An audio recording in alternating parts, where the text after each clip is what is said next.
So, who wants to give us, for inspiration, a summary of last session with no combat? Well, I guess I can. We went out to the Stone Mountain looking for a dwarf. What was his name? Um, I forgot his name. I got it written down. It is His name was Hurik. Hurik. To help us, Hurik Emberforge, This guy. to help us, to help us get into to help us get into the castle so that we could get to the burial chamber of my family's burial chamber, so that I can get in one with myself and my with my family, and to find myself so that I could become a lunar priest. And we made a little havoc and some noise coming in, so we was almost caught.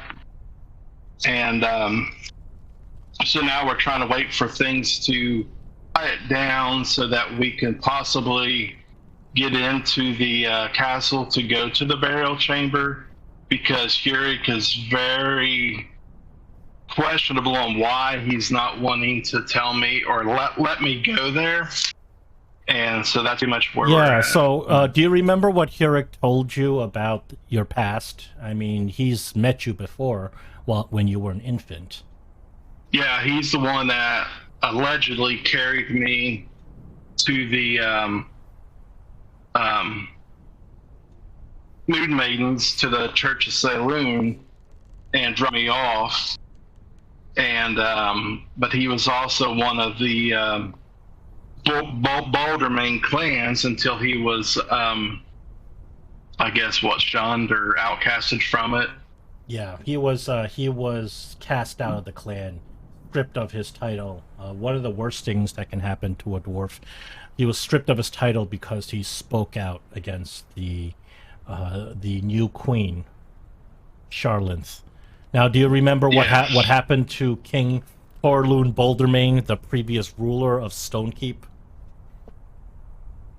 Well, allegedly he was killed by his betrayed wife in the Shar.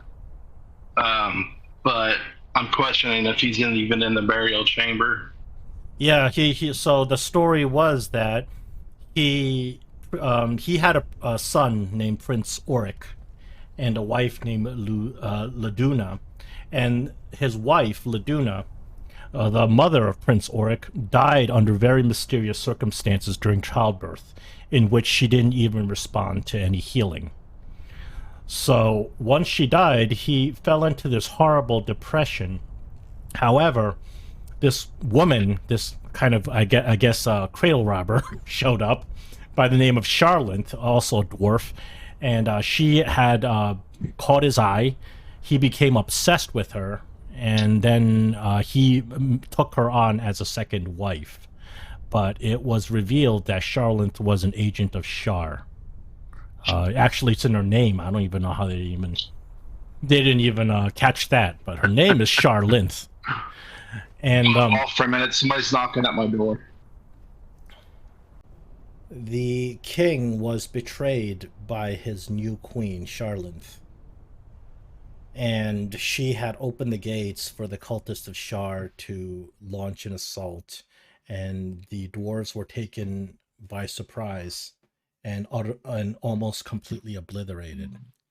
Hurik tells you that he was able to save the infant, not the infant, the young, very young child, Auric, the prince of King Torlun. But everyone else was murdered during that night. And since this was done by the cultist of Shar, Hurik figured that the safest place for Prince Auric was in the Church of Saloon.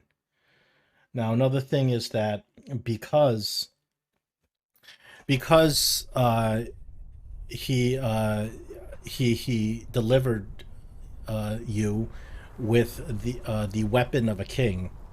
It was assumed that you were the prince, and you were treated and raised very differently than if you were just an orphan left at the steps of the church. You were raised directly to become a servant and a knight of Selium. So what had happened to you in your infancy, according to Huric, directly as what has made you given you the opportunities that you have now, because it would be very difficult for any dwarf to make it up in the ranks of Seliun without the royal lineage. So that's as far as Herlun has told you, but he was very not upfront about why he doesn't want you to go back to the burial chambers. He says you're not going to find anything there but death. And he says that if you've come to find what you need to know, and you can go back now. And if you want more dwarven runes for your axe, he can go himself and he'll search for them for you. He made that offer, but you declined and you said, I want to see it for myself. So Huric agrees reluctantly, and the five of you just wait there. He says it's not safe at all at this point because you've alerted the Sharn cultists, and there's a lot of commotion above ground. You guys are hiding in a cave, and he told you that you're probably going to have to be there for about 2 days before the commotion dies down. He's been watching these Sharn cultists for quite some time. In the meantime, while you guys are resting, he does kind of tell you a little bit about these cultists that are here. He says that most of these cultists are just, some vagabond recruits from various cities on the Sword Coasts. People who got disillusioned by the typical clergy, religious organizations, and they wanted an organization that gives them like a direct tap into riches and power. So the cultists that you've seen are just typical Sharn cultists that they're normally criminals and outcasts and vagabonds and those types of people. But Huric also tells you that there are shadow monks among them. Shadow monks, as from your occupation in fighting the cult of Shar, you know them very well. They're extremely powerful high clergy of Shar. They have access to something called the Shadow Weave. The Shadow Weave is a corruption of the Weave of Magic by the goddess Shar. Very ancient. It's a very ancient kind of structure, and in secret, when Mistra took over the weave and became the goddess of magic, Shar, jealous of Mistra, created in secret a shadow weave. It's a mirror reflection of the weave, just like the Shadowfell is a mirror reflection of the prime material plane. It's corrupted dark magic that focuses on necromancy type spells. It's very strong in necromancy type spells, but very weak in other types of spells like transmutation and evocation. The Shadow Weave exists on a parallel plane to the regular Weave of Magic, but accessing the Shadow Weave requires either allegiance to Shar or other people who try to access the Shadow Weave and harness the magic of the Shadow Weave lose their minds, unless you are beholden to Shar or the Raven Queen or someone in the Shadowfell. And Shadow Monks are powerful practitioners of the Shadow Weave, and they are very fierce foes. Huric tells you that over the time that he's been here, the cultists that he's overheard speak of a leader, a Shadow Monk, by the name of the Prince. The Red Prince. Apparently, this person or this entity appears to be a dwarf, but is a dwarf no longer. Is now corrupted by the Shadow Weave, with some undead kind of features, like skeletal features. Huric's never seen the Red Prince, but he's heard the other cultists speak of him with reverence.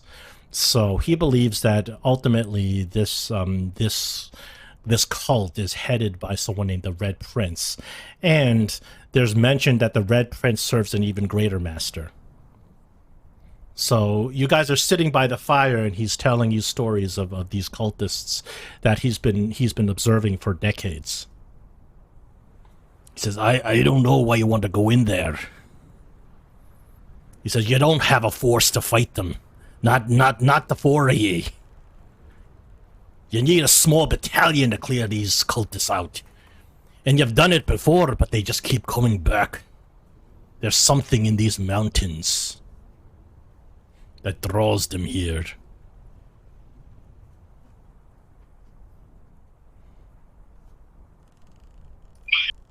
Take over. I'm just here to find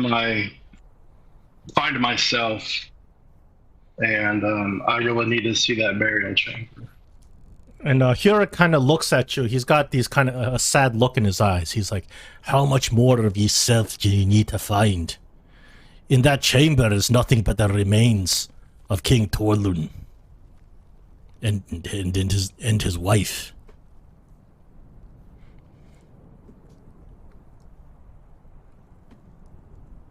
He's like, he kind of looks at you. He said, "You determined to go in there, aren't you? I can help you.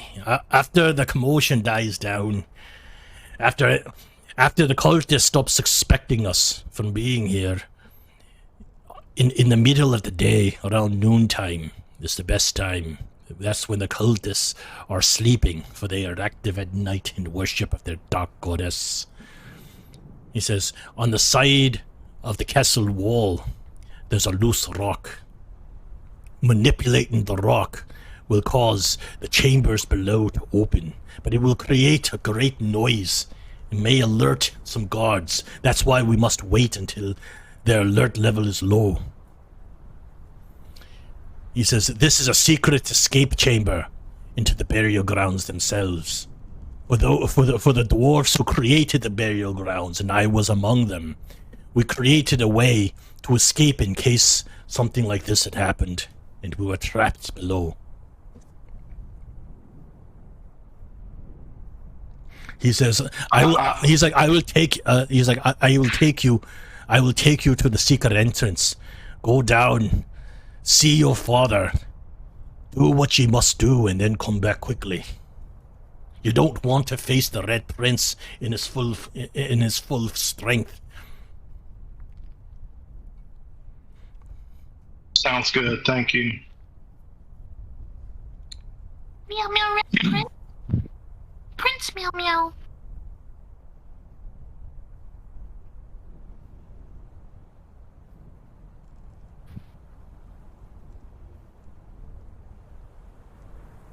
So 2 days pass, and Hurek frequently kind of steps out of the cave to check how much commotion is going on outside and how alert the cultists are. After the 2 days, like he said, the patrols start dying down. It seems like the cultists have assumed that whoever it is has left. And you guys are free to kind of leave the cave again. And as you go out, it's midday. And he says, "Now's the best time. Even though it's light out, now's when most of the cultists are sleeping."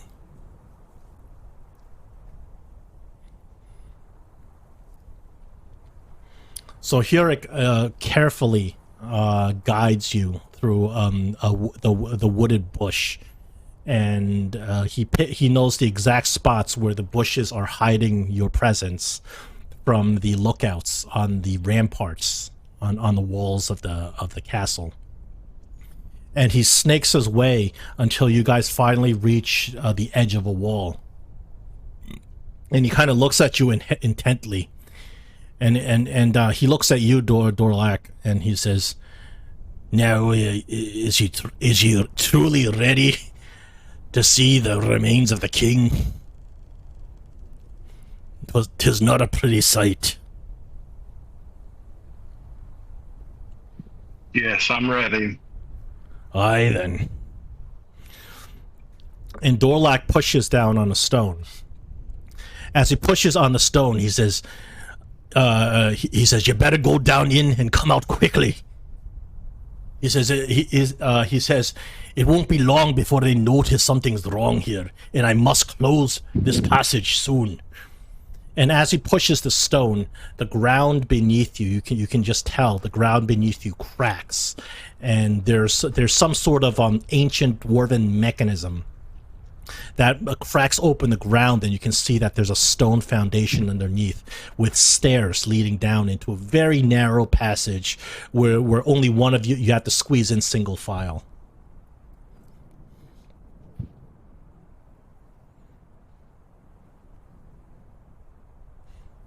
This is a bit of a tight squeeze. Watch your head.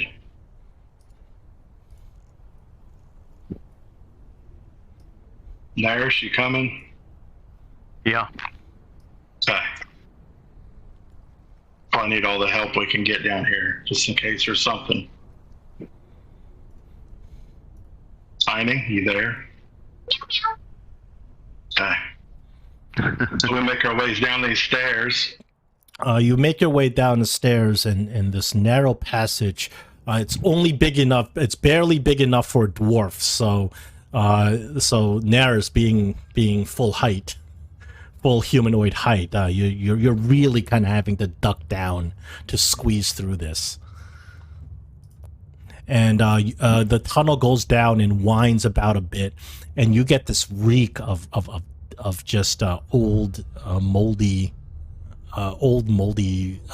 books or something like that, just wafts in your nose as you go down there. What are you using as a light source?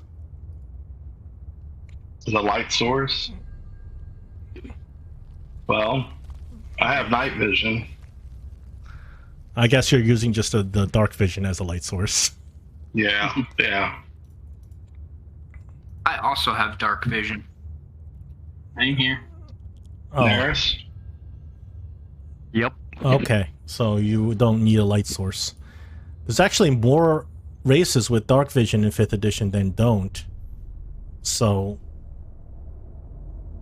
I wonder why they even have the concept of not having dark vision. Mm-hmm. And in 1D&D, even more races have dark vision. Now, the only race without dark vision is humans. I think halflings and dragonborn are also getting dark vision. Oh, really? Yeah. Wow. So I'm like, what is the point of having something called dark vision if only one race doesn't have it? That Yeah. You should just have one race with a handicap then. Or just yeah, or just don't change the rules. If it ain't broke, don't fix it. Like, just Well, have... they got to change the rules because they got to release. They got to sell more books. Right. I mean, it's not. There's no other kind of explanation. I mean, the rules are.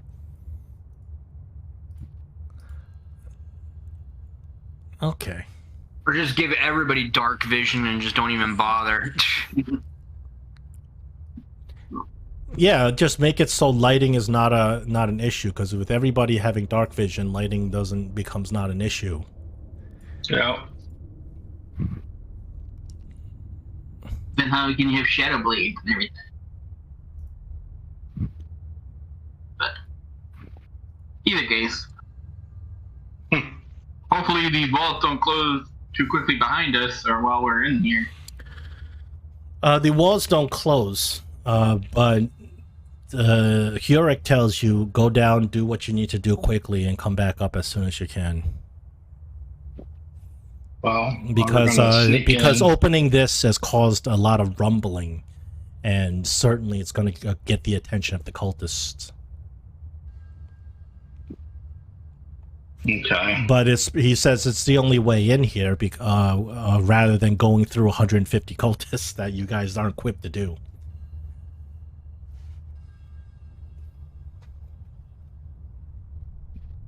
So finally, you get to the end of this tunnel, which opens up to a burial chamber. It's a roughly circular chamber an elaborate stone coffin sits in each of these three round alcoves.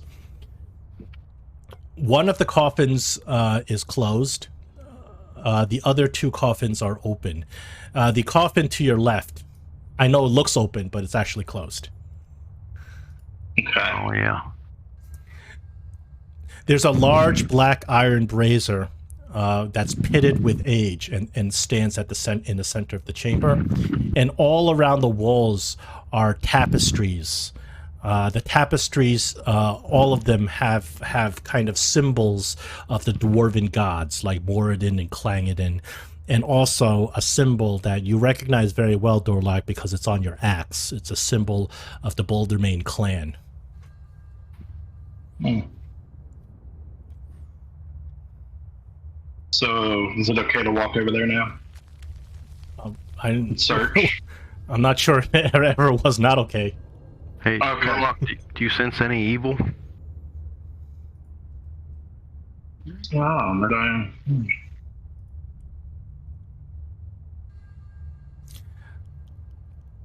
So your detect evil, I know, has a range of 60 feet. Is it go through walls? I think it does. I Like, think we talked about or that is before. it blocked by like 1 inch of whatever? That's the divine sense, right? Yeah, Yeah, I think that's what you're referring to, right? yeah, that's what I was referring to. It's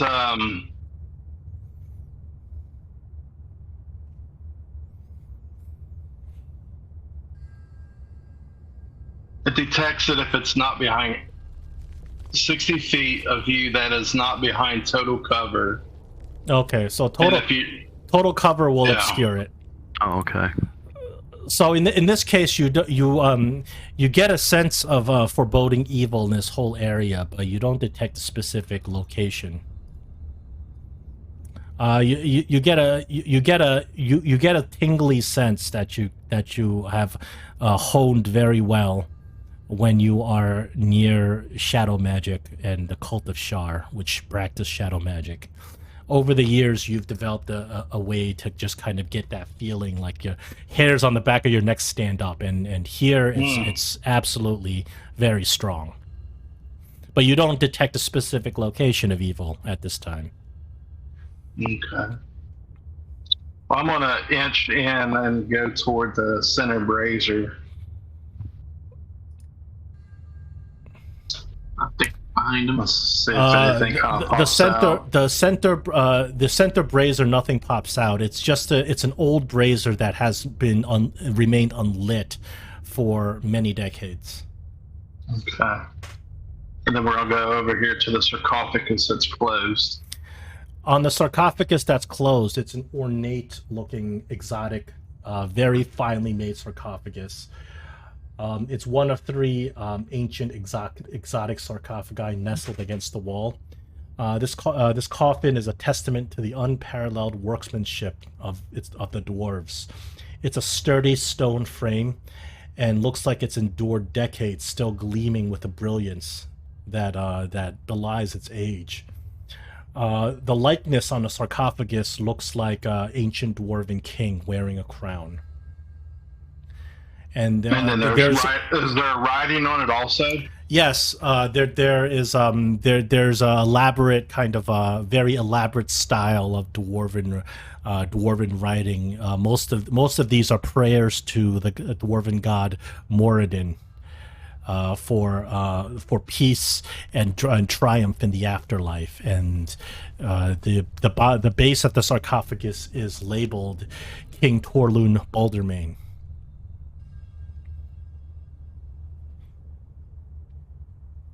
I think we're gonna try to remove the lid. Okay, you're gonna exhume your king. I want to see if he's in there. The lid isn't difficult to remove. It just slides to the side, kind of parallel to the side. And as you slide the lid, a big waft of dust comes out.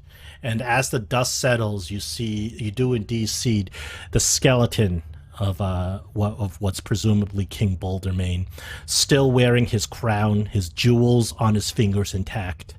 Doesn't look like it's been robbed or anything.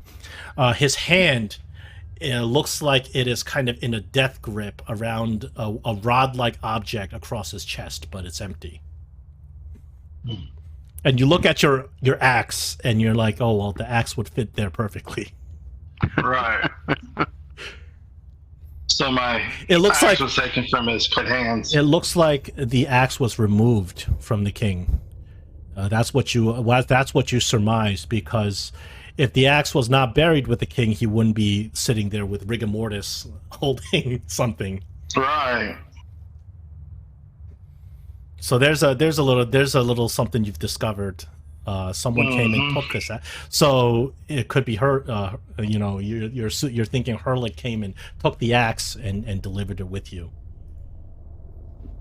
But according to dwarven tradition, the signature weapon of a king belongs with the king, except if the weapon is to be inherited by the king's heir. So if you are the heir of Herlin Baldermane, the axe is yours by right. So it wouldn't be against dwarven tradition to take the axe and give it to you if you're the prince. If I was taken there as a child or as a baby, Yeah. then it wouldn't have been in the sarcophagus with him because he ran out the back door with it. Ooh, that's mysterious. You're gonna have to go ask Hurlik. Mm-hmm. Is there anything in any of the other sarcophagi? The sarcophagus in the center, upon it, is actually a what appears to be a dwarven woman, the queen sarcophagus. The statue that is carved into the lid of the sarcophagus depicts a very beautiful dwarven woman, elegant, dressed in a fancy wedding gown.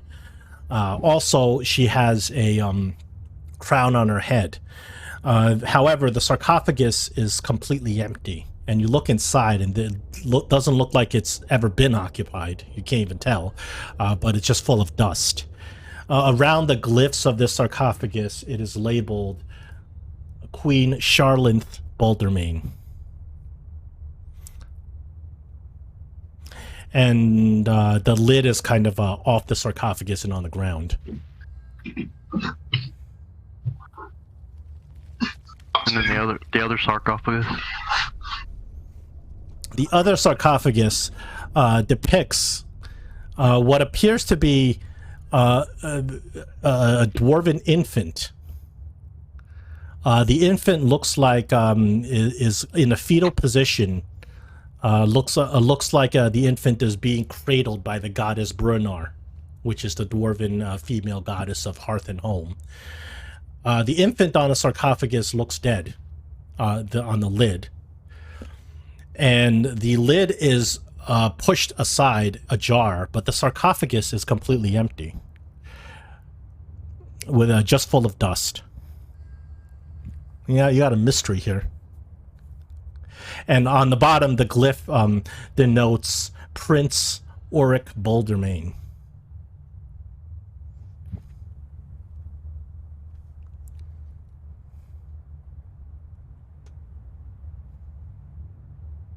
Something doesn't seem to be adding up right now. So you said this is Charleaf here, right? Charlinth, yeah. Or And- Charlinth. Yeah, Okay. on this one, the lid is completely removed and on the ground.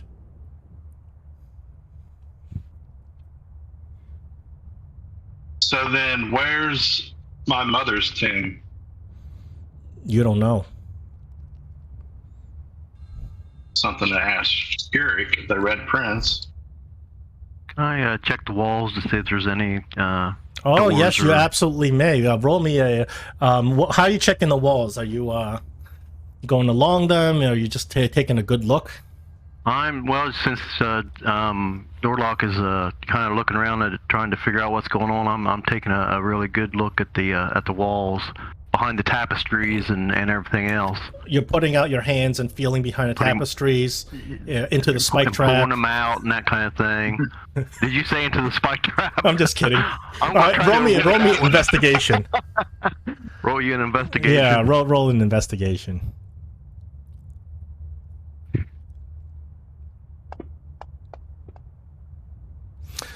You notice right next to the prince's tomb, you notice that one of the tapestries is not hanging up perfectly. It's a little lopsided. And you go behind the tapestry and you look at the wall and you think that this wall is a false wall. Kind of look over around here. Yeah, you're pretty sure this. And I you're asked pretty Tiny sure to come over and look at it to see if there's if it is a door, if there's a way to get it open. I'll check. Tiny Marble Cakes will check it out. As you check out the wall, you notice that even though the wall looks similar to the brick around it, as you scrape along the wall, it's not really brick, it's just clay. It's a false wall. Like you can just, it's very, very soft and loose.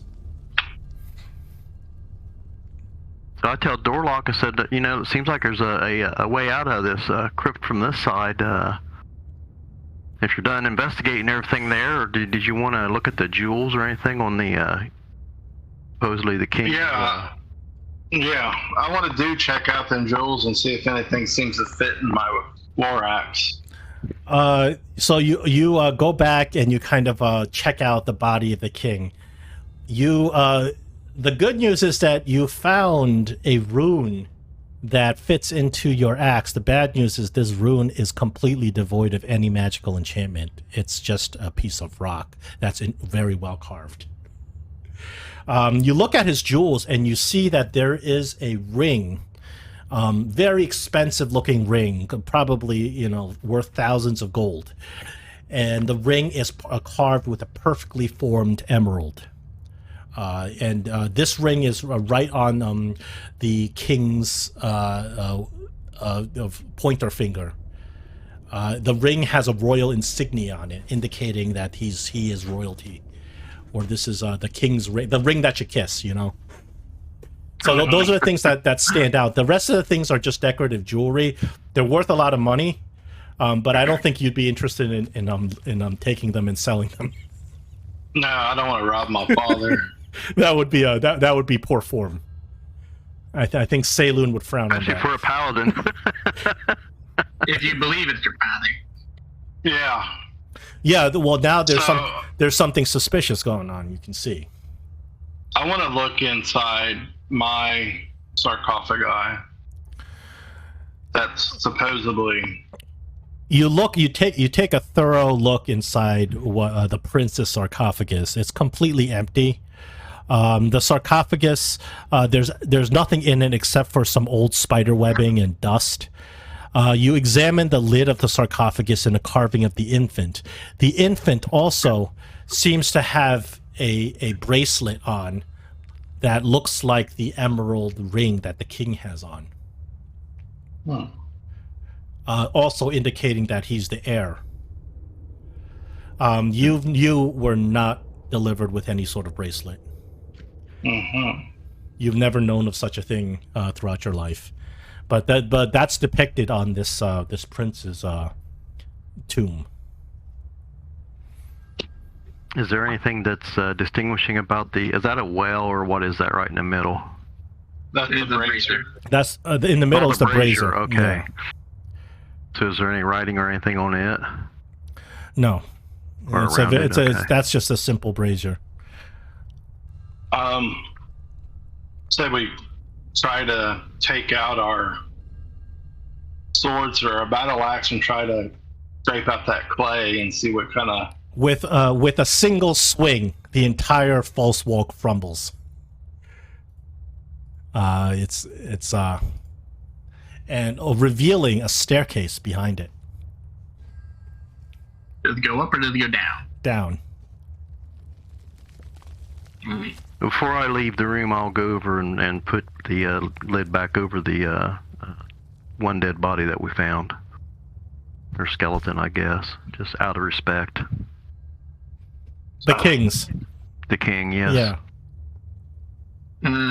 Well, also so he can't get up and attack. Yeah, he might follow us or something. There's a skeleton. He might have heard Dorlak's confession about his little tryst with the werewolf and be angry with him.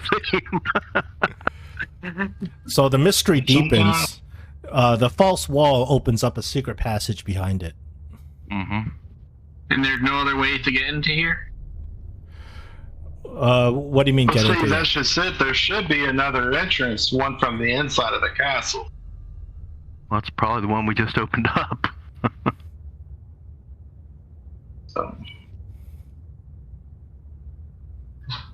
I say we meander on and just take a peek. Yeah, go. We'll follow you. Dorlak, as you walk down the stairs, you notice that there is some torchlight coming from this direction. It just briefly kind of wisps by, and you hear some footsteps. That ain't good. So there's somebody here. Hold on, guys. Hold on, guys. We gotta be on alert What's here. Directly in front of you is another small chamber, and there are two statues on the chamber. Hey, Nares, can you make a mouse? Make a mouse. What do Can do you with it? summon a mouse? Yeah, and what do you having, do? having kind of go on further for us and look around. Can mice see in the dark? I think so. I would say so. They're rodents. They're nocturnal. Are you casting Find Familiar? Well, yeah, I have it's a special ability. It don't count as one of my casts, but yes. Oh. You mean as a ritual? Because it is yeah. It's not as a ritual, it's just No. You just burn a spell slot casting it? I don't burn a spell slot casting it. Okay. It's part of his trait. Okay.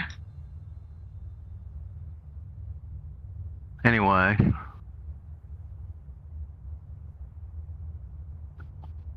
So you want me to have the mouse follow where we saw the light go to? Yeah, go out to the left and look and see.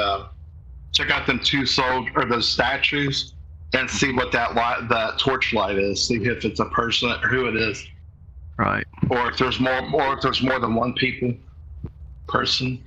All right. So I'll my mouse will be following quietly along behind. Can you see the torchlight? Hold on. Let me bring something in so we can make this easier.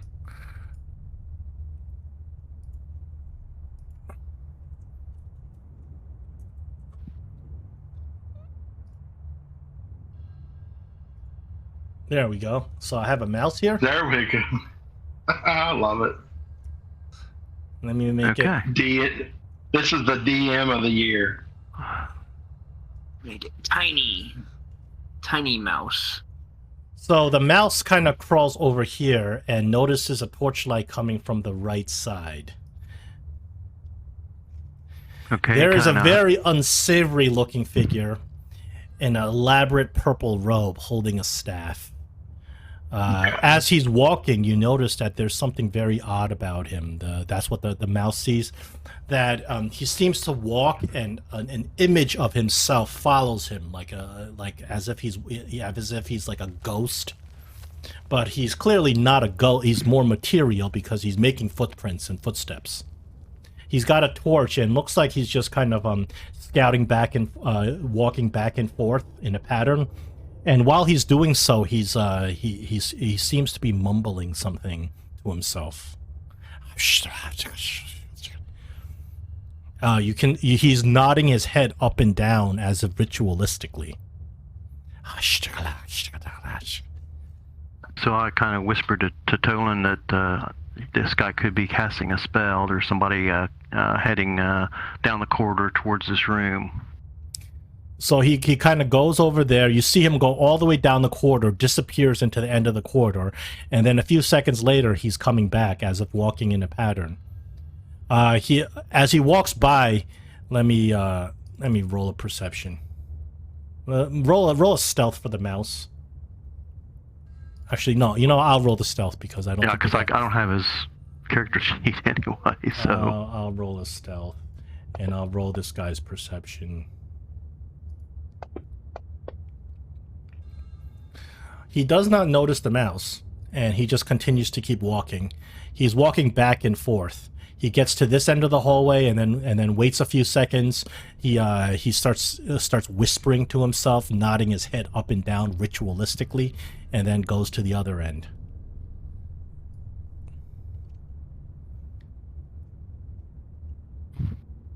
well, that's pretty strange.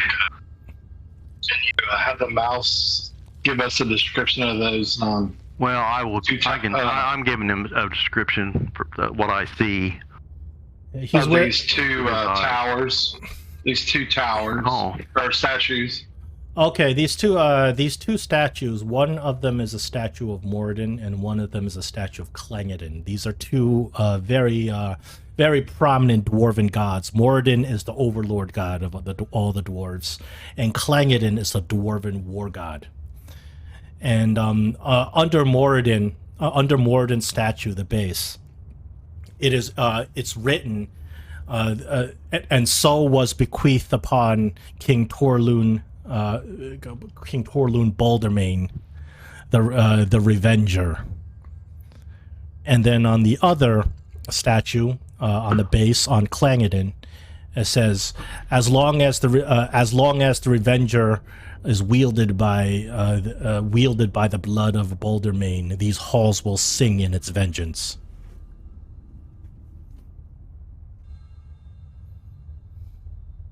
These are very finely carved marble statues, a real kind of epitome of dwarven craftsmanship. They're almost lifelike in their perfection. So these are very fancy statues. Obviously, cost a lot of money to make.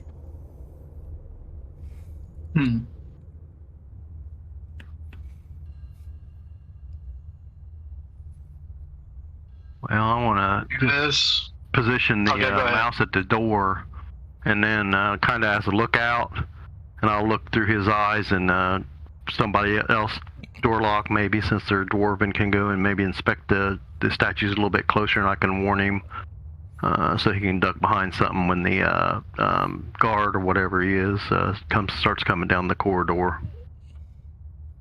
Yeah, I want to walk out. Is there any sort of mechanism or anything hooked to these that could open up a secret passage or something? You take a close look at these statues, and you don't find anything that you think is any sort of mechanism. Okay.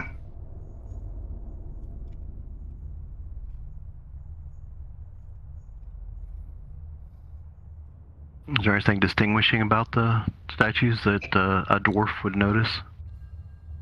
Besides that, they are just a very, very fine craftsmanship made out of fine marble. That would be very. It's probably really one of the most fancy kind of dwarven craftsmanship you've seen. But besides that, nothing out of the ordinary. As much as I want to venture further, I think we came and we saw what we needed to see. We need to go up and question Hurlik about these few things and make our way back to Saloon, because I'd hate to get into a fight and make the priestess told me not to engage. Mm-hmm. So I don't think I should engage. Is that how you feel? Yeah. Mm-hmm. All right, so would you like to go back up at this point? Yeah. So the four of you quietly get out of the chamber and then go back up the tunnel that you came through. But If you know how to come back. Yeah, but when you get towards the top of the tower, you realize you realized quite horribly that first of all, Hurlik is not there, and second of all, there's a big Shar patrol now searching the area. This is just as your head peeks out of this of the tunnel, and you can see that they're approaching the area and they're going to find this tunnel. Roll me a perception check also while you're there.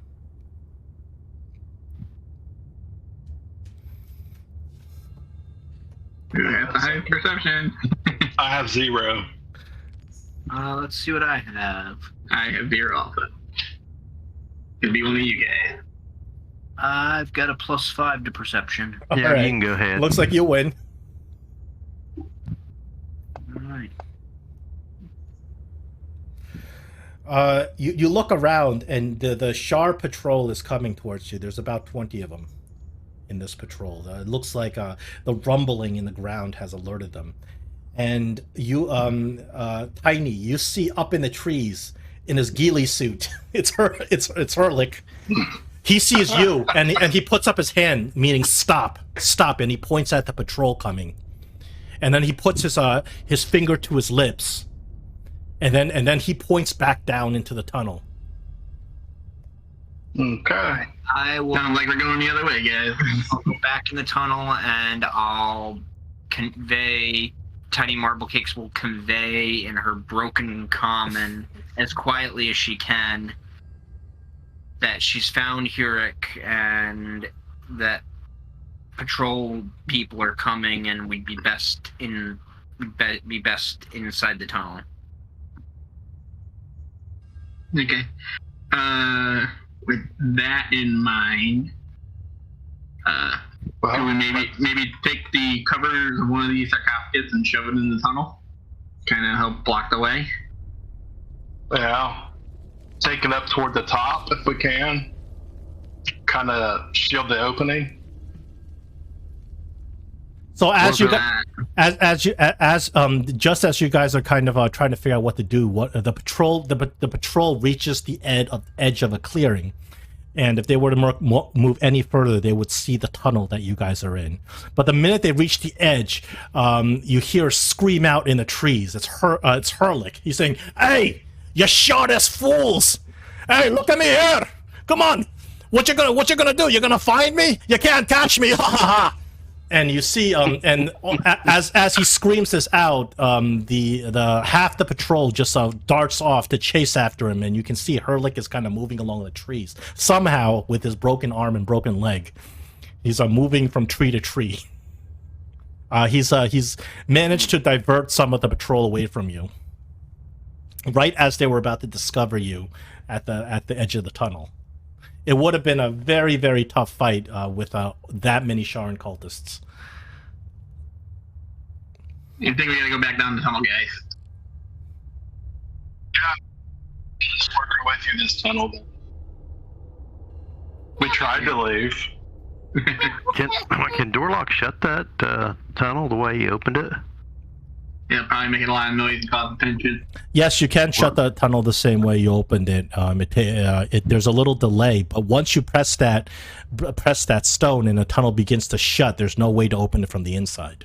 Oh, you can't open it from the inside. Yeah, that's what I Yeah, was so wondering. you can shut the tunnel, but you're not coming out of that tunnel unless Hurlik manages to make it back there and open the tunnel again. But yes, you can. Well, no, that's probably not a good idea. I think it's a good idea. Right. Alright, let's move forward. All right. Yeah, let's move forward. Let's go kick some Shar butt. What was it, Justin? Actually, was her exact? What is the point of this quest? Have we completed the point of this quest for Dorlak? There's mysteries that we have uncovered while we were in the crypt. One thing, there's 2 bodies missing. Are we? The purpose that she gave Dorlak is that in order to surrender himself to the service of Selûne, he must know himself completely. and she sent you here to the burial chambers of King Torlun Bouldermane so that you may know yourself. Now, whether you've completed that quest, you're not sure. You do. I don't even know who I am now if I don't have the bracelet. You have discovered. Am I really? You've discovered a little, at least the part about yourself where you were delivered to the Church of Selûne by Huric and given the axe. So you were assumed to be Prince Auric.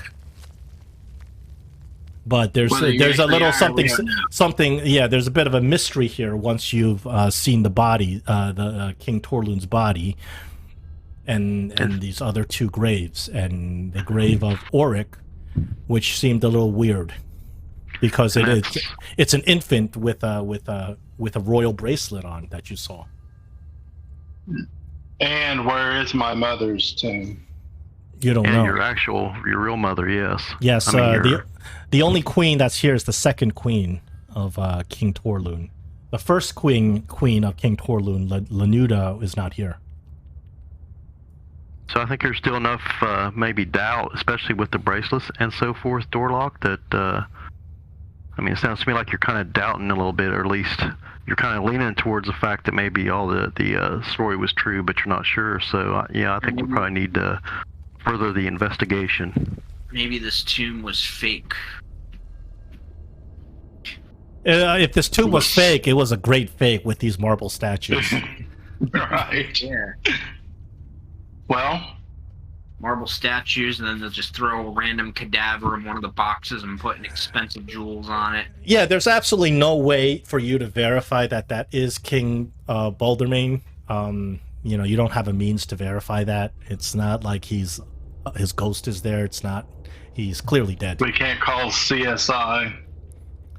This is past the expiration date of Speak with Dead, I think. Even if you had it. Plus, I think the king would have buried his first wife with the child.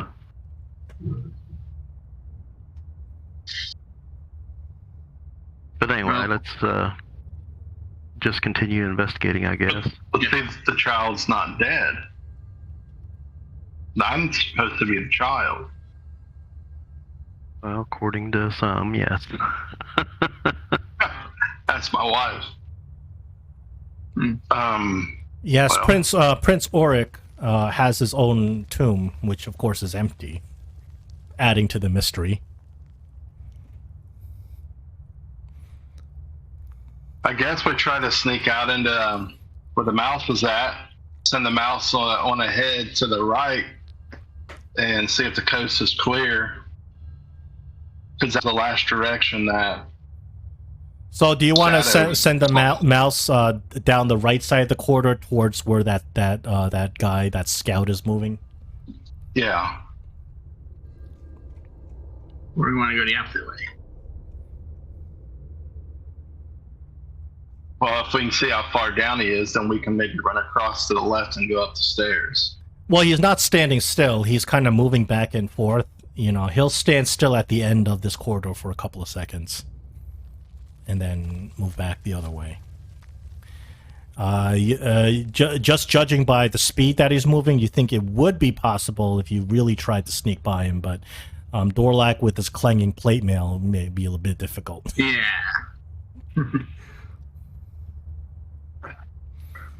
Well, as you can see, I can see. There's the corridor to the left continues, and there's stairs that head towards the north. So the corridor to the left opens up to an alcove, and there's some steps that lead up to a stone platform in the northern part of this chamber.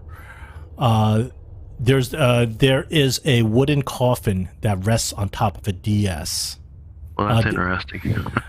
The coffin is not empty. The coffin is open. There's no lid on the coffin. And the coffin is full of these profane-looking carvings and symbols that look demonic in nature. And inside the coffin lies a body, but there appears to be a lot of magical darkness inside the coffin, obscuring you identifying the body. To the south end of this corridor, there is a large stone statue, once again, of Moradin.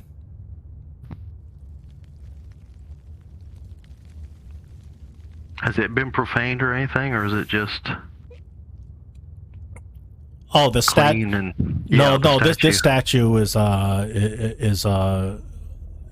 there's profane symbols all over it. I of course I tell Dorlak that, which probably ain't gonna make him too happy, even though that's not really his god anymore. But Protocols. so I'm gonna move the mouse a little bit further down the corridor.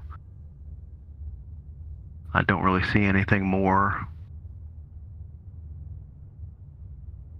Slowly. Does the mouse hear anything? Oh, at this point, the mouse is hearing some chanting. So, hold on a second. So the mouse is moving through here, right? Through this.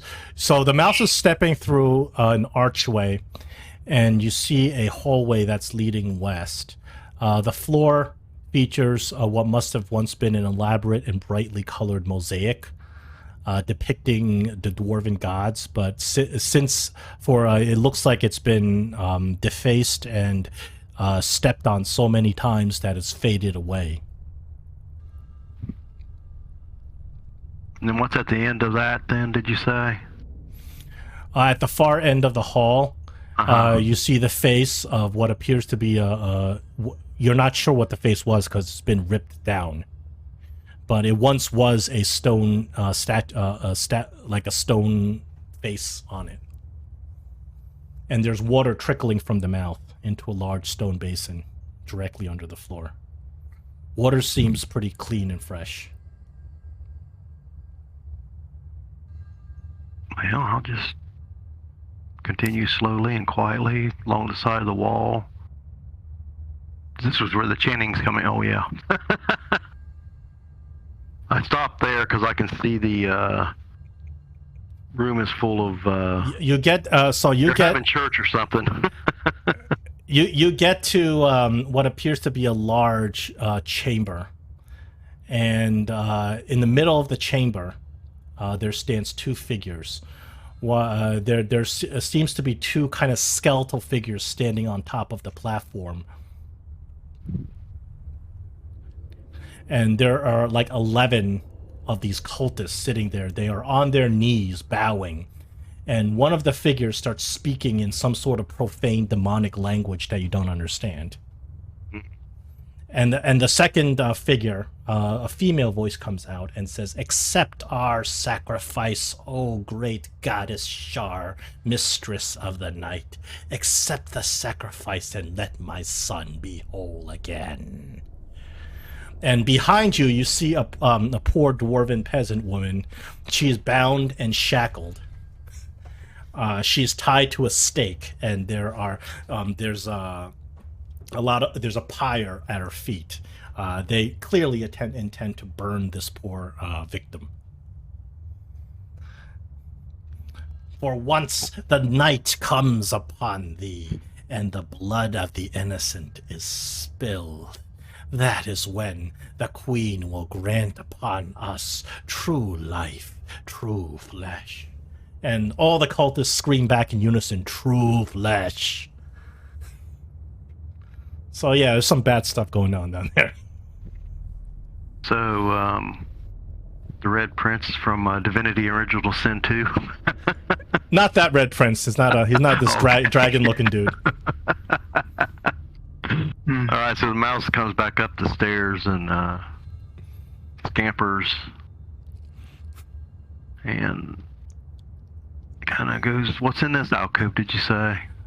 In this alcove, there appear to be a lot of religious dwarven symbols that have been defaced, by occult writings. They're carved into the walls and shrouded by dust and cobwebs. There's two plain stone sarcophagi. Oh, but they're closed? They're closed. Do I see the guard yet? Yeah, the guard is kind of patrolling back and forth, this guy. Just back and forth down this corridor? Yeah, he doesn't see you since you've remained hidden as a rat, but He kind of gets over here, and you notice that now that you're closer to him, you notice that he's chanting in some sort of foul demonic language, sort of like a prayer, and he's kind of going back and forth. He's not particularly vigilant. It's not like he's keeping his eyes and ears open. He's just in his own world chanting his prayer. Well, Dorlak, I've explained all the stuff that's going on with the ritual down there, and the guard going to back and forth from the east. So, I mean, what do you want to do? Tolan's gonna be like, we have to save that poor woman shackled. We have to. Tolan, you're trying to make up for previous game, right? I'm just thinking back to when I used to be shackled before the fighting pits would occur. And I'm like, no one should be caged up like that. No, this poor person that's for sacrifice looks to be like a peasant dwarven woman, clearly captured against her will. Yep. Tied up. She's about to be burned once they're done with their ritual or incantations. To what purpose? It's hard to tell at this point. But they're clearly servants of Shar, and they're trying to send her soul to Shar.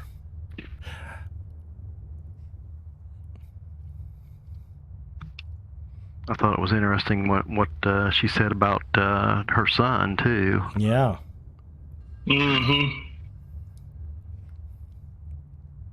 Well, we probably need to take care of the guy in the corridor if we possibly can first, so we don't have an enemy behind us. Well, that he can't go get help. Maybe we should set an ambush for him or something. I mean, or do you have charm, person? I have person. I wonder if you could charm. What does charm person do? It basically, they have to roll a wisdom saving throw, and if they fail, they're charmed by me, and they see me as friendly. Oh, that's an idea. Toward me. okay. Good. So we can get him charmed, get him into this room with this, and put him in one of these coffins and put the lid on. I thought it's an idea, but he could probably push it off unless we tied him up. Assuming he he fails to save, and you successfully charm him, of course. And if he fails it, then we cut his face off. Well, no. If you start attacking him, the charm spell explodes. No, I'm saying if he doesn't fail. Any hostile action on a charmed creature will break the charm spell. Yeah, and also if so the charmed person, you attempt to charm a humanoid you can see within range, it must make a wisdom saving throw and does so with advantage if you or your companions are fighting it. If it fails to save, it is charmed by you until the spell ends or until you or your companions do anything harmful to it. The charmed creature regards you as a friendly acquaintance. When the spell ends, the creature knows it was charmed by you, and the charm effect lasts an hour, and if you were to upcast it, you can charm multiple people. Just a caveat, certain creatures have immunity to charm. Including elves. Elves have resistance, I think. Resistance, yeah. But certain creatures have immunity to charm. For in this case, you since you don't really know what kind of creature, it looks human, but you don't know what kind of creature it is. You don't know if it has immunity to charm. You may just have to try it. We'll try, and the worst thing that happens is we fight him. The other option is charm doesn't work. I can try to polymorph him into something that's not so egregious, like a turtle. Or a turtle. Then we can put the turtle in the sarcophagus. We can polymorph him into a mouse, and I can eat him. But then I'm worried what we're going to do with the group, the large group. The only suggestion is I can put up a wall of force to kind of cage some of them in. I don't think I'll be able to capture all of them. And hopefully they don't recognize it and dispel it. Or counterspell it. Dorlak, from fighting Char cultists in the past, you do know that practitioners of Shadow Weave magic have abilities similar to warlocks, and have abilities of teleportation and magical darkness. Those are some of their favorite spells to use against you. So because you have experience fighting Char cultists, you know that that's something that you can expect if you're going to fight these guys.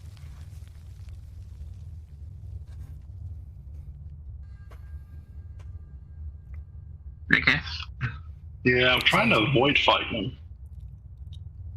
Well, we're not going to be able to save... Of course, that was Tolan that wanted to save the dwarf maid.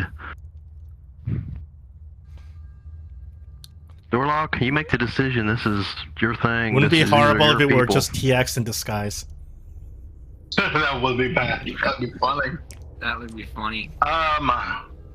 Well, let's take out the guard in the hall. Let's try to storm him and get him tied up. All right, so your plan is to try to cast charm person on him when he passes by. Yeah. Okay. So at this point, he's right in the right spot to pass by. You can go try to cast charm person on him. Who's casting charm person? Me or? That's gonna be you, Tiny. I can't. I can't. I don't have it. All right. So if I can see him, so I'm gonna control click charm person. All right. Let's see. I have him targeted, so I'm gonna cast the spell.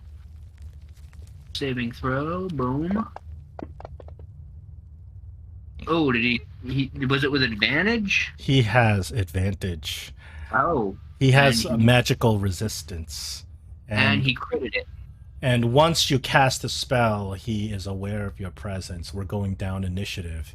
Does the mouse want to do anything? He's gonna run. Yeah, I'm assuming he's not.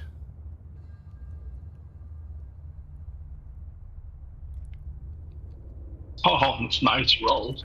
All right, Tiny, you win initiative, so you get to take first action.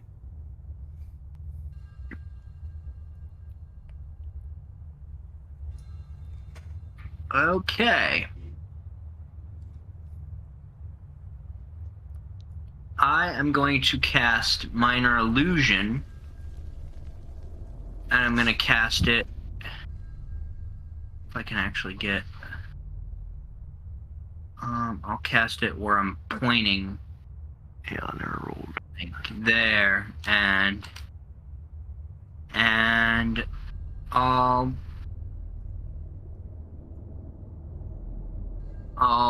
replicate like the sound of I'll do the sound of a cat meowing from that direction. Oh, but he physically sees the four of you at this point. He turns his head over briefly, looking at the cat meowing. Tolan, you're up.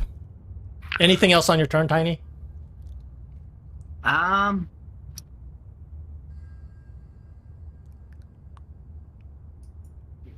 I'm just gonna end my turn. Alright, it's Tolan's turn now. Alright, Tiny, I assumed it didn't work. Alright, and I will try to cast Polymorph on All the right, creature. go ahead, target him, polymorph. He's got magic resistance, but he fails anyway. And he's going to be turned into a turtle. A big puff of smoke flies out, and after the smoke dies down, you see a turtle trying to scamper away. Do you want to continue initiative, or you just want to go pick up the turtle? I'm just going to go... Because if you damage it and take out all his hit points, it's going to turn back into this. Right. I'm going to just pick up the turtle and move him into the... The turtle just is a squirming as you pick it up, but it can't do anything. I'll go put him in one of the empty caskets. All and right. Put the cover over the top of him. You drop him into a casket, and he's trapped. Well, All right. that worked out pretty good. All right, that's the end of that. That's what I'm talking about. Okay, I think now we need to, well, I'm going to send a mouse down the other way, which he didn't. I was going to say, maybe we should go the other way, yeah. So the mouse gets to the end of the hall and sees another elaborate tomb. This is actually, you look at the tomb, and this is similar to the three tombs when you walked in. This tomb depicts another dwarven female with a queen's crown. Well, I relay that information and maybe suggest that we should go down there and check that sarcophagus out. For sure. You look at it, yeah, it's a beautiful woman, dressed as if dressed in these queenly regalia on the lid.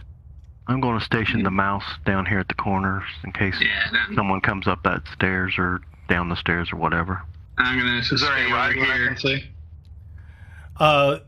The writing on the bottom is indeed labeled Laduna Bouldermane, our regent queen. And interestingly, you notice around the sarcophagus there are 3 humanoid skeletons. Clearly dead, very dead, but bleached white humanoid skeletons. Not dwarven. They look more like they're kind of human-sized.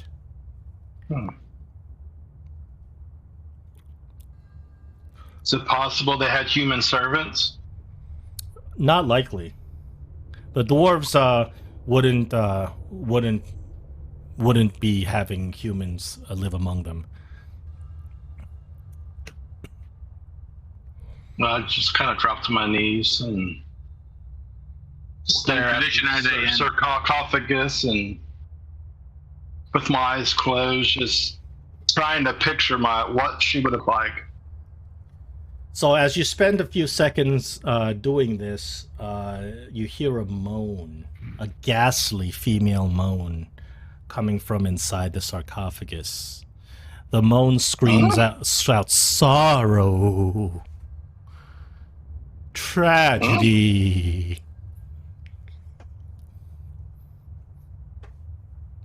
Okay.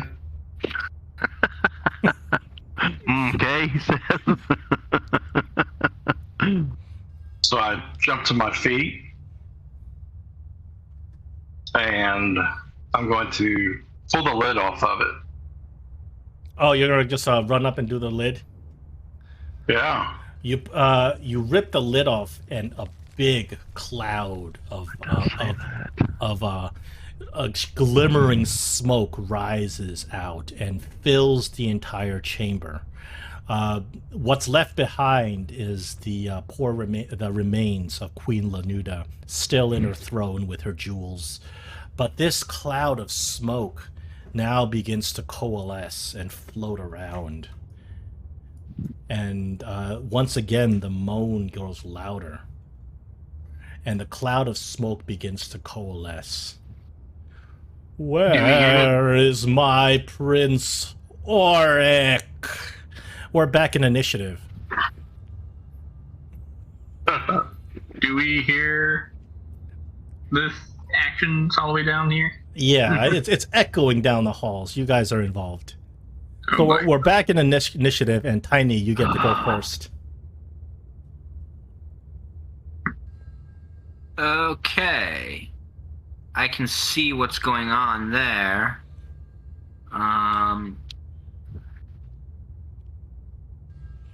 Yeah, battle's going on. There's this ghastly figure has come out. Can a forlorn soul maybe be saved? Target Dorlak. And I am going to give him Bardic Inspiration. That's good. Always helpful. Question is, what's the distance for Bardic Inspiration? I thought it was 60. Yep, it's 60 feet. Alright, and I'm only 40 feet away from him, so I'll drag and drop. There we go. And then... make sure I mark that so I remember it, and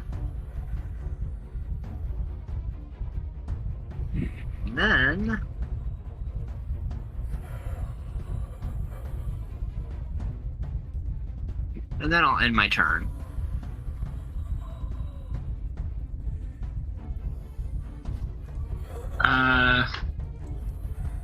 I'm going to hold my position because I'm afraid that the noise we're making down here might attract some of these other cultists our way, and I will hold an action to cast a spell if I see anyone come up through the stairwell where the mouse is. All right. I'm assuming the mouse is not doing anything exciting right now. No, he's just kind of keeping watch. Okay.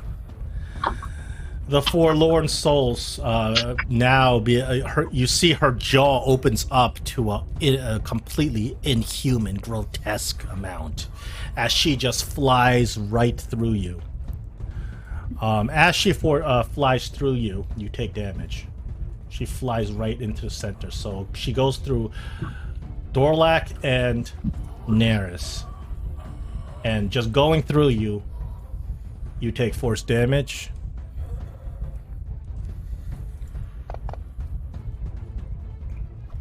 As you feel a cold chill just like electrify your spine. And as she gets to this position, she is within range. She says, "Give me back my son, Orek!" And she lets out a horrific wail.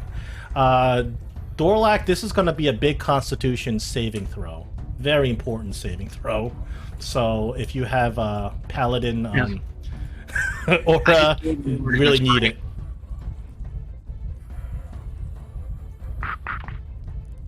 I just gave Dorlak Bardic Inspiration. Yes, if you want to use Bardic Inspiration, or if you have a paladin aura that you need to apply, I would say do so now.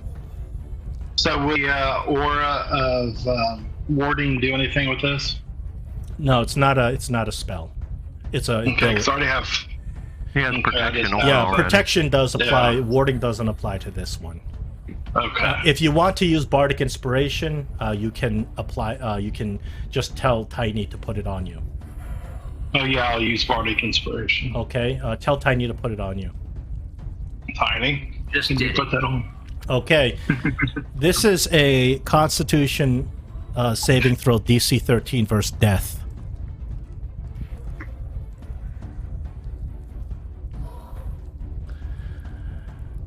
Tiny, I'm sorry. You dropped to 0 hit points. Everybody else, 3d6 psychic damage. As she lets out the banshee wail. Including me, or? Not you. You're not in range. You're lucky you stayed there. You guys realize you're fighting a banshee. Neris. Tiny just went down in the horrific, mind-maddening psychic scream this creature let out. Okay, Give me back my son, Orek! Neris, also, you can go through her. She's not corporeal, but you realize that every time you go through her, you take damage. Well, I'm going to look at Tiny and say, "Oh, this chick is dangerous," and I think I'm going to cast Banishment. Okay. On the All right, let's give it a shot. Forlorn Soul. She succeeds on her saving throw against your banishment.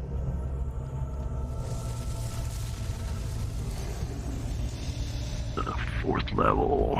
Mustering all the power you can from the weave, you try to rip her soul out of the plate and banish it back into the place she came from, but she's too powerful. Well, I'm going to move. Whether it does me any good or not, I don't know, but I'm going to move back to here. And that's all I got for now, guys. All right. Pass my turn. Dorlak, you're up. Well, I told you I'm going to force you to kill your mother. I'm just kidding. Mm. Just kidding. You're not going to make all of us kill somebody we loved, are you? I mean, Tolan already did. That should be punishment enough. She wasn't my love. She was just a fling. Probably resistant. Yeah, keep telling yourself that.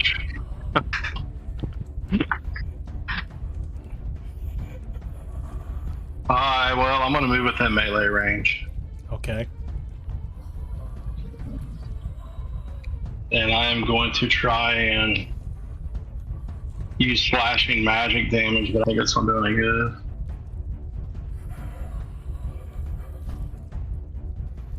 You land a hit. Oh.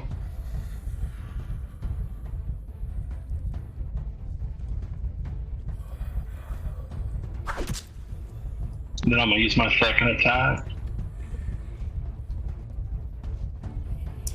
You land a critical hit.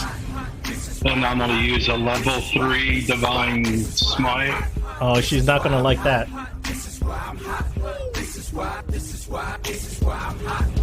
Oh, that's a level 4. I wanted a level 3. I don't have a level 4. I'm gonna take that off. Yeah, just take it off and reapply it. I'm gonna do that. Oh, that's a lot of damage. That instantly just vaporizes her. As the Banshee just dissipates.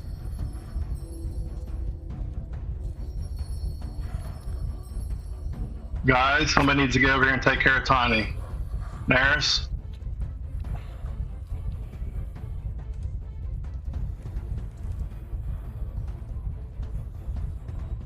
And Dorlak passes the turn. That's the end of Yeah. combat. You have this Dorlak with one hit vaporized the tortured soul of Queen Latuda.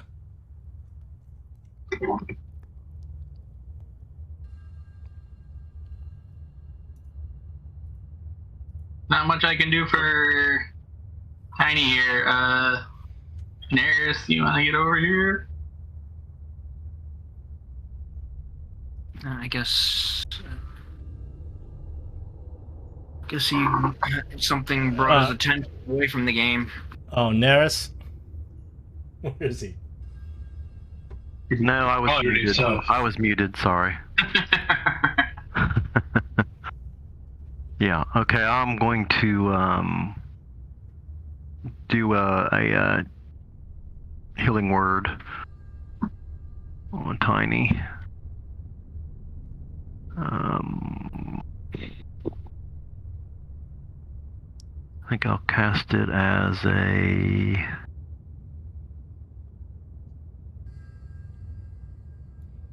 third level, which would be 3d4 plus my casting level, which is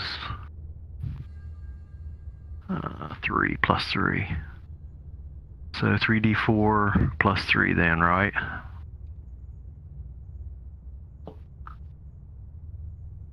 Okay, there we go. I just cast it 3 times on him. At third level, I'm casting it as a third level spell.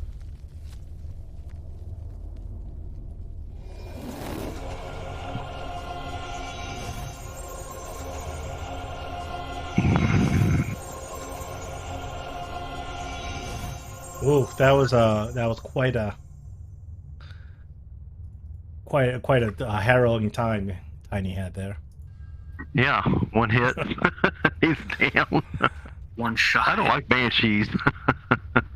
I still have Bardic Inspiration on me if you can delete that. I'll take that off. Let's see. Considering we just made a lot of commotion, I'm just gonna come over and kind of peek around the corner and make sure no one is Well, coming. Tolan, unfortunately you activated a javelin trap as you go over there. The mouse didn't because of his weight. But you Oh boy. walking over there step on a pressure plate and the javelin trap fires. But this is an attack against your AC, so let's see. Uh-oh. You get a huge javelin that just launches right into your side. Jeez. That much damage from a javelin? It is a huge javelin. I'm going to roll a perception, but I'm going to roll it at disadvantage because these cultists are heavily occupied in their chanting.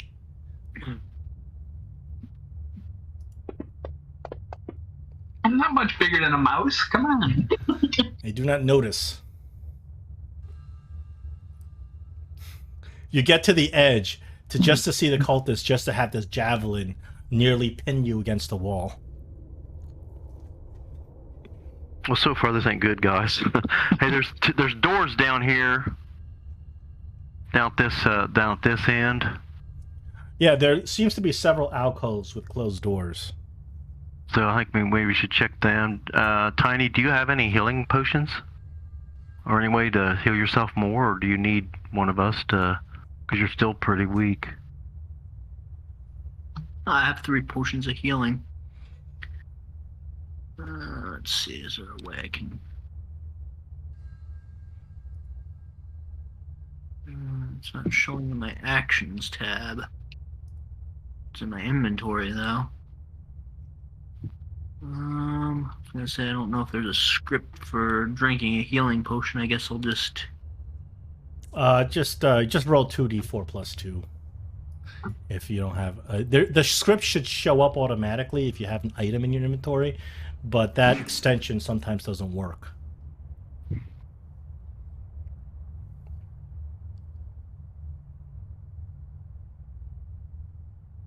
5 plus 2 is 7. Alright. So I heal for 7 hit points. So despite all the noise you've made and the banshee scream, the cultists are so enraptured in their incantation that they do not react or notice that you're here, despite all the noise you've made.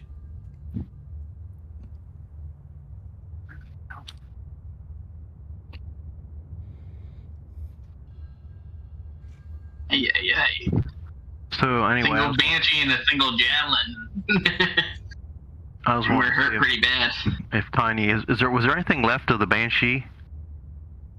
The banshee has turned into ethereal dust. There's nothing. So there's nothing there. So I was going to see if Tiny could check these doors down but here on this end. but the queen's body with the lid removed, the queen's body still remains.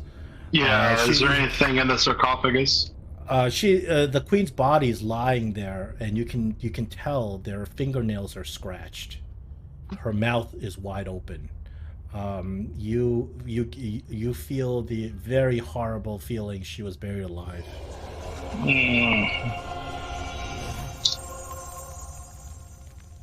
This is explaining her undead state that you finally put to rest. I heal Colin some too. I'll use a 2nd level slot. I'll say a little prayer to Narlis to hopefully guide her soul to its final destination. So, are you going to open up these alcoves? Yeah, I was going to say, Okay, see if Tiny could see if they were trapped or any of that stuff. You check them out. They're not trapped, so you open up the doors. So 2 of these tombs are empty. The other 2 have these little jars, these clay burial urns. Anything written on them? There's nothing written on them. There's profane symbols drawn on them, indicating that they were not put there by dwarves. Is there anything in the urns? Would you like to open them? They're sealed. Oh, they're all sealed. No. Just meow meow. These kinds of urns you recognize typically. It's one of the ways people bury their dead is they would cremate them and put them in the urns. But these are probably not from the dwarves because of the profane symbols you see on them, and they don't look like they're dwarven design either. They look like haphazardly put together clay urns. Did we open the center one? And you happen to know that dwarves prefer burial, not cremation. So I wonder if these are the remains of, like the dwarf maiden in there that's about to be burned. I wonder if that's what these remains are. Sadly, that could be the case.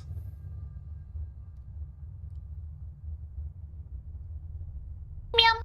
Must be how the cults of Shar deal with their dead, meow meow.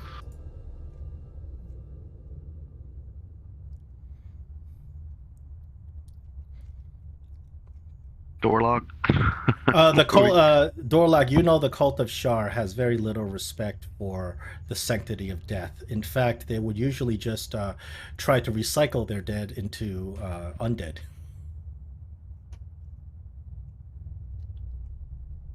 Undead base. I don't think we mess with them. You know, waste not, want not, right? Mm-hmm. What did we? No, I'll come on, man. What did we say it looks like again? Oh, here is this horrible thing where there's a DS and there's a wooden coffin on top of the DS. Inside the wooden coffin, there's some magical darkness that's obscuring a body.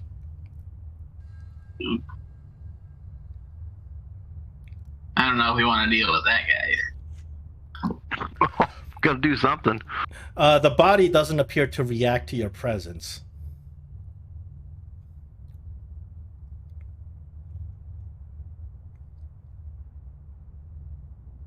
Well, What do you want? I don't see any way out, but other than the way we came in. Well, we could go past these, do something about these cultists over here, and go past that. If we was all at 100%, I'd say we give it a try. But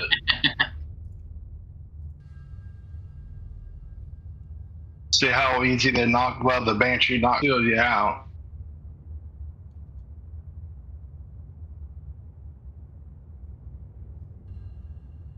I will vote for it. What was You're the that? leader. Fight or Just no? make a decision. You're the leader. All right, let's go for it. Let's fight them. All right, how would you like to initiate this? Hang on a second. Dorlak, yeah, you walk into this hallway and you see there's a pressure plate that's been stepped on by Tolan. Mm-hmm. And a big glob of Tolan's blood on the ground. Well, DM, first. Go ahead. Just a second. DM, I assume I took a hit, but I forgot to actually put the concentration effect on my polymorph. Did the turtle stop being a turtle? Oh, yeah. You have to roll. You have to roll the concentration on polymorph. Oh, it didn't roll it automatically? Doesn't it No, usually? I forgot to put the Yeah. effect on it to automatically roll I it. see. So I see. just give me a second. I'll just roll. Is it a Constitution check or save? It's a check. Okay. Check. And natural 20, so we're good.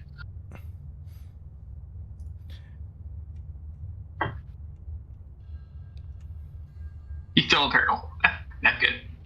This is good. Well, I think I'm going to use lay on hands and give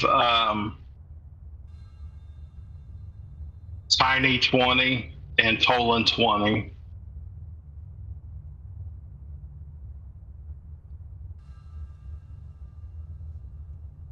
So if I target them and I hit these little buttons, will it do it? Yeah, the button I think does like 1 point of healing at a time. Okay. So you're doing 20, so we'll just Yeah, but it's not subtracting it from them. no, we'll just manually do it.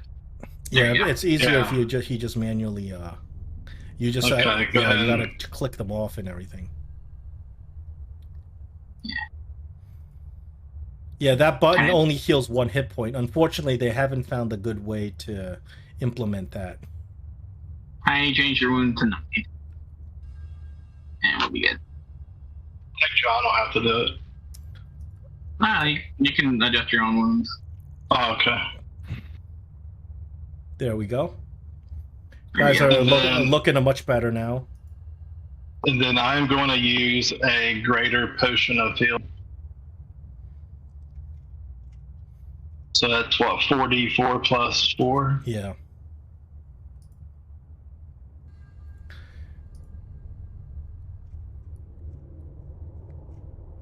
Oops, I got to do 3 more. Oh, wait. So that was what, 3? Well, that sucked. 7, 11. Well, you're down to one wound, so you're Yeah. Okay. And I'll give Neris a greater potion of healing. No, you don't. I got potions of healing. Are you good? Okay. I've only got 12 wounds, or how many wounds do I have? 12. Yeah, I'll just take a regular potion of healing. Okay, because there's 13 people down here.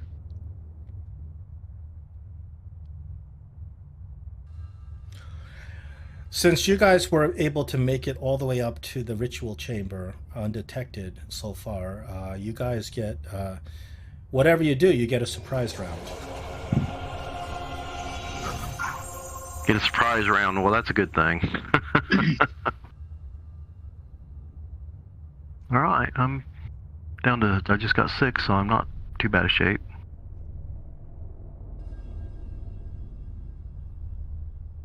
Okay.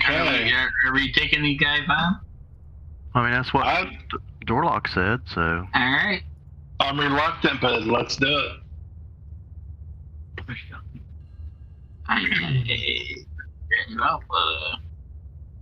You hear some barking further down in the temple chamber. Targeted?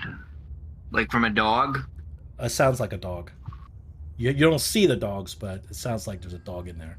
Or there's some dogs in there.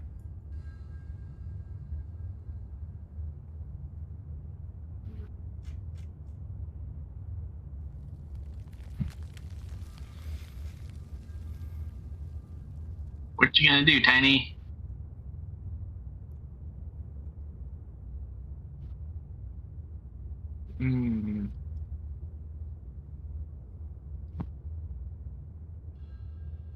What you going to do?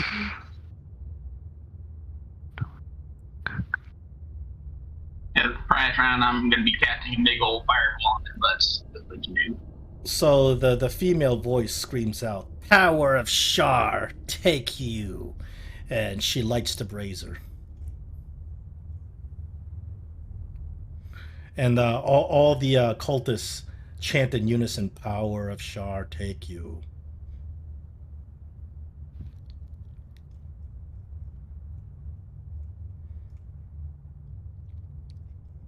And the poor dwarven maiden begins screaming as the fire begins burning. Not on her, right? No, it's on the pyre beneath her. Oh, they actually started a fire, right? Okay. Yeah, you guys came just as the ritual is commencing.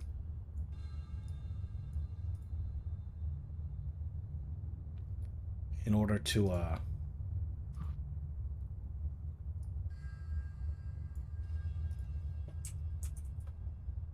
What you gonna do, Tiny?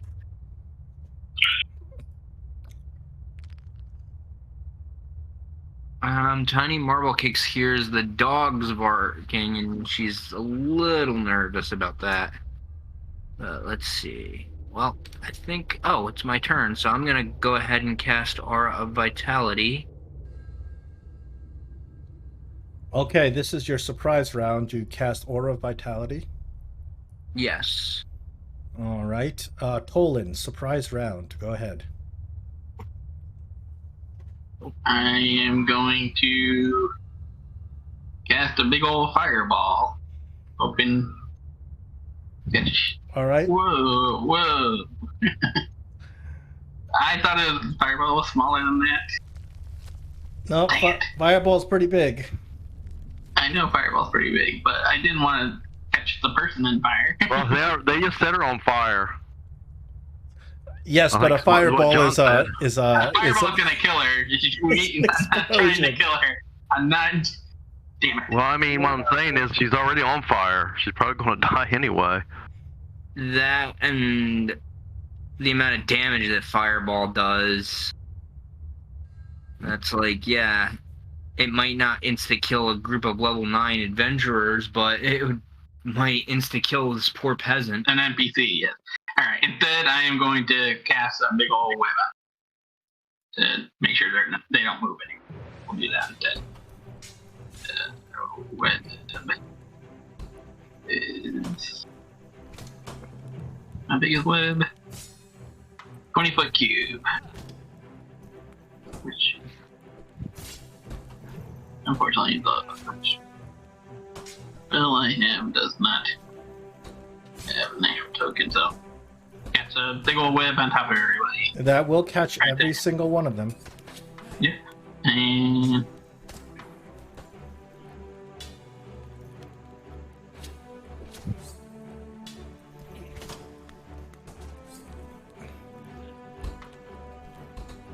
You have 2 more.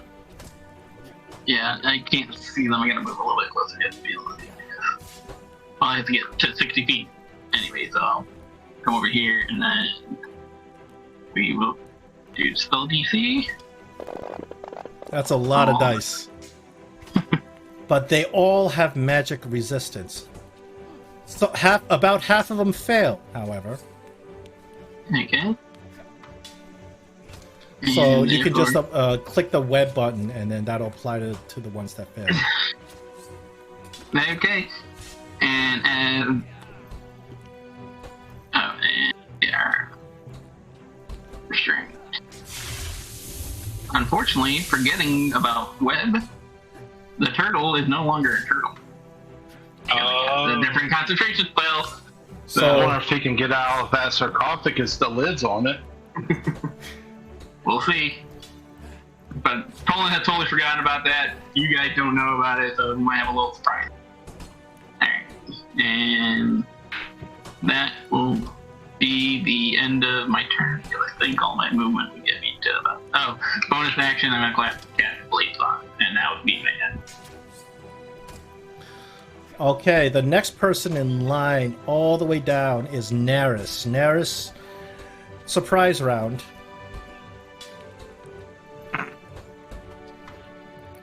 Okay. It's a free turn. Yeah, I got turn 1. Before they Right. react. Right, so I'm going to cast Mirror Image. Let's see. No, I didn't mean to do that. That was I your draw spiritual weapon. Yeah. There's Mirror Image.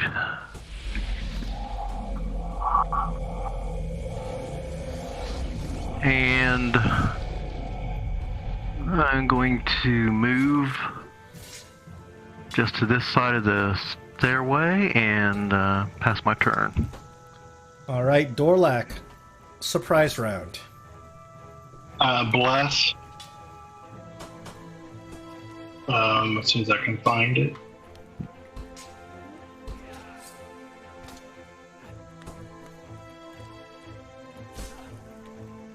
And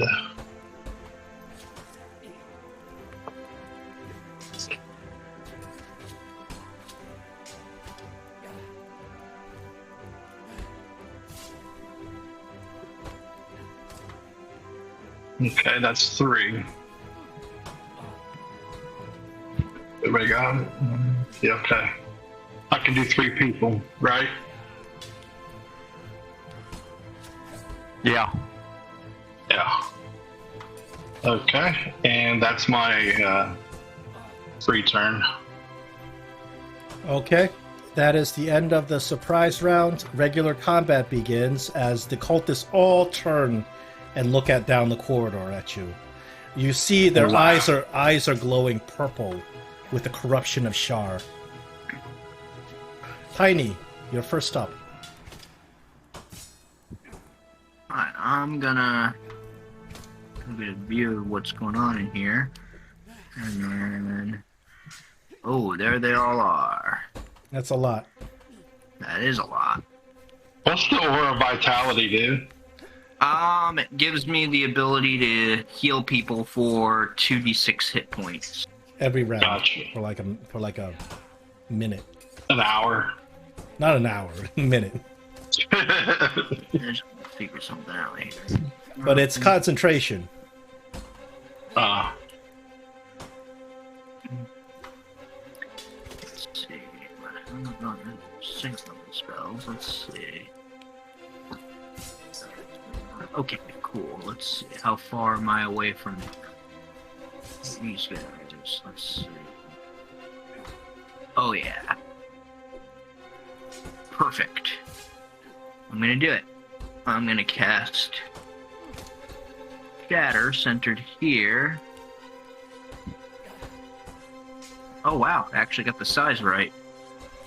Now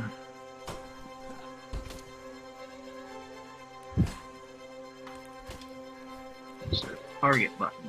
I guess there's not. No, that target, I had to take that out. Because the extensions don't jive. Alright, You should be able to target everybody.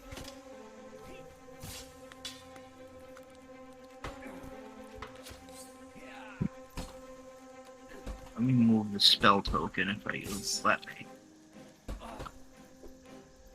Here, I'll get rid of it. Whoops. Why is this thing stuck on a spell token? Oh, there we go. Here, I'll get rid of the spell token. Alright. Alright. I'll get rid of my token also. Just These guys, 1, 2. Well, your token is difficult terrain. yeah, 1, 2, 3. we kind of got the idea where the box is. So 1, 2, 3, 4, 5, 6. Alright. So 1, 2, 3, 4. You have 5. one. I have 7 of them targeted, it looks like, but I should have 8 of them targeted. 1, 2. You actually have 2 more that you're not really seeing right now, but you have 2 more on top of the pedestal that also are caught in the shatter. Alright, I'll just go ahead and roll the save then. No, you haven't targeted everybody. Alright, well, which ones have I not targeted? Here, let me help out. the Red Prince, the Queen, and the other 3 on the bottom. I fixed the targeting. Now you should have everybody targeted. Okay. Alright then. I guess I'll go ahead and shatter. Alright, so I rolled the save. And A lot of magic resistance. Mostly saves, a couple of failures. then I'll roll the damage for whichever ones.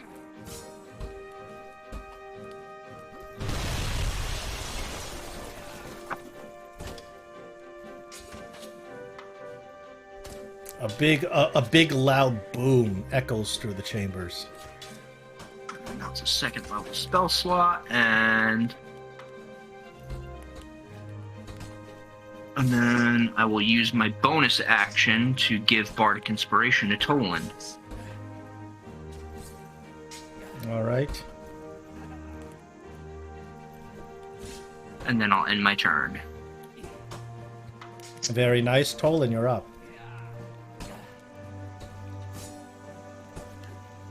Worried about their maiden. Oh, that's where she is. I thought she was in a different location. So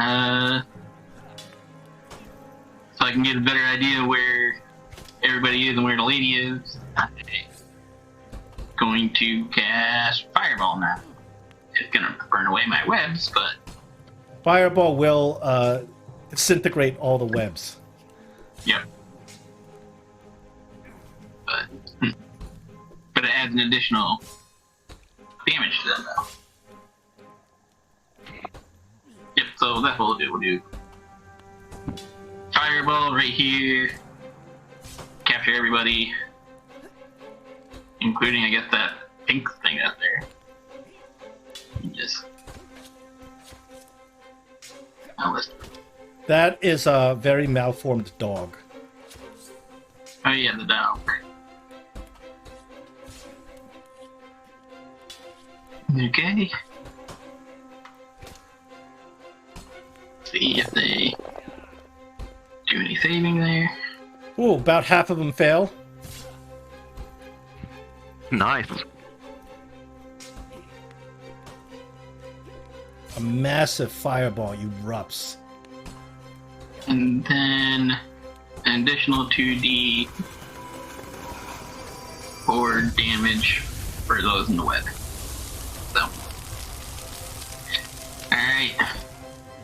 And I think that's gonna be it for Tolan. I'm like, I hope you guys are coming to support me behind me. And I'm gonna get my... Beats don't fail me now. And then I will pass my turn and watch all these guys come running at me. Okay. Oh boy, this is not gonna be good. Now the cultists are up. First up is Nocturne 8, the cultist down below. First, I'm going to take off the web effect because it's gotten burned off. Yeah.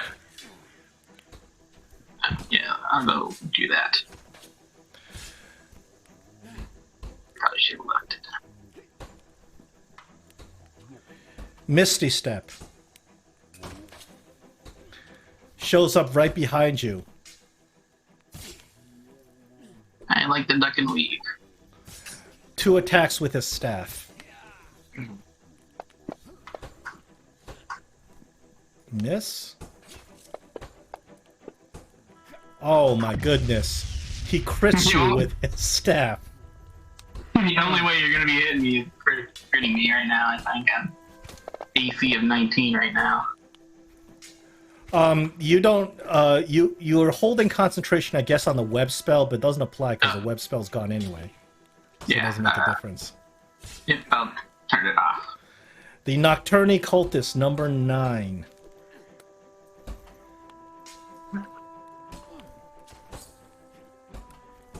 Actually, I don't think he's allowed to stay there.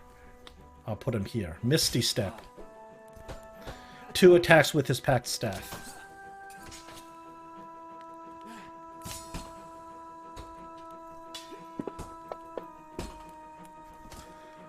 Ooh, he's gonna snag you with that staff. Oh, max damage. And second attack with the staff. I gotta turn on Tyrannuscape to hear all these bloody hits I'm taking. He misses. Glad you said something. Nocturne number 5. The good news is there's only so much room they can get close to me, and then everything will be distance attack. That's okay, you got allies. So he walks up to here before he Misty Steps. So that'll get him up to your allies. Yeah, he can Misty Step from here. Misty Steps all the way up to Tiny. Oh no. Throws down his staff on Tiny. If that's a miss, that's a second miss. Nocturne number 6. Man, there's a lot of these guys. He can come up to here before he Misty Steps. His Misty Step can bring him, because he has to see where he Misty Steps too. So it can bring him over here. While he's over there, he's gonna come swipe at Dorlak.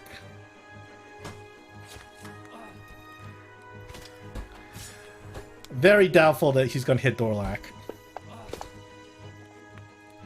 Oh, he does manage to break through.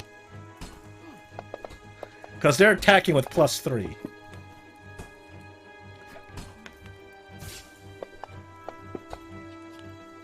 And that's a miss.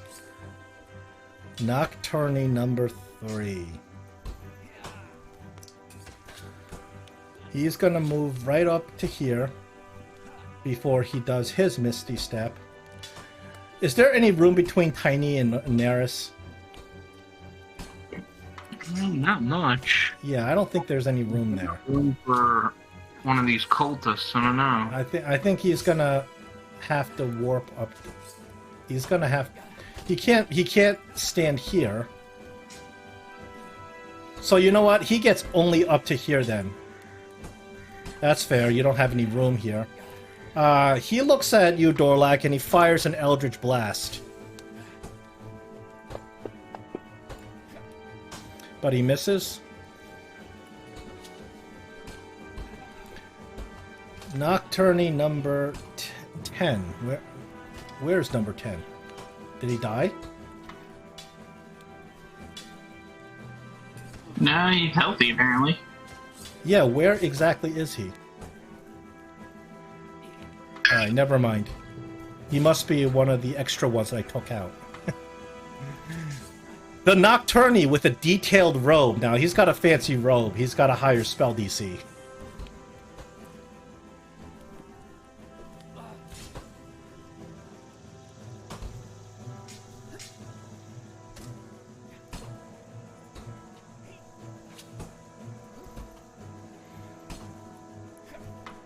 He's gonna walk up here, do his Misty Step to get into that hallway, fire an Eldritch Blast at Neris.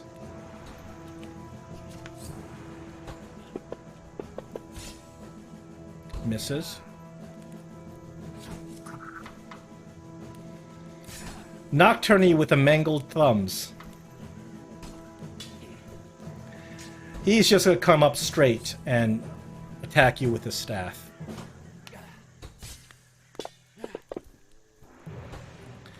Miss.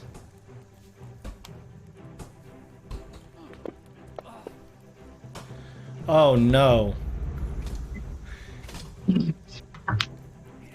You got too much action economy against you. Who did he attack? Tolan. He attacked Tolan. Oh, okay.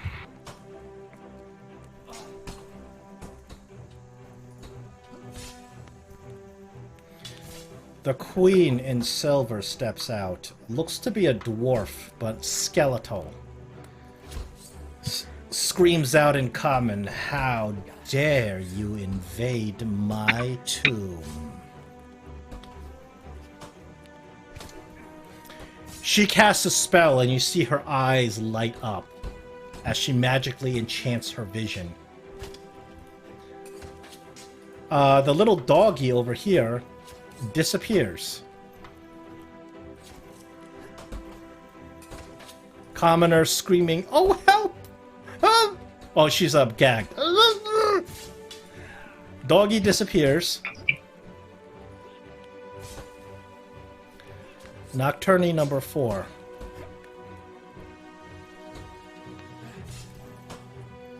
Comes up to you, directly attacks with his staff.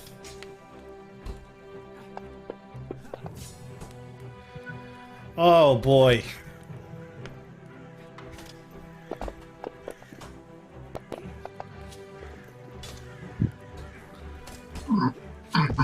Tolan, you can't take much more of this. Probably should have had our tank up there. Doggy disappears. Nocturne number 1. He's gonna be able to get over here. He's gonna do his Misty Step to fill the hallway. And inny, mini, miny, tiny. Eldritch Blast.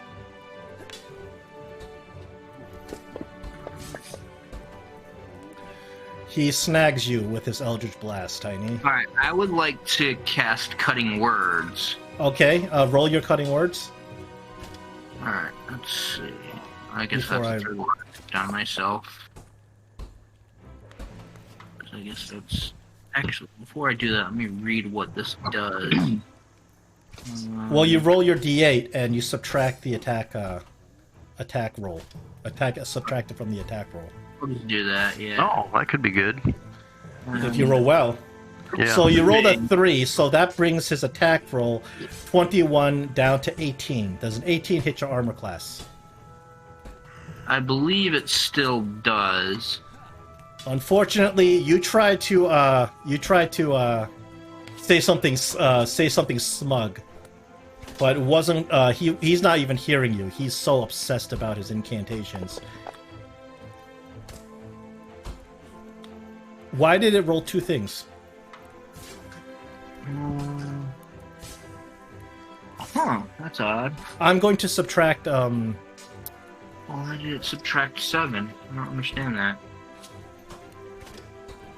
Oh, because you. I'm sorry, that was a mistake. You put cutting words on yourself, and then it subtracted 7 from that roll. So I'm going to give you 7 damage. All right. Yeah, you got to put the cutting words. It doesn't subtract damage, right? It's only attack rolls. Gonna have to find that description of it. Wait a minute. First effect and okay, what is this? Oh, come on, cutting words. If this doesn't really.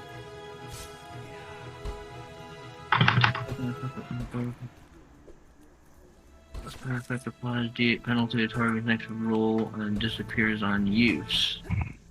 Okay. I can grab my book and it'd be easier for me to just look it up in the book. Words on like Nocti 9, the Queen, and the Red Prince. Also. Well, anyway, it's the Red Prince's turn. Red Prince comes up. He points at you, Tolan. Oh, it can affect damage. Okay. Okay, so we know for next time. He points at you, Tolan. He starts screaming magical obscenities, trying to cast a fear spell on you. Rolls your concentration. Your wisdom save. Did you have advantage on the wisdom, Tolan? Have blessed. I don't know. Blessed. I'm blessed, and I have bardic inspiration.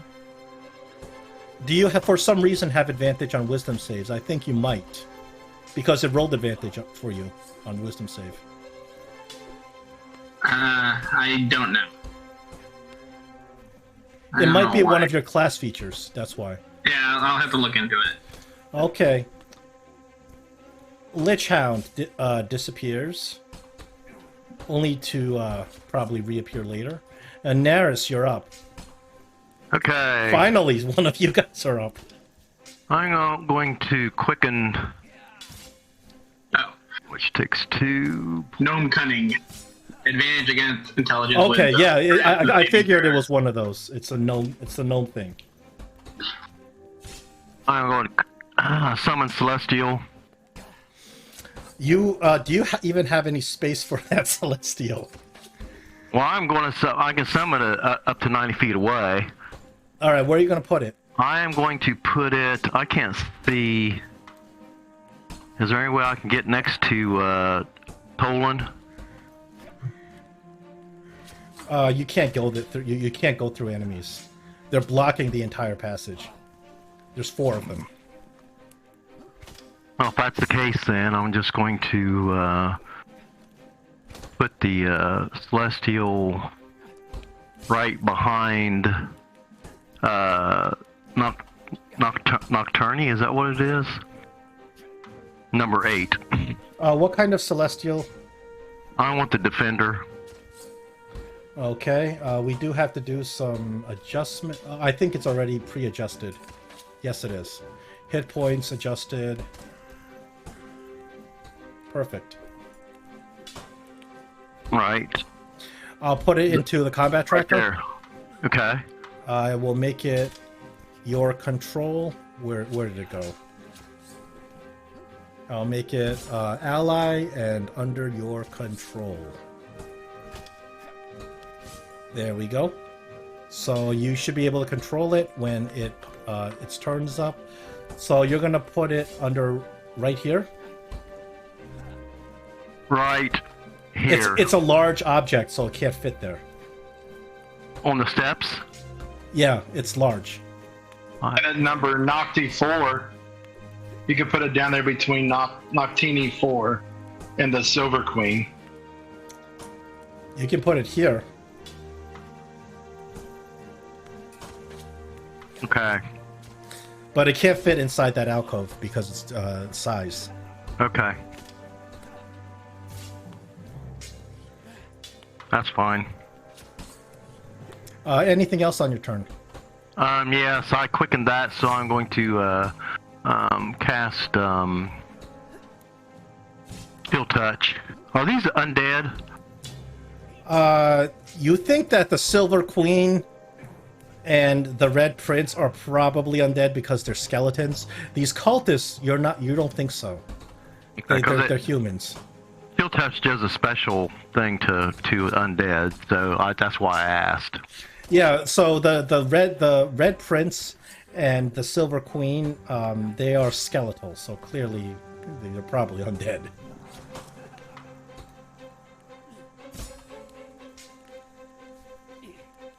Okay, well, I'm going to cast Chill Touch at Noctini number 5. Okay. You're actually roll with disadvantage because you have it's a ranged attack and you have enemies.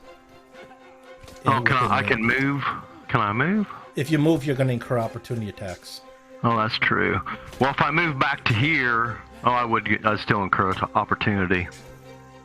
I'll just roll it with disadvantage and. Yeah, just roll it again with disadvantage. All right. So let's see. Disadvantage and Chill Touch.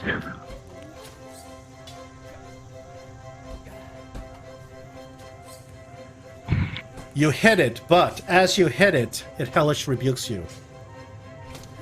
Very nice. For a rebound, you succeed on a throw, so you only take half damage from the Well, it got mirror. Does that count? Does my mirror image count on that? Oh, I'm sorry. I forgot you had mirror image. Can you roll to see if it hits your mirror? Yeah. Nope, it does not. It does. It hits you? I mean, it hits the mirror. Yeah, I had to roll a 6 or...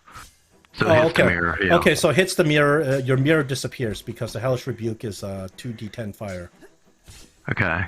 So your mirror, one of your mirrors disappear, but you take no damage. Now you may roll your damage against it. All right.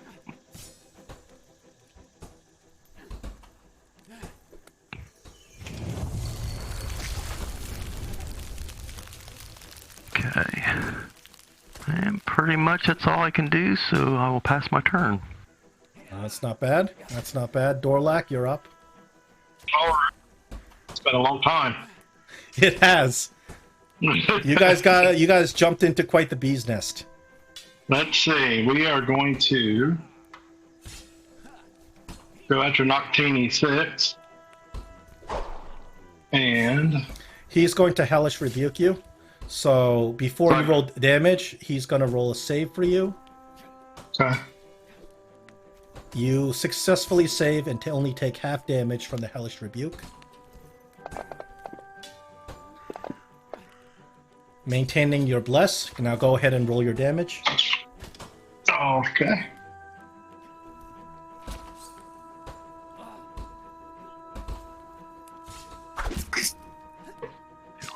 And then I'll use my second attack.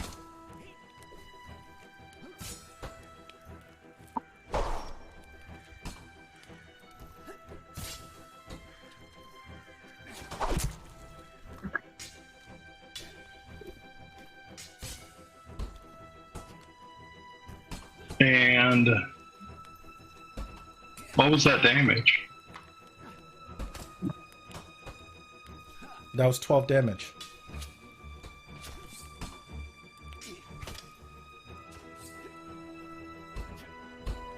Okay. Still not dead.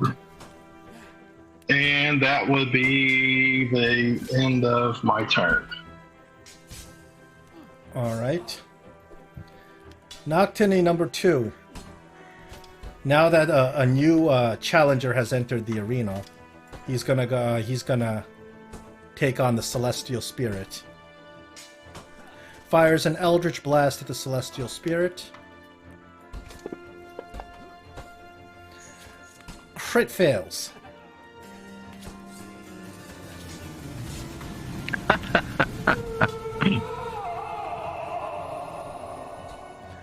Noctini number 7 also fires an Eldritch Blast at the Celestial Spirit. Oh, he had web on still. I had to take it off. Oh, sorry about that. No, it's okay. I took it off. I took it off earlier. All right, let me just roll that again. And I'll just roll it again because I don't know which one is which. So I'll do Eldritch Blast. Not like he gets advantage for restrained. Well, if you're restrained, you get disadvantage on your attacks. Ah, okay. Okay, he misses anyway. We're all the way in the top of initiative with Tiny again. Okay. So, seeing that my friend Tolan is badly injured. Oh, he's in bad shape. He's in pretty bad shape. I'm going to use my main action to disengage. And then I'm going to use my bonus action to target Tolan. And then I'm going to heal him with my Aura of Vitality. Oh, he needs it.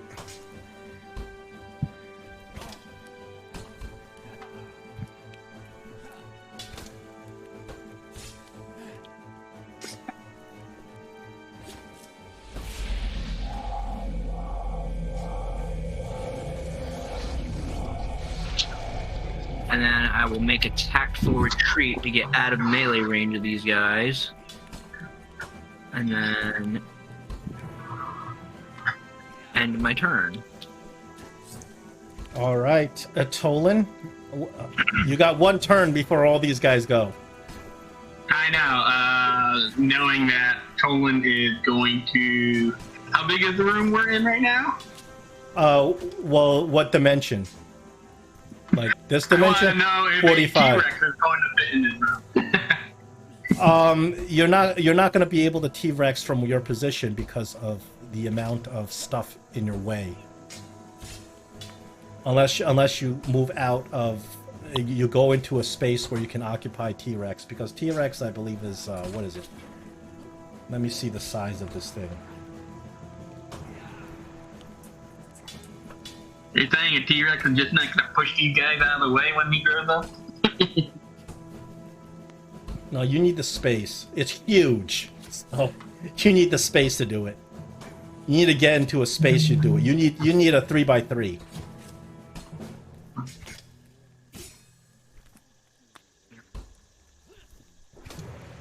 Okay.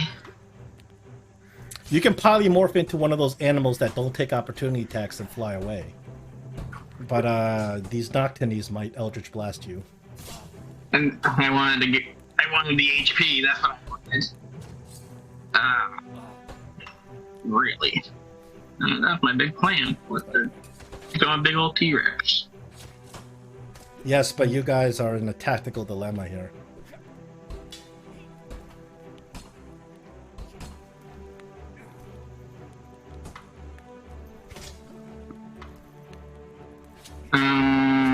Yes. What? Sorry. Because I thought I was going to be able to do that.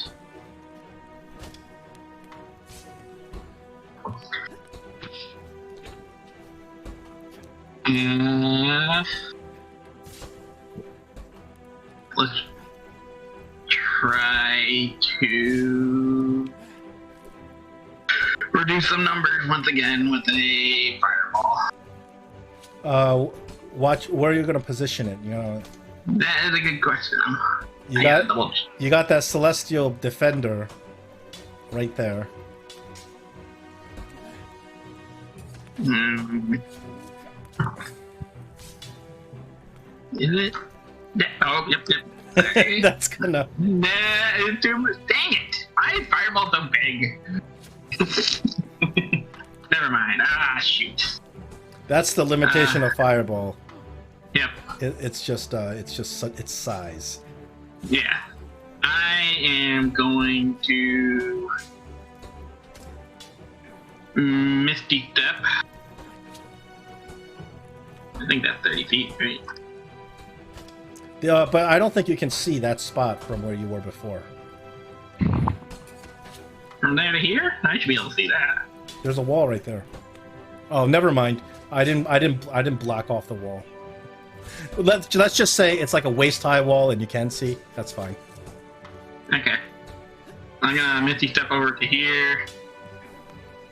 Try to get some space from all You those see this. things. You see this ethereal Shadowfell ooze on the ground to the Oh, boy. south.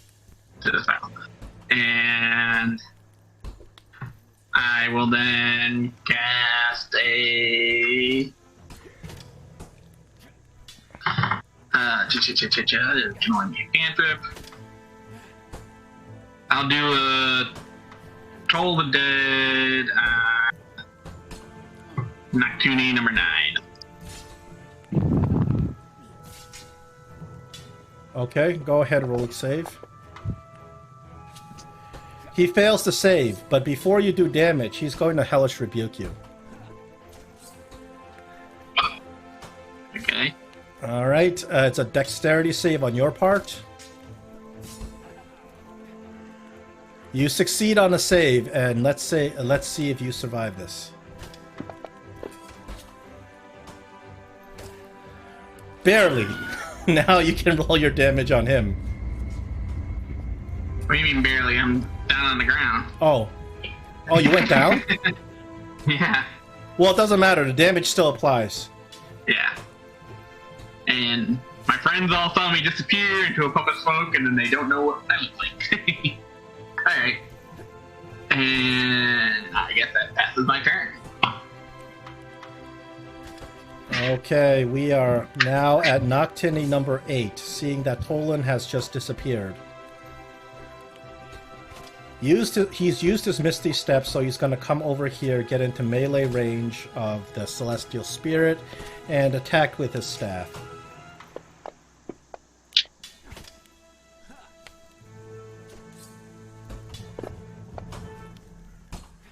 Missing twice. Noctini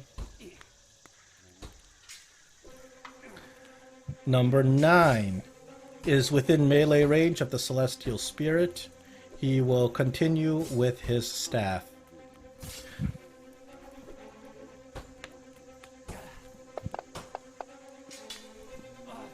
He does manage to hit your Celestial Spirit.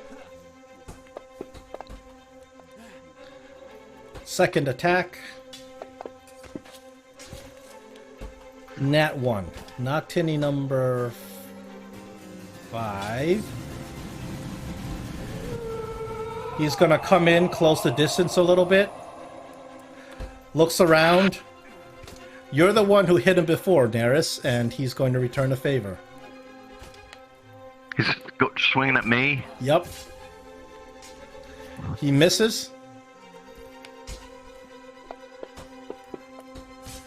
This one's a hit. Now you can roll your mirror.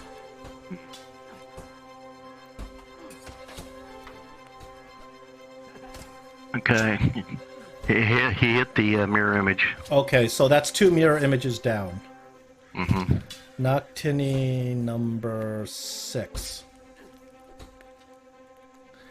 is already here. He was engaged with Dorlak. He is going to continue. Oh, this time what he does is his staff glows green, and he tries to touch you with the green staff, trying to do a poison spray. Misses. Noctini number 3.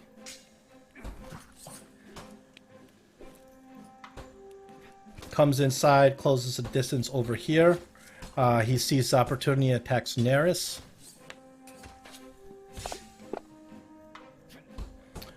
He is going to break through with that attack. And now you have a mirror to roll.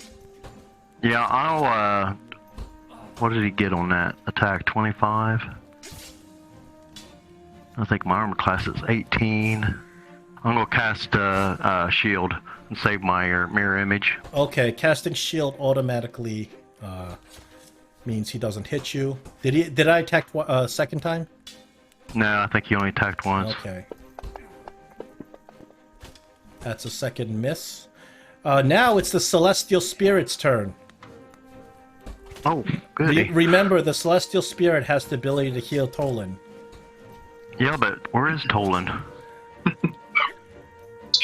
Tolan's right next to him. So if the with the radiant hit, with the radiant mace, when the Celestial Spirit hits, it can grant itself or another creature within 10 feet 1d10 temporary hit points. So it can't heal Tolan. It can give, if you're down, it can't bring you back up with temporary hit points.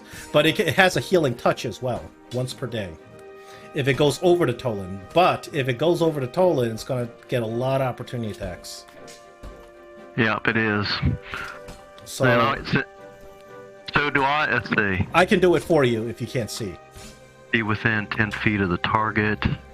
Was that with each hit or just one time? Well, yeah, that's with each hit. However, Tolan is down with 0 hit points, so temporary hit points won't bring him up. Oh. He's still going to roll death saves with 0 hit points. So he needs real healing. So real healing, the Celestial Spirit can do a healing touch once per day, but he has to be, let me see. He has to be within touch. Yeah, so he's going to have to incur 1, 2, 3, 4, 5, 6 opportunity attacks to walk over to Tolan. Yeah. Well, or he can disengage and go over to Tolan and do it next turn.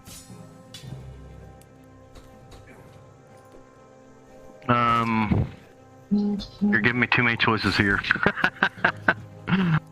I'll make it simple. One is suffer 6 opportunity attacks and hope he survives so you can go over and heal Tolan. Well, listen, we need Tolan, so I'm going to disengage and go over and at least try to block him, guys from hopefully getting to him.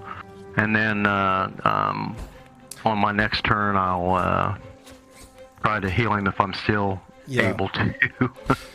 All right. Okay. The Nocturne with a detailed robe is going to step out here.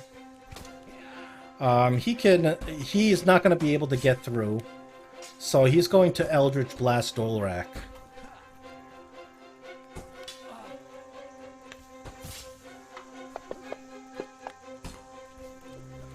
Dorlak, you feel the sting of Shar's Shadow Weave once again, as an Eldritch Blast pierces your armor.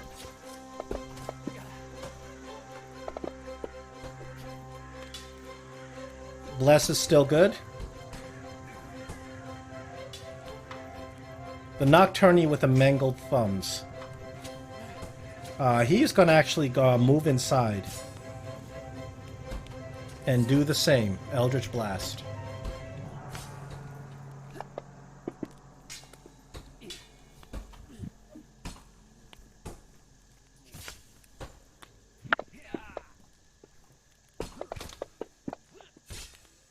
Oh, Dorlak, your bless goes down. As if we needed more bad news. The Queen in silver looks at the Celestial Spirit hatefully. She summons the Shadow Weave, and the Shadow Weave courses in her hands as she channels a stream of shadow energy right at the Celestial Spirit. She casts. It's not a casting; it's an attack. It's called Eldritch. Why does she have cutting words on her? Oh, because you might have put it on her. All right, is okay. The Red Prince has it. Yeah, I'll take it off her. And the Red Prince also has it. Yeah, she's going to attack the Celestial Defender with a beam of shadow energy. It's called Eldritch Fury, and let's see how she does. She misses. Well, that's maybe our luck's changed.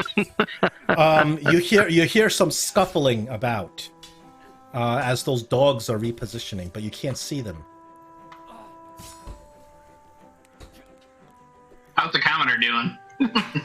She's burning. She's still alive, but she's burning. More scuffling by dogs. And then the commoner, she's screaming, but she can't really scream because she's gagged.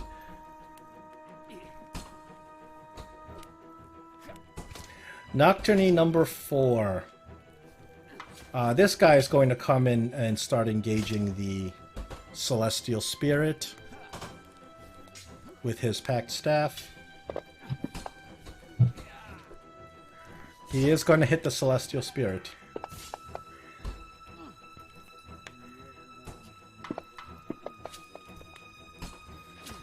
Second is a miss.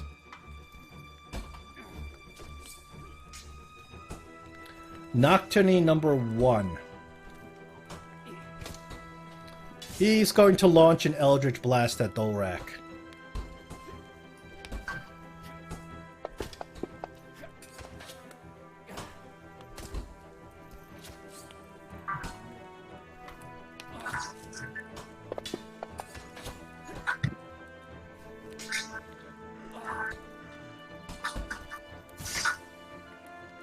The Red Prince hobbles forth.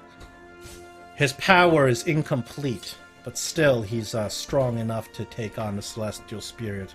He unsheathes his sword and it turns into a shadow-weave blade as he strikes down on this poor surrounded Celestial Spirit with his Eldritch Blade. He misses. And we are at Neris. Okay. Move the map. Nocturne 5 has Hellish Rebuked you. Nocturne 3 and Detailed Robe have not Hellish Rebuked anybody. Nocturne 6 has Hellish Rebuked. Okay. Just so I keep score. Okay, so I am going to...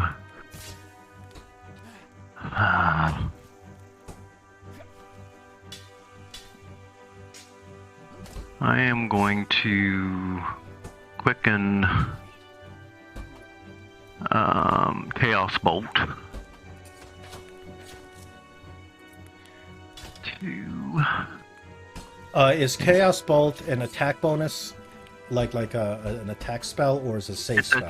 It's a ranged attack spell. Okay, so if you do that, then you have to understand if you're within melee range of enemies. So if you attack from where you are, you're gonna incur disadvantage. Maybe I'll do something else then. Chromatic Orb. That's ranged too. If you walk out of range, it's going to be 3 opportunity attacks. By right. Yeah.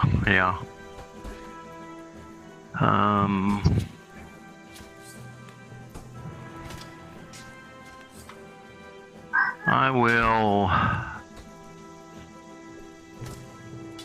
go ahead and I'm gonna go ahead and cast that Quicken Chaos Bolt anyway. Okay. I don't have any good attacks really. So I will do it on number 5. Whoops, I forgot the disadvantage. Just roll it one more time. Okay.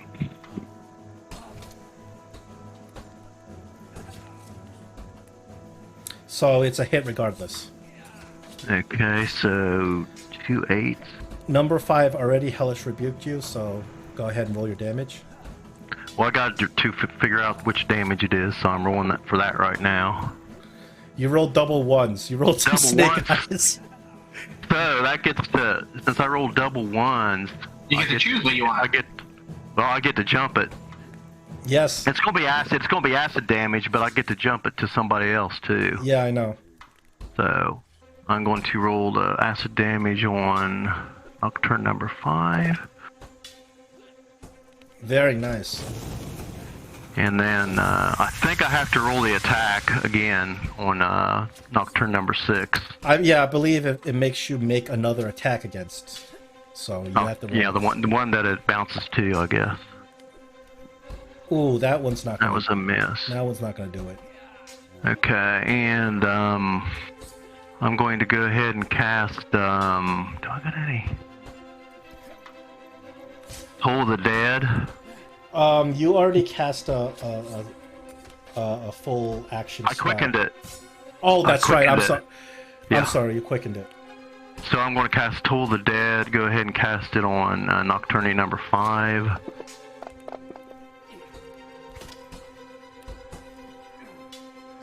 Nocturne has magic resistance. Succeeded on the save. Okay, so then that's the end of my turn. All right. Nocturne number 5's looking half dead. More dead than he was before. I was hoping to get rid of him. All right, Dorlak, you're up.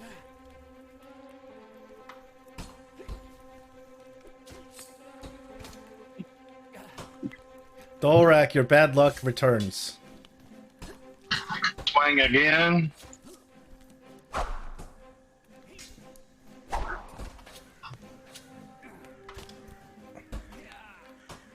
Nocturne number 6 goes down in a heap of blood and guts.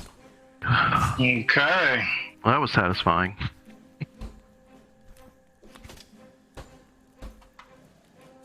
And I'm done.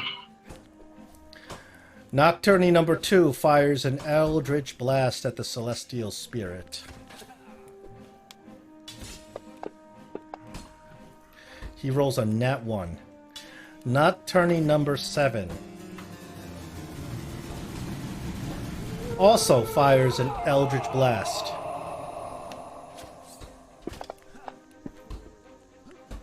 Misses. We are all the way back on top of initiative with Tiny. Okay. Now, knowing that my friends are in trouble and that poor dwarven woman's in trouble, I need to try to break through these people. It won't be easy. There's a lot of them.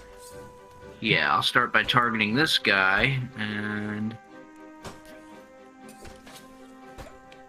I'll attack him with a firebolt. Let me get my cantrips here.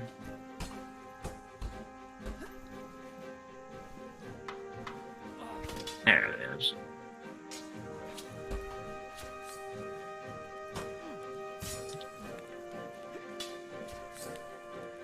That's a hit. He goes down, burning in a righteous flame. And then I look at Dorlak and I give him Bardic Inspiration. Very good. Anything else on your turn? That is it. All right. Next up is Tolan, who is down and must roll a death save. Hopefully we'll make it to the... Ooh, that's a failure.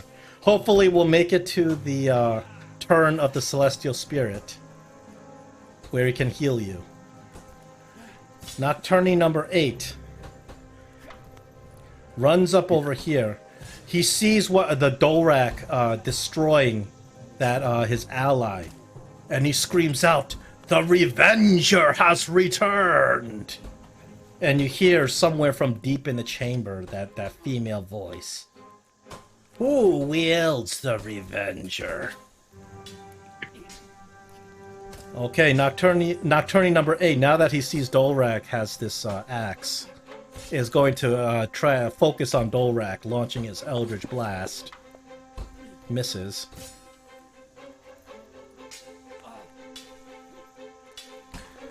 Nocturne number 9 joins in the fray. They are focused on Dorlak. Take down the one who holds the Revenger! So now you know the name of your axe. Fires Eldritch Blast at you. Oh, that one's gonna sink in.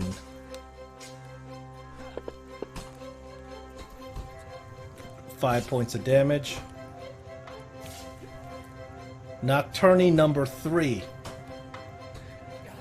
walks in, closes the distance. Actually, he's gonna come over here. They're focused on Dorlak now that they realize he has the axe. Misses. Misses again. All right, Celestial Spirit, we made it. I also have a question. We don't have to answer tonight about the celestial spirits. Yeah. In the other tab, Because it says on the top that the DM needs to make some changes. Oh, I've made those changes already. Oh, you already did? Yeah, With the armor class and all that stuff? Yeah, the creature that I import for you, I've already made the changes. All right. Well, never mind then. That's why I put that L5 in brackets. Oh, okay, I see. Because it represents your level. All right. So once per day, he's got a healing touch of 2d8 plus 5. Yep. Oh. If it'll drag over there, I'll stick it on him then. There we go. Here you go, Tolan. Tolan's back up. And actually, I assume the Celestial Spirit is just doing this on his own accord, right? No one else knows what's going on. Yeah. Well, you're right. He doesn't technically control the Celestial Spirit. It just acts in a way that would be befitting. Yeah. I just do it just so to take away the frustration from the DM having to get yet another creature. Dorlak, Tiny, and Neris have no idea what happened to Tolan. they probably can't see the Guardian either. We're all stuck up there in that hallway. No, you got blocked out with the all these guys packing in the hallway. So he's actually going to stay there, somewhat protecting Tolan. So those guys, maybe can't get to him so easily, and he'll pass his turn since he did his thing. Okay. The Nocturne in the detailed robe now comes out, engages with Dorlak, tries to do his poison spray cantrip. Actually, Dorlak, you should be having advantage against poison spray. I don't know why. Yeah, because I have resistance. It doesn't matter. He doesn't get you anyway. Yeah.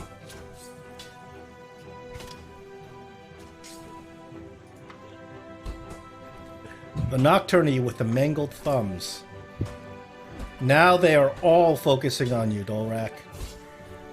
He's going to get out of melee range, so he doesn't have to roll with disadvantage.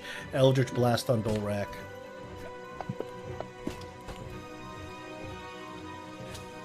Misses. The Queen in Silver steps forward. Who are you that you wield the Revenger? It matters not.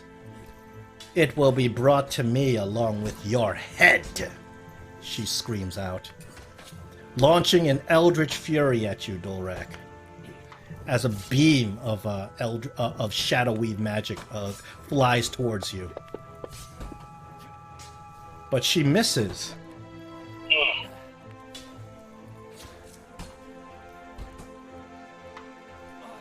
The Celestial Spirit has some problems coming along because this doggy appears out of nowhere. Hey, puppy.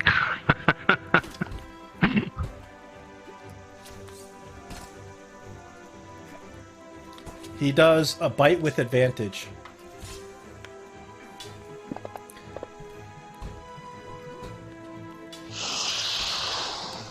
Does damage on a Celestial Spirit. Celestial Spirit does a save with strength. Fails to save, and the Celestial Spirit is knocked prone. Commoner is burning.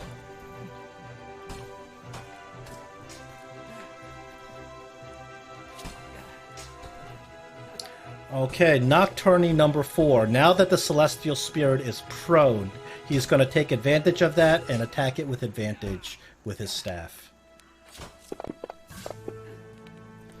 That's a double bad roll.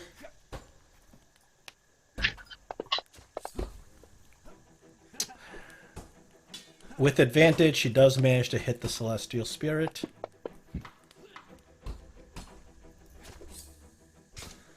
Oh no. Another doggy appears. Luckily, Poland, it doesn't realize that you're still alive, so it's gonna go after the Celestial Spirit. The doggy has a special ability. It's called Gut Rip. When a creature is prone, It tears into that creature's flesh, inflicting a massive amount of slashing damage. And if the creature gets to do a save, if it fails, it's incapacitated. Uh-oh. I'm sorry, your celestial spirit has been ripped apart by one of these doggies. Well, at least you got to kill Tolan before he... Tolan's in big trouble right now. Nocturne number 1 is going to come over, fire his Eldritch Blast. Wow, this is one of the most tough battles you guys have gotten yourself into. I didn't think you would actually fight this whole big group of cultists, but... I didn't either, but... But we live by the sword, we die by the sword, right? Okay. The Red Prince screams out, "Mother, I will retrieve the Revenger, and I will be your favored son." He runs over. He also has gaseous form. He turns into a puff of smoke and begins floating this way. So he's over here, but he is now a puff of smoke.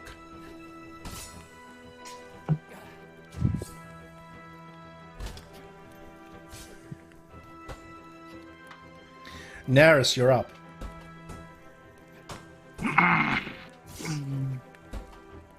Well, I can't get out of this corner because of these doggone nuts. Fruits and nuts here.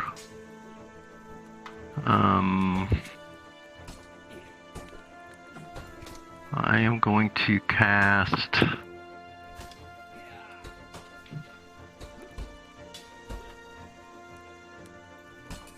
Chromatic Orb. And if that's a ranged one again, I'm going to cast my spiritual weapon.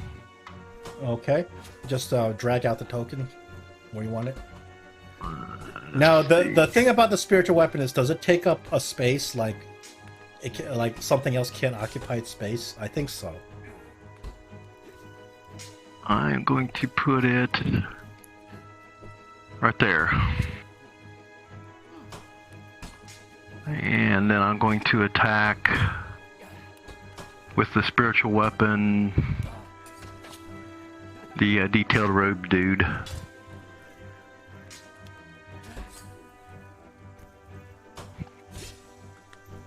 That is a hit on the detailed robe dude. The detailed robe dude is going to hellishly rebuke you because he still has his hellish rebuke.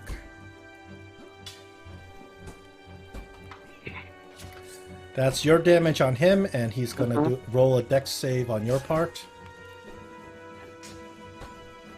You succeed on a dex save and take half damage of the hellish rebuke.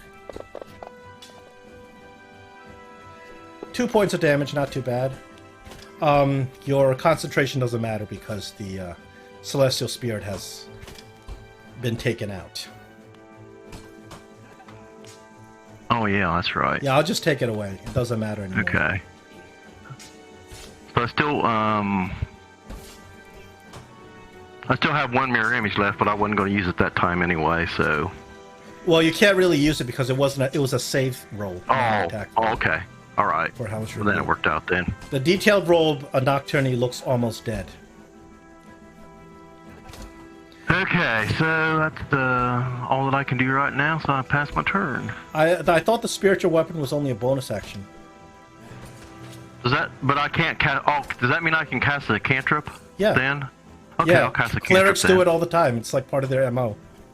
Okay, so yeah, I was forgetting about that. So I will cast Toll the Dead on the dude in the detailed robes. He fails, even with his magic resistance. Okay, so since he's already damaged, he gets the higher... Oh, is he dead? You gotta roll damage first. Now he's dead. Now he's dead. Okay. So I already passed my turn, so Dorlak it's Dorlak's is up. turn. All right. We changed the color of these dice, if that helps. No. Well. No, you hit with that one. Yeah, I hit it. No, he He's is now dying. dead. Now, can I occupy the same space as That's that actually the question I was spiritual weapon? asking, but I think the answer is no. You're not allowed to occupy the same space. You can, but you'll be squeezing, which is a horrible thing to do because I think it's a -5 to your attack, Oh, okay. and like your AC as well. Well, I can't use my extra attack then. Neris's sword is just spinning about. Well, I guess that is. Unless you got some sort of bonus action spell or ability. Well, let me think. I think I do have a bonus action.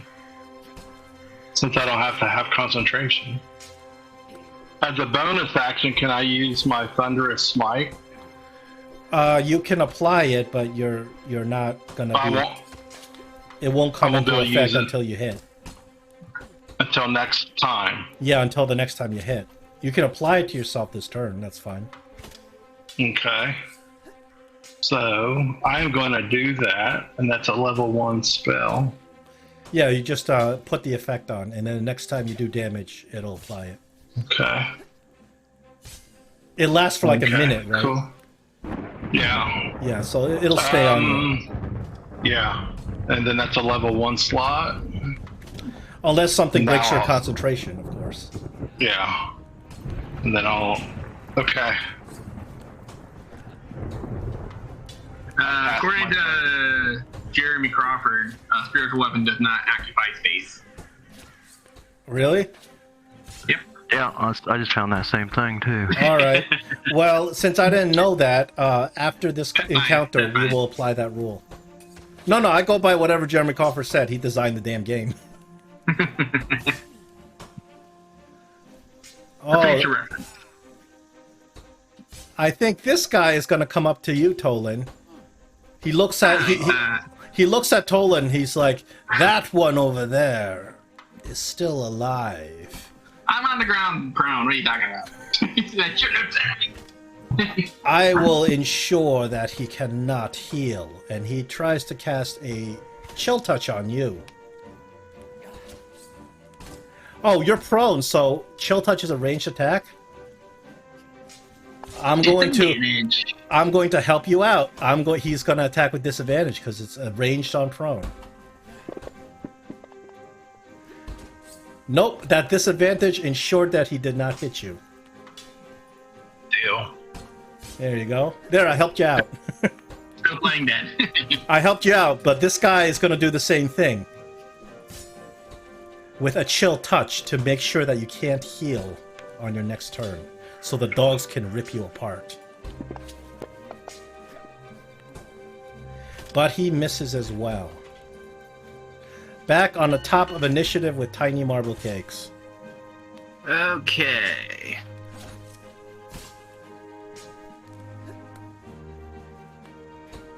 Oh, I can see this guy, the guy with the mangled thumbs. I'm gonna target him and attack him with a firebolt. Ah, there it is. Why am I attacking with 2 dice?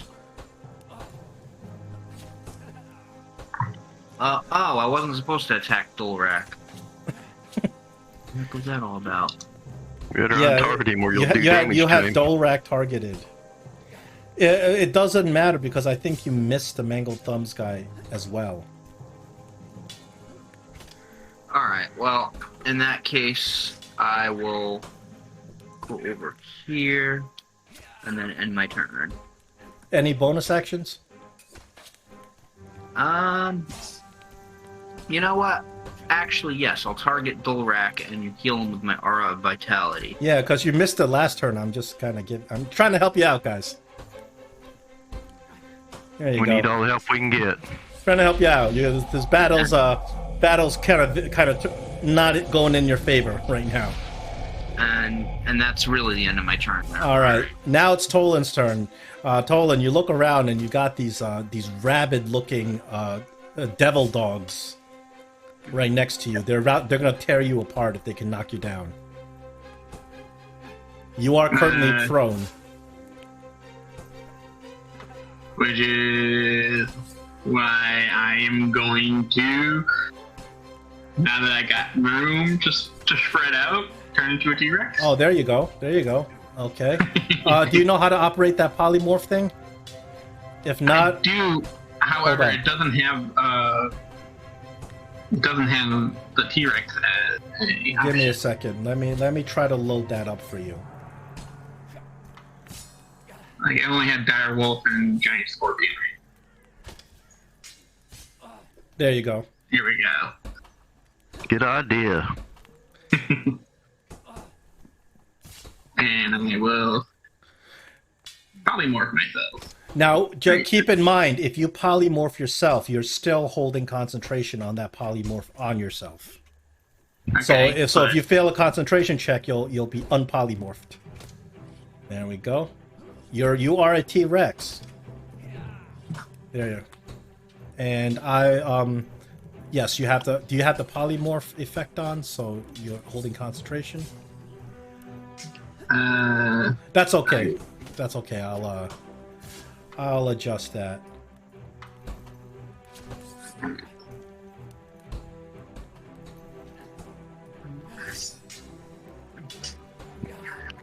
I guess I have to do that before I. Yeah.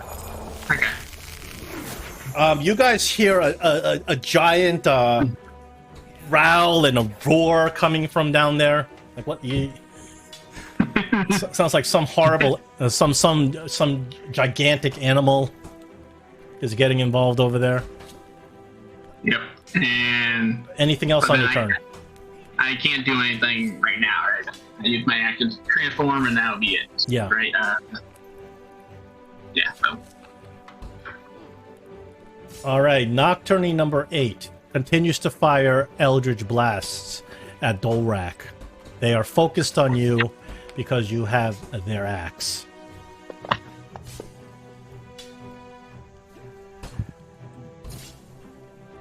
He's going to hit you with that Eldritch Blast.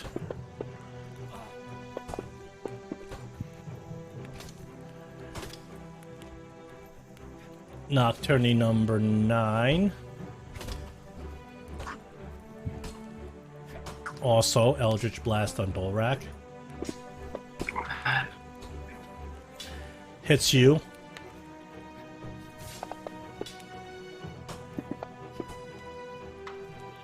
Wow, you are really doing well with these concentration saves. Mangled Thumb. He's going to walk in, closing the distance. I think he can go through the spiritual weapon, right? Well, I think we found out he probably could. Yeah, if he doesn't occupy the space. Space.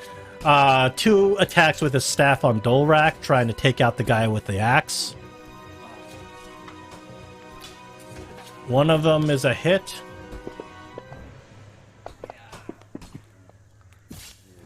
Oh, Dorlak, your Thunder's Smite goes down. Second attack on you. Miss.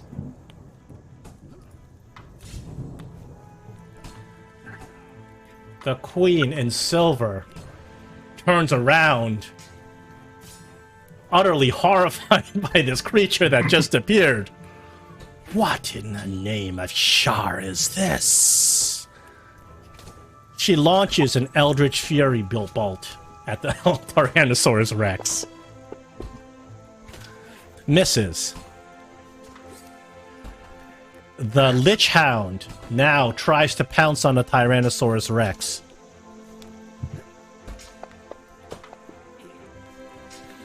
That is going to hit. You do have to roll a concentration or on the polymorph. I do get advantage though. You should have had advantage. Please roll that again. Yeah. I think the Warcaster did not apply when you turned into the the T-Rex. That's why. Just roll it again.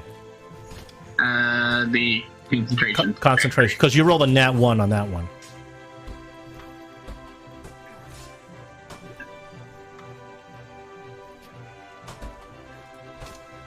Oh, hang on. Does my blade song go down when I polymorph? That is a good question. I don't. If it doesn't say it does, I don't see why it would. Yeah, I don't. Suppose I get a +3 to my blade song, so. Would So it would've been- a +3 would make you succeed on your concentration, wouldn't it? Yeah, yes, it would. All right. I think you guys need it. I'll go ahead and repolymorph you.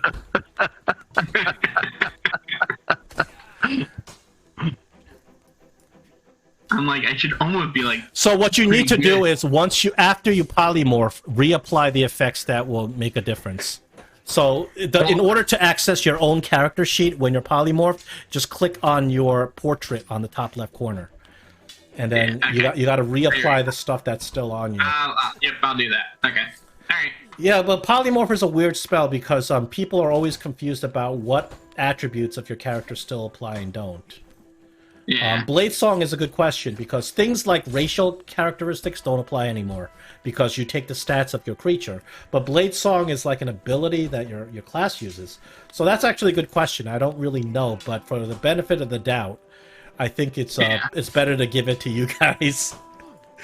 Commoner, not doing anything. Nocturne number 4. And then is it Constitution of my character or Constitution of? No, it's the Constitution T-Rex? of the T-Rex. Because Well, you have yeah. to, you're using the stats of your creature you polymorphed into, so Okay. that applies. But I don't know about something like a Blade Song. Yeah. But that's okay. We can always look it up later. The Constitution of the T-Rex is +4. So. Yeah, that makes sense. Yeah. All right, he's I should have maybe. gonna continue digging Dorlak with his Eldritch Blast.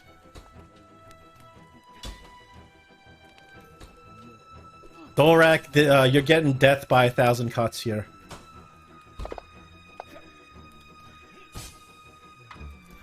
But he had 1,000 cuts to take. Well, that's what a tank is for. Lich Hound is going to try to bite the T-Rex. Misses. Nocturne number 1. He's gonna go into the space of the spiritual weapon. Actually, no, he's just gonna get up to here and Eldritch Blast Dorlak. Dorlak, you just have like laser beams flying at you from every which direction.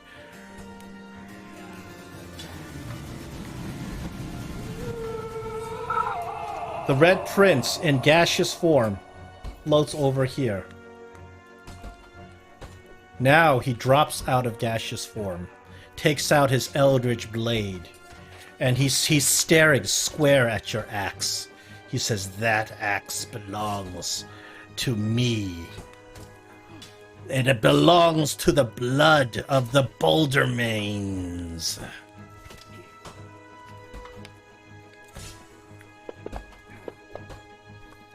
Eldritch Blade. Ooh, he's gonna... Eldritch Blade does a lot of damage. And Eldritch Blade has 2 attacks. But his second misses. Naris. Even Right. Dorlak is taking quite a pounding at this point. So if I go up there and stand right beside Dorlak, can I see the Queen in Silver? Yes. And then I'll move up Yeah, here. she's fairly far away. Let me see. She's about 50. I can see her from there. Yeah, she's 50 feet away. So I am going to try something. I am going to use 4 points of sorcery points. 4 points. Two, Wow. Okay. 3, to twin banishment. Okay. Who are you gonna try banishment on? I'm going to try to banish the Red Prince and the Queen in Silver. Okay, you can target them both and roll their charisma saves. Okay, control.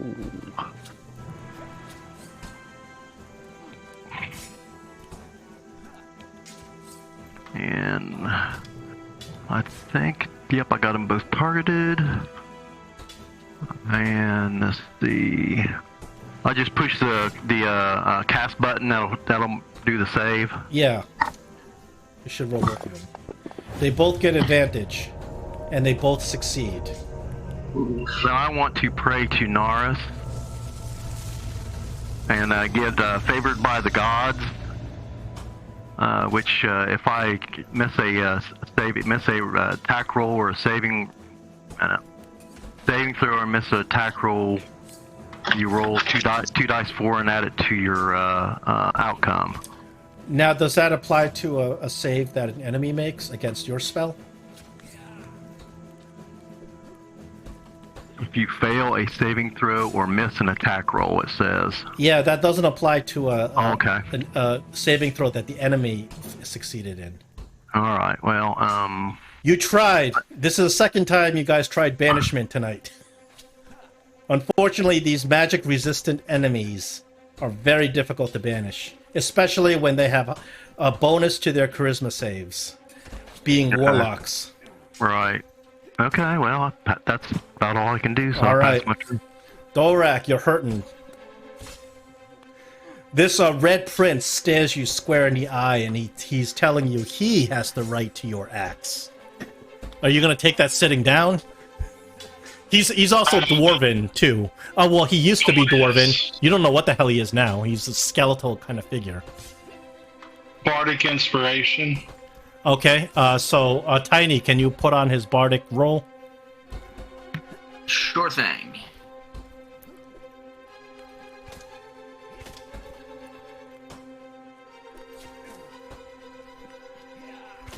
Alright, it's on. Alright, your bardic inspiration roll is active. Okay.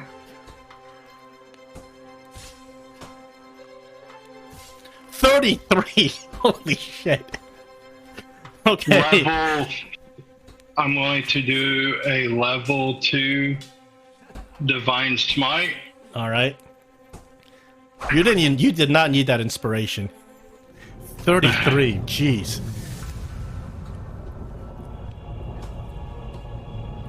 Oh, you destroyed Prince, but not before he hellish rebukes you. Of course. But you blow him up into smithereens as he launches a retaliatory hellish rebuke on you upon his death. You're going to take the full damage of that hellish rebuke.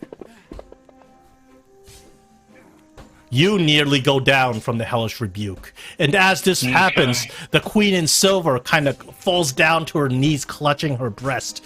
My child! You have slain the child of Bouldermane! You've killed the Red Prince! She screams out in a frantic, miserable wail. Anything else on your turn, Dorlak? Yes, I'm going to use my second attack. Sure. Against Chartreuse Thumbs. Did Chartreuse Thumbs hellish rebuke you, Naris? I believe he used his hellish rebuke. I think he did, yeah. Yeah. We'll just say he did. I don't remember. I'll give you the benefit of the doubt. And that's all I can do.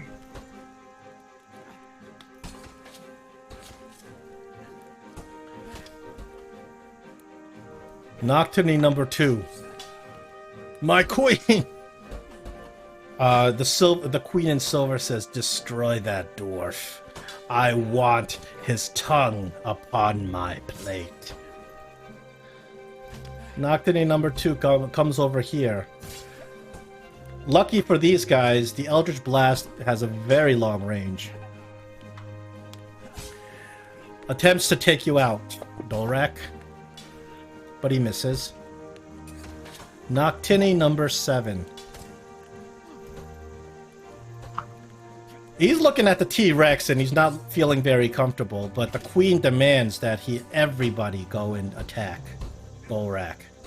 So he's gonna come over here. I don't think he's even used his Misty Step yet. So he's gonna Misty Step. And then launch his Eldritch Blast. Dorlak, you think you can take this hit? Oh, I doubt it. Let's see. Nope. Dorlak falls down to his knees unconscious. We're back on the top of initiative with Tiny Marble Cakes. Thank Okay. goodness. If he uses his aura of healing, will that Yes. heal Dora? Okay. I'm going to go up to Dorlak, and I am going to burn a 4th level spell slot. Oh, it looks like And- Tiny Marble Cake's gonna double heal Dorlak. Well, good. Oh, I'm not going to double heal him. I'm going to quadruple heal him.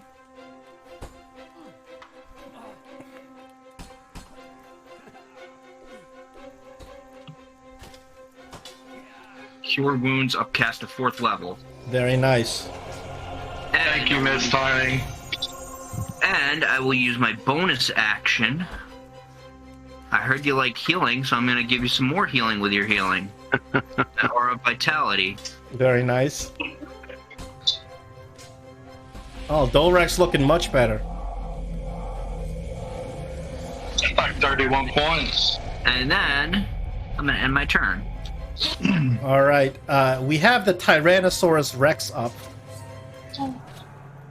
He's about to bite down on me. Yes. You have a multi-attack, but you have to use them on 2 different enemies. Yep. That's a hit. It.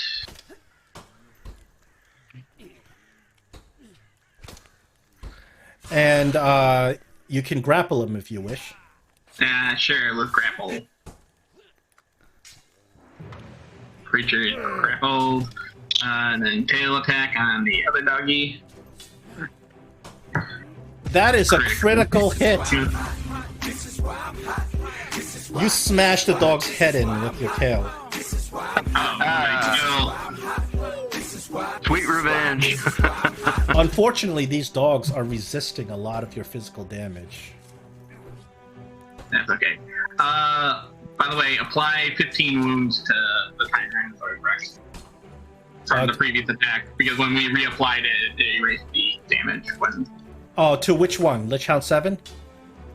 No, do 15 to the Rex. To me. Do 15 to me. Oh, I yes. can't apply the damage to myself. Oh, for some yes. reason. I got you. Okay, there we go. Yeah, that's about it. And then It's alright, you got plenty of hit points. you heard a big roar, and you guys have no idea what's going on down here. What in the hell is that? And that's my turn. Noctini number 8 comes in, closing the distance, continuing his storm of Eldritch Blasts against Dorlak. Oh, Dorlak, it was because you were prone. So he launched the Eldritch Blast on you while you're prone, so he gets disadvantage. Oh, okay. Because you're still prone. Nocturne number 9. Doesn't look like he's going to have much luck, but he's going to try to Eldritch Blast Dorlak, who's prone. Misses. The Charred Thumbs, Nocturne. Now he is going to attack Dorlak, but he's going to attack with his staff. And that gives him advantage because you're prone.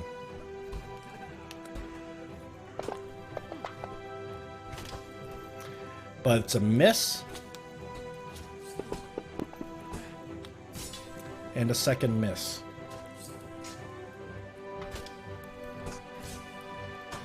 The Queen in Silver screams out, "I want his head!"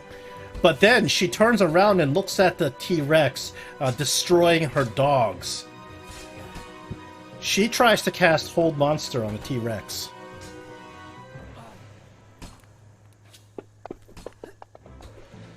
Oh, but that is not going to work against a 20 on your save. Lich Hound number 7 is grappled. He's going to try to bite you while he's grappled with disadvantage.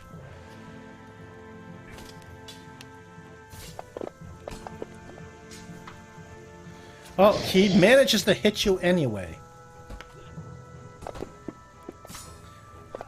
1 point of damage. You maintain your concentration, no problem. Commoner, she's still burning, barely alive.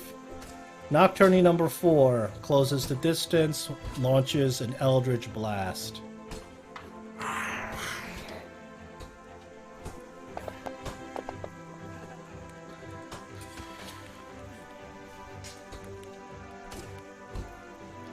Lich Hound number 5 continues his biting attacks. He does cut through.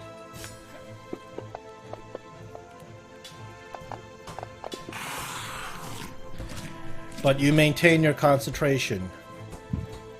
Noctini number 1. He's going to run in, closes the distance, and attack you with his staff, granting him advantage. Miss.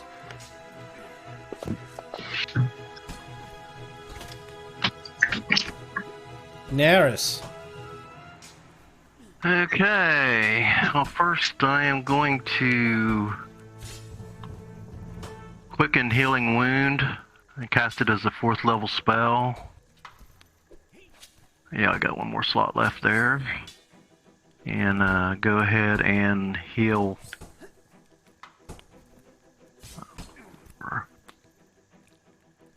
Dorlak for some more.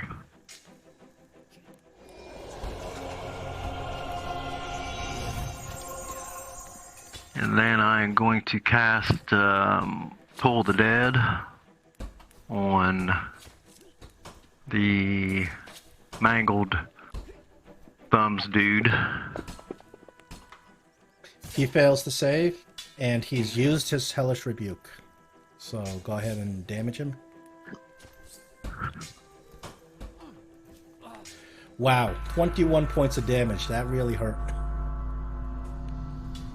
He's hanging on by a thread here. Well, that's pretty much all the damage I can do for now. Alright, Dorlak's up. Alright. You're still prone. Oh, okay. So that means... Well, you gotta get up. Unless you want to okay, stay prone. I'm gonna get up. You can actually attack while you're prone, but it's disadvantage. Okay, I'm gonna get up. And then I'm going to attack Noctini number 1.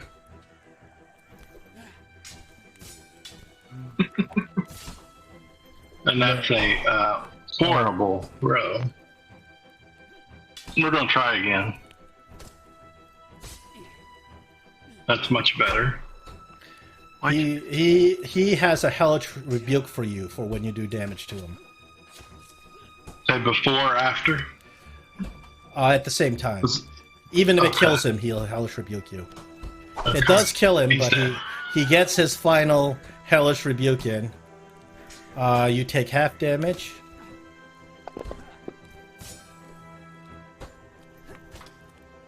Okay, that's it for him.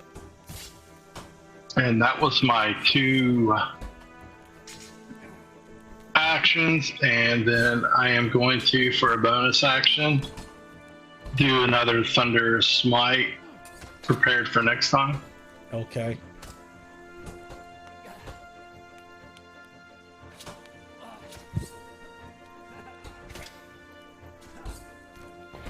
Okay.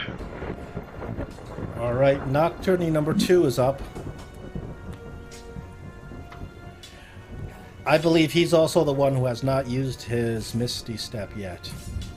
So he gets up in here, and then he squeezes in to take up that spot, and attacks you with his staff.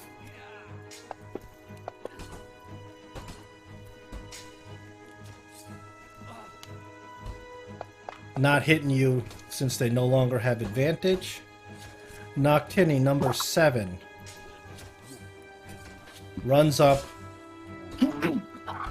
takes the spot of the spiritual weapon, I guess, and is going to launch an Eldritch Blast. Almost a 20. That was close. Okay, we're up to Tiny Marble Cakes. Alright. So, I'm going to, let's see.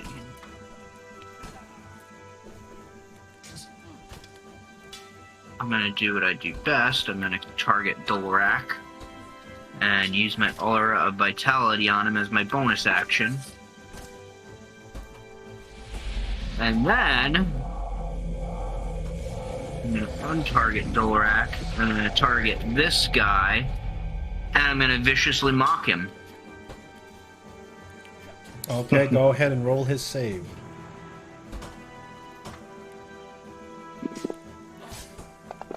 He has advantage with magic resistance, but he fails anyway. Okay, so he takes 4 psychic damage, and I will drag and drop this effect on him. Because if he attacks on his next turn, he will do so with disadvantage. He grabs his head in agony as the psychic damage from your insults starts seeping into his brain. And that's my turn. All right, now we're up to the Tyrannosaurus Rex again. Despite how big you are, you realize in horror that these creatures are resistant to a lot of martial damage.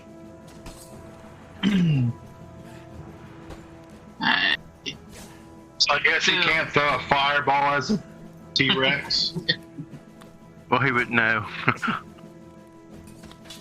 I will the still concentration. fight these creatures. You still have it grappled. When you have it grappled, you actually, I think you're supposed to have advantage on it. Well, I did the attack and it didn't. I don't know. Or no, the grappled. Grapple. I don't think. No, grappled. Good, No, I'm thinking of paralyzed or Yeah. incapacitated. Never mind. Anyways, we'll attack the other one with the tail whip.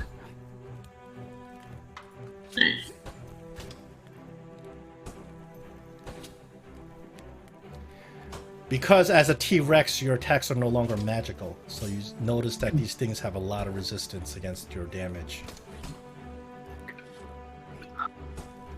I don't know about that. I'm just a T-Rex just attacking, and then You're just an you're just an angry dinosaur. you're a T-Rex, angry dinosaur. Noctini number 8 is gonna come over here, fill the distance. He's gonna take his chance to strike out at Naris because you launch an Eldritch Blast now, and that is melee range. Gonna take out his staff and swing at Naris. He swings with a miss. And swings with a second miss. Noctini number 9 closes the distance over here, launches his Eldritch Blast.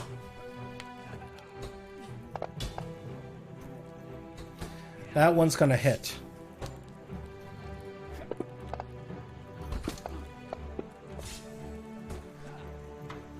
Dorlak, once again, they broke your Thunderous Smite concentration.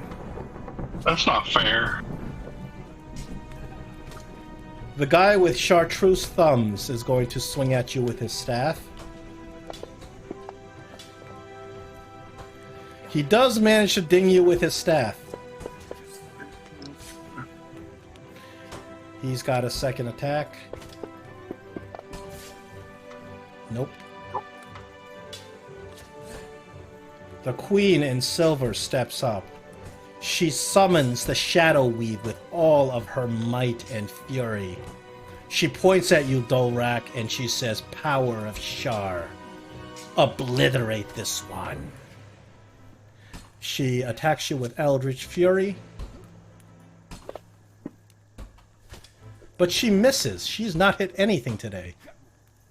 Lich Hound number 7.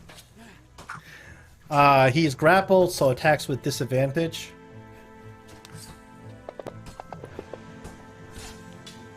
Not gonna hit. Noctini number 4 is gonna close the distance and launch his Eldritch Blast.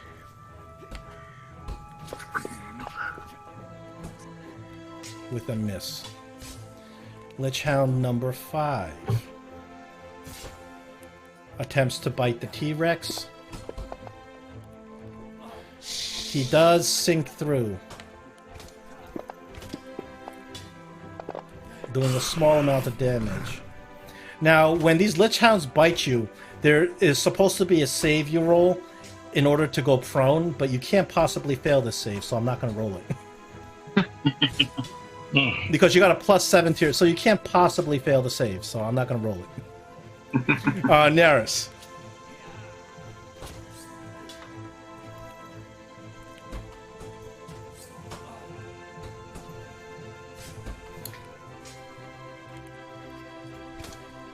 Naris, you're muted.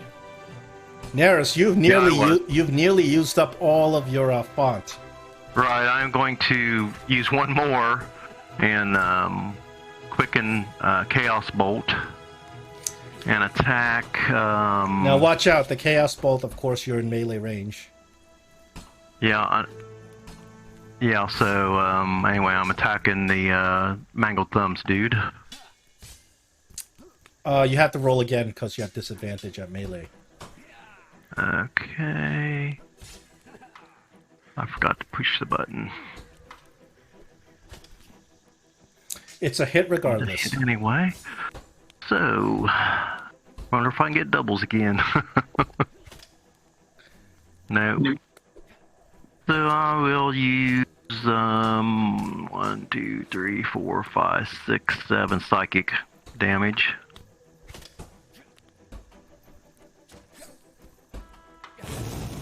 That destroys him. And I will cast Chill Touch at Nocturne number 8.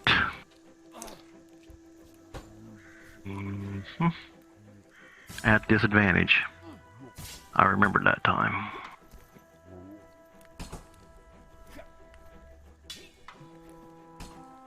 Double 13s. Yep, so I know what that come out to.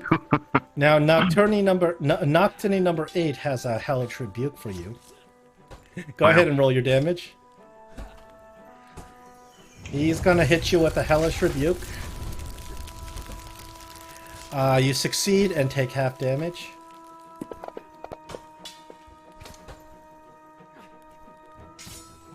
Okay, and I believe that is all I can do.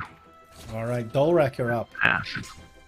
All right, I'll do the Noctini number 2.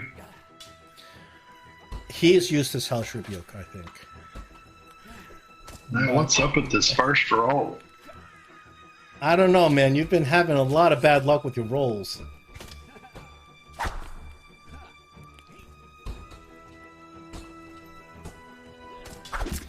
That's the end of him. Yeah, and that's all I can do. The slow whittle. You could move.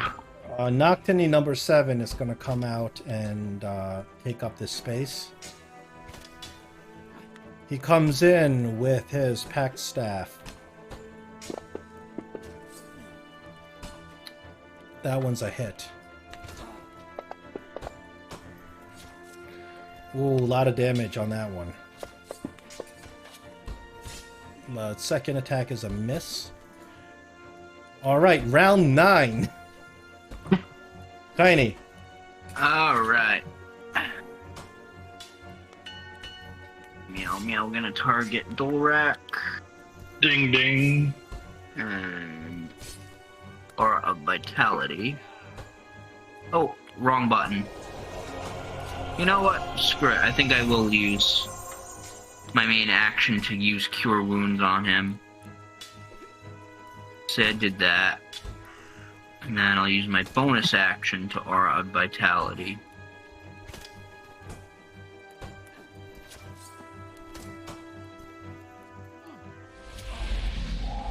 go. And that's all I can do this turn, so I will end it. All right, T-Rex. Will that even heal him? It looks like he's got the same number of wounds he did before he cast that. Yeah, it went down. Oh, did it? Okay. You gonna bite the creature that he currently has in his mouth? Well, the first one I went down. I don't know about the. Well, I thought you already had 42 when he cast that Aura of Vitality. I had 52, but I don't think. But the first one didn't go down, make it go down. Oh, then just change your hit points. Yeah, I think it should be 32. Yeah. Change your hit points then. Yeah, because I gave him 20 hit points between the Cure Wounds There. and Aura Vitality. Well, the angry dinosaur did another roar and stuff like that, and I hope you guys are just like, I hope Tolan's okay. So We're probably like, man, there's a monster down there. I think Tolan must be dead. Yes, you're wondering how Tolan's still alive. if he is With alive. all the stuff that's going on down there. Okay, Noctini number 8, having used up his Hellish Rebuke, used up his Misty Step, is going to Pack Staff, attack Neris, who's the closest. That's a miss. That's another miss. Number 9.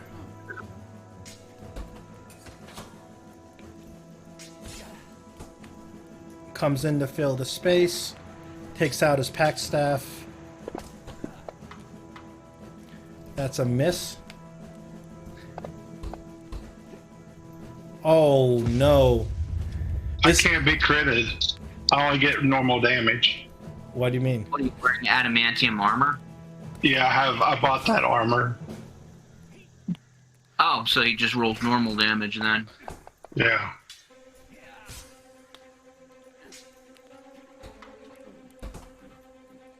Okay, so what I'm going to do is because it's going to automatically roll crit damage, so I'm going to hit the half key.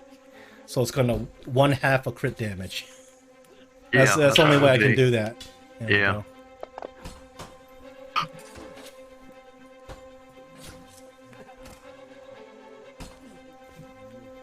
The Queen in silver is going to take her opportunity to close the distance here.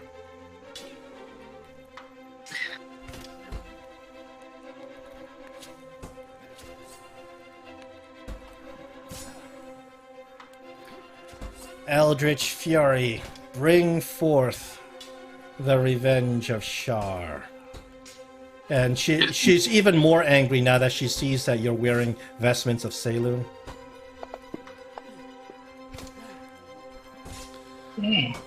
Oh, she's gonna get you with that.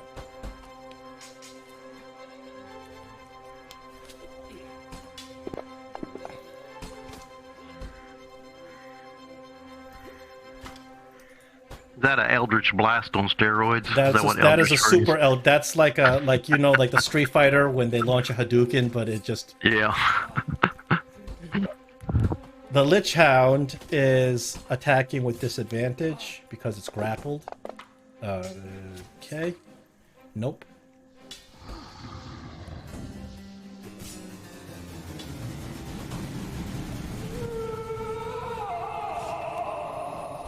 Noctini number 4 stands in front of his queen, guarding her, and launches his Eldritch Blast.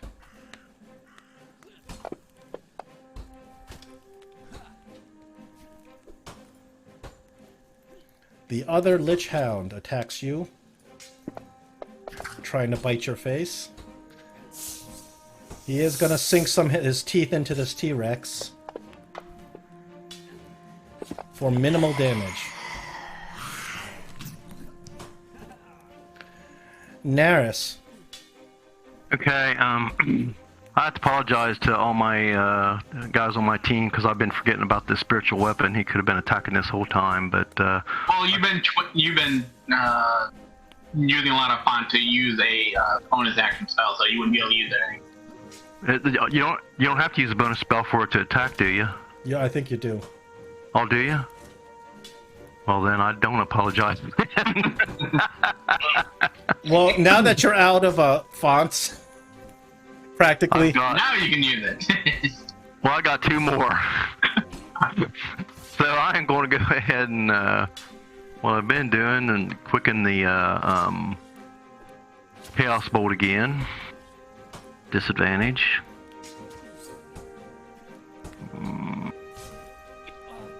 And attack. Nocturne number, let's see, 7.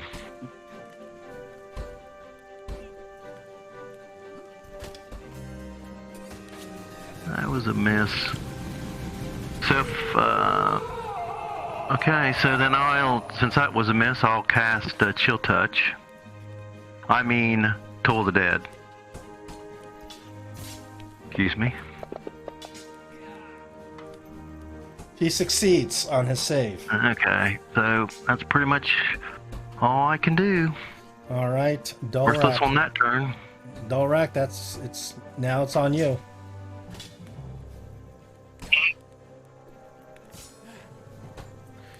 I think they have expended their Hellish Rebukes, so go ahead. There's only one Nocturne left with the Hellish Rebuke.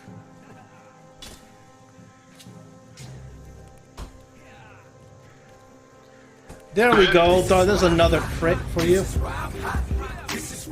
And I will use the level Well, who'd you attack? number 9. Oh. I'm going to use a low level Divine Smite for 1.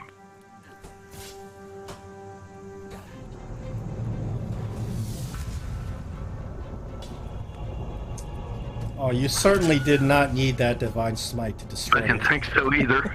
But Well, rather safe than sorry. Now I'm going to go after Noctini 7.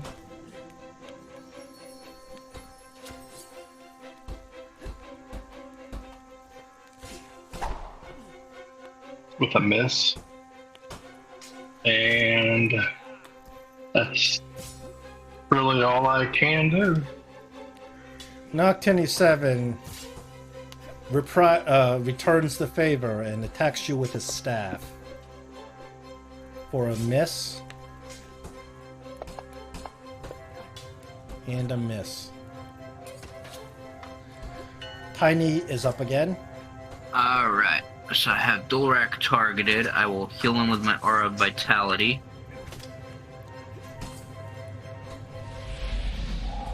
And then I will untarget Dorlak and target this guy, and I will viciously mock him.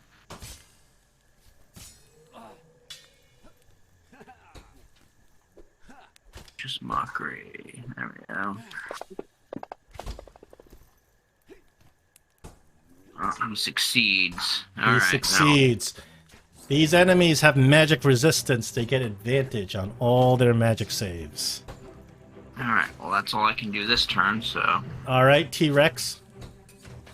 T-Rex is gonna jump and swipe. okay. Jump. Come on, Chopper. Oh, it didn't roll on that. Jump. Ooh. Somehow I didn't chop him when he's in my mouth. Maybe you got a sore tooth. Oh, Oh, that's and I missed with the tail swipe. a nat 1 and a nat 2. Wow. Alright. The T-Rex is just consumed with adrenaline and fury. It's not attacking right. Noctini number 8, still alive. I'm gonna swing at Neris. That one's gonna hit you, Neris. Do you want to roll the mirror image? Yeah.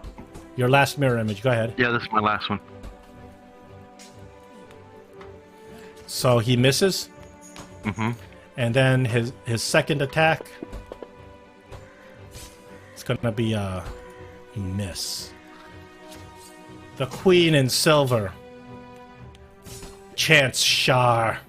Grant me strength.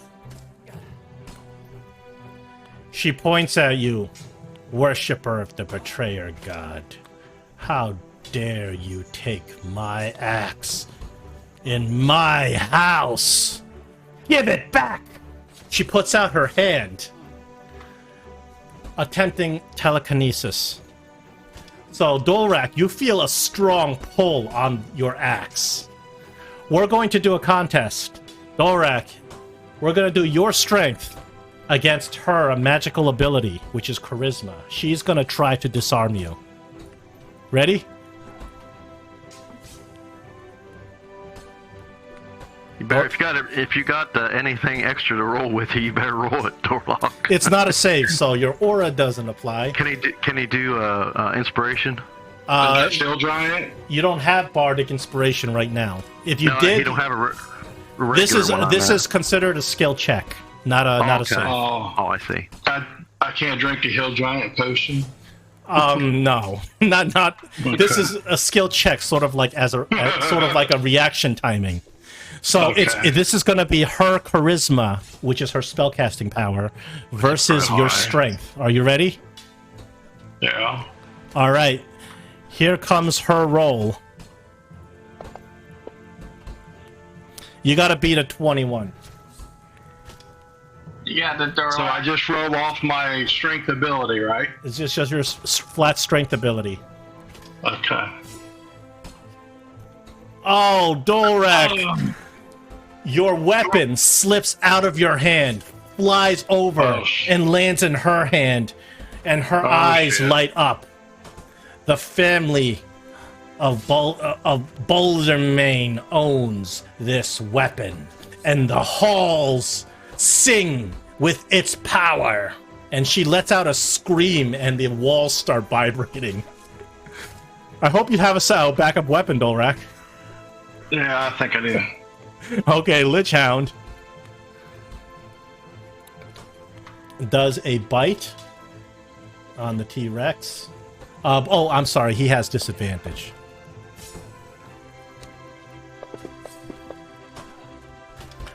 Double ones. Ooh. Snake eyes. I should have the T-Rex eaten just for that. Nocturne number 4 now closes the distance, putting everybody into melee range, takes out his pack staff and attacks Dorlak.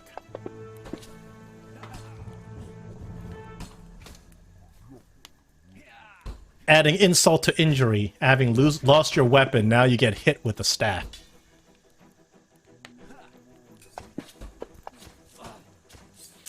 But he misses. Lich Hound, number 5.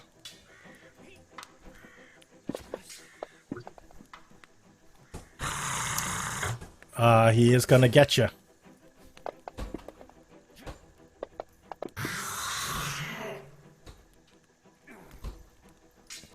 Naris. The Queen in Silver appears to have taken Dorlax's axe. Mm-hmm. So, I'm going to use my last point to quicken...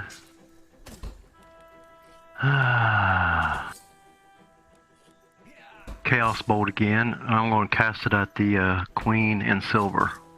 Okay, watch out, you're still in melee range. Not with... Oh, does that count? Yes. Even though she's Yeah. out of melee range? It doesn't matter who the target is, it only matters that there's an enemy in melee range of you. So if I use my inspiration, can I just roll it Sure, regular? you can. Well, that's what I'll do. Let's And I'm see if you gonna can hit this queen in with the Chaos Bolt. Yeah, if I'm upcasting it too, but we'll see if I hit her first. You hit her. Alright, so I am going to... What's my highest spell level? I think 3 that I have left. So let me roll my 8s.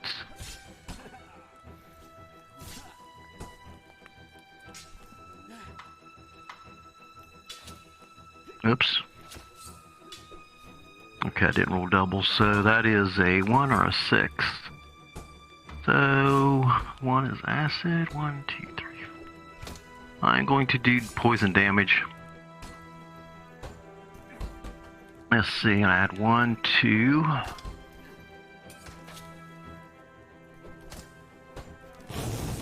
Poison is a damage she is not immune or resistant to, and it hurts her bad. She hisses at you in anger. So I'm going to... Fine, I will kill you first. She screams. So I'm going to cast Toll the Dead on her now.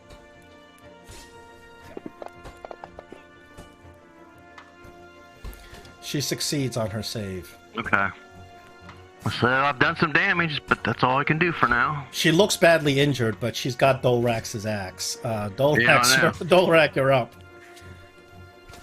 You can go ahead as a free action and reach in and grab another weapon. That's fine.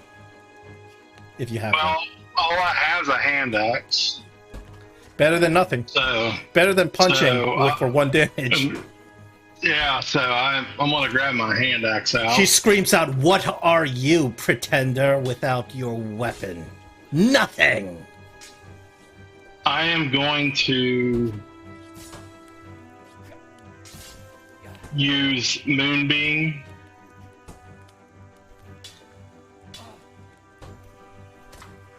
on her. Very well. So I guess I got to put that on myself.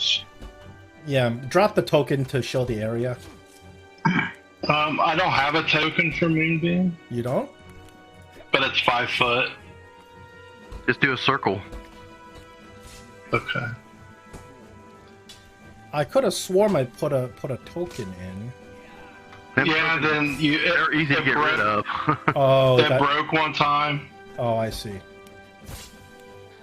So it's more than 5 feet, isn't it? My radius is 120, but the Moonbeam itself is 5 feet. Okay. Yeah. So 5 foot radius, 10 foot diameter. I can't.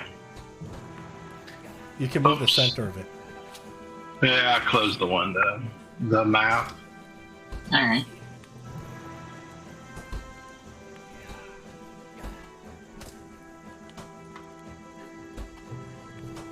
And that occurs on their turn, right?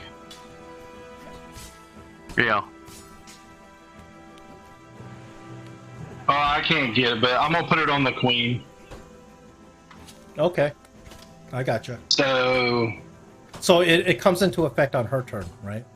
Okay, so do I hit the cast the save button or? Oh, on her turn you do. Okay. Okay, so that was my action. You throw the shining light of Saloon on this Shar cultist, probably the worst thing that she fears the most. And then I am going to complete my turn. What is this foul light? She screams. Nocturney, gonna try to take you out before you burn his queen. But he misses once and he misses twice. We're back up to Tiny. Alright, so let's see. I'm gonna target this guy. How long is the vitality? 1 minute. So we're in round 11.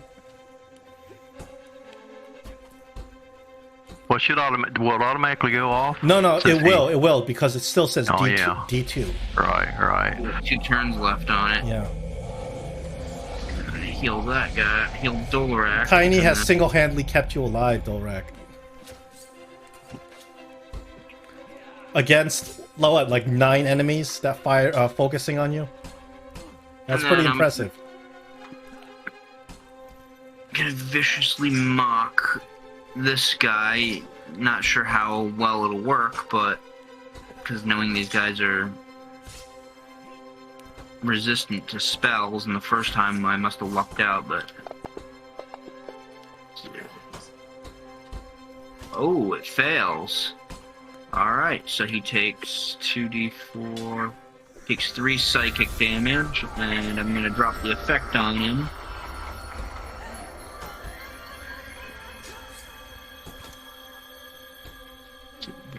Yep. Alright, cool. So, he took psychic damage, and if he attacks on his next turn, his first attack will be with disadvantage. Very good.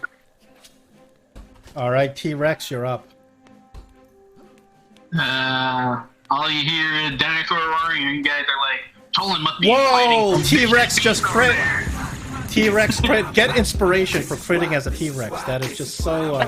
It is such a monumental moment. Here, go. See if you can kill this thing. Bite its head off.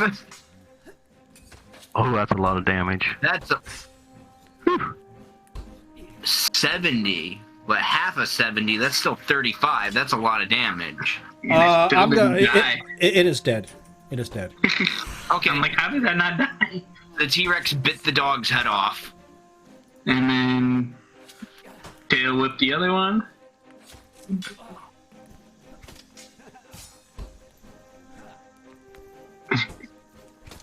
And what I'm gonna do is start moving over here to right here. Right. Yeah. I don't know what these black things. They're not columns, are they? These black circle things. Those black things, they're supposed to be walls, but I didn't mark them off as walls. So let's just—they're sort of like. All right, I'll go in between or whatever. Okay. And then you guys see this.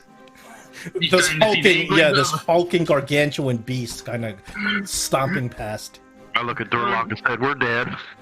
Oh no! They must have done something to Colin.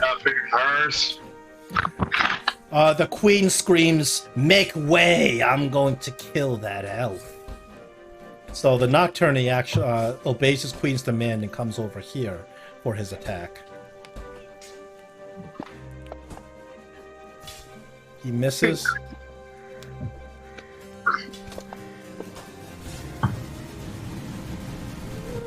He doubly misses. Was doubly good. Neris, are you ready for this? The queen in silver is coming after you. But at the beginning of her turn, she takes moonbeam damage. Can you kill her with the moonbeam? Let's see. Go ahead and roll her save. Can you kill her? She's looking not good. She succeeds on the save, unfortunately. Does she take half damage? Yes. Okay. But I doubt you'll be able to kill her with a half damage. Maybe with the full damage. So the half damage would be a 1d10? Oh, no, just roll it. It'll automatically. It'll do it automatically, yeah. And just drop the Roll regular damage. It doesn't have a damage die if it's... It should. Or maybe I'm looking at the wrong thing. You must be looking at the wrong thing. I looked at the wrong thing. Did I roll it? No. Just drop it on her. You don't have her targeted. That's what I was doing. There we go. There you go. Not enough to kill her. Neris, you're gonna get the brunt of her fury. I think you said something nasty to her earlier. I'll just give her some poison. She didn't like that. She unsheathes Dorlak's axe. And you see it's brimming with magical energy. She says, "Behold, the power of the Bouldermane clan. All of it in my grasp." She swings her Ravager Eldritch axe. Oh, something went wrong with the damage on this. Well, how could she get damage? She hadn't attacked me yet. It's attuned to me.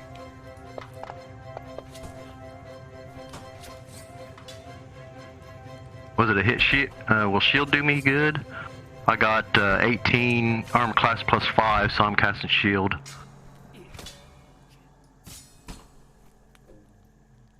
Okay, she has a second attack.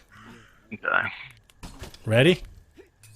Wait, where's your armor class with the shield? 18 plus 5, 23. 23, okay. Let's see if she can hit you with that. Nope. And that was my last first Your level shield spot. has saved your life. Okay, Nocturne number 4. Still busy with his packed staff on Dorlak. Even with the disadvantage from the vicious mockery, he manages to hit you.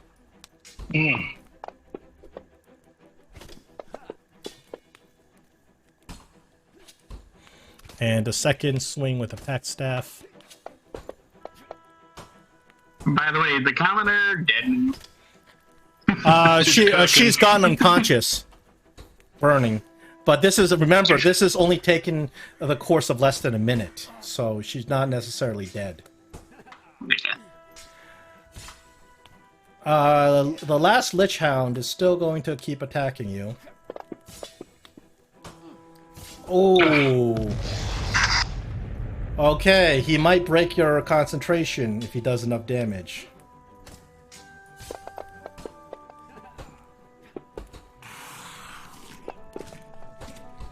But you maintain your concentration. Alright. Naris, you're up. Oh, I am. Well, good.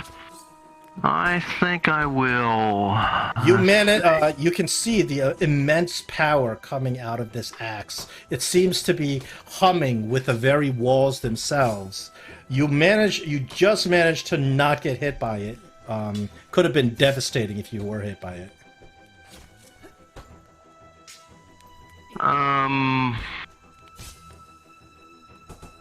Well, first of all, as a bonus action, I'm going to use my spiritual weapon to attack the queen. Okay. You hit the queen? Hit. Do I got the right damage on there? I have to look.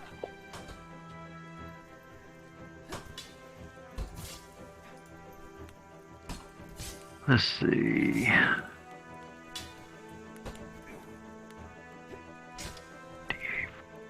Okay, I don't. Okay, so I'm gonna go ahead and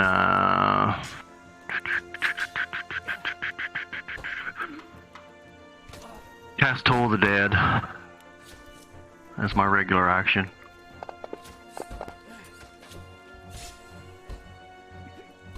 She succeeds on the Toll of the Dead. Okay, well, I'm going to pass my turn because that's all I can do. I'm still stuck in this damn corner. Get her out and kill her, man. Get your weapon back, Dorlak. No one puts Naris in the corner, right? I can't reach her with the melee. Oh, Dorlak, what are you gonna do? I'm going to go Can we switch after. places? I'm going to go after Noctini 7. Well, why can't you reach her with melee? Can I? I mean, she's a space No, and a we're half. Well, we're kind of off. We're not. That's more like what it is. I have to ask the DM if you can hit her with melee.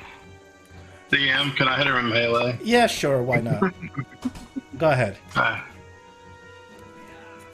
I'll just move this guy over here. And I'll move Tiny here just to even it out. Yeah, I can't see the grids very well on this. Okay. So I hit the queen With a hand axe, yes. with a hand axe. And I think now will be a very good time to use a 3rd level Divine Smite. I think it's an excellent time. I do too. She is going to use her upcast Hellish Rebuke against you. Okay.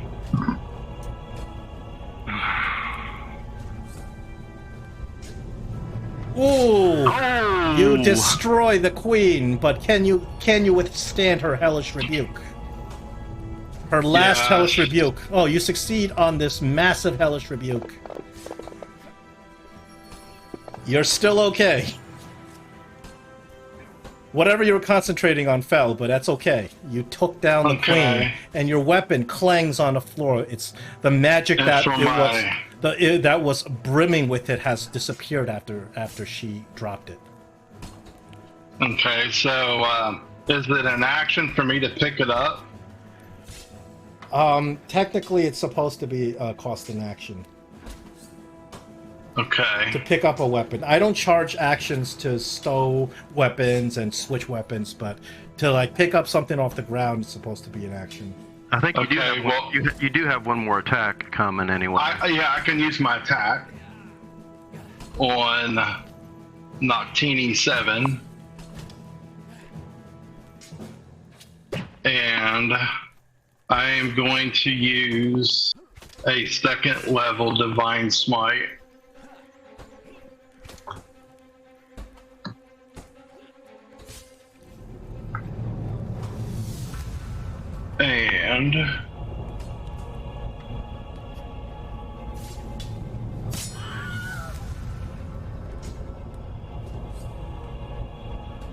And that's all I can do. Pretty good for all you can do. Well, that's pretty good. You took out the evil queen. Tiny, you're up. Alright. I am going to untarget this guy for a minute, use my bonus action. I used 2 second level Divine Oh, Tiny, Smites. this is your last round of Aura Vitality. I know, so I'm gonna use it on Dorlak. That aura has kept Dorlak alive through this whole fight. And then I'm gonna Yeah, I need it. Dorlak. I'm gonna target Noctini number 4. And let's see, what are my spell slots looking like? You know what? I'm gonna do it. Actually, no, I don't think I need to. You even have a weapon?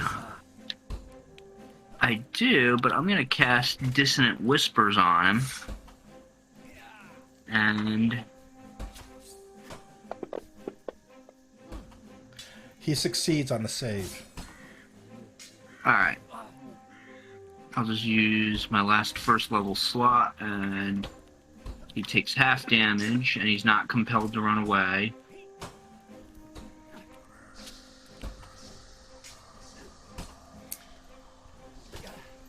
And that's my last first level slot.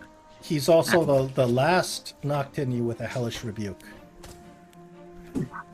And I think he wants to rebuke that. Okay, let him try to rebuke it. Hold on. Can I burn an inspiration to give myself advantage on the save? Absolutely. All right. So what I'll do is I will click the advantage button so you get advantage. You succeed on the save and take half damage of his Hellish Rebuke. His Hellish Rebuke is not nearly as bad as the Queen's. Oh, I maintain concentration, not that it matters.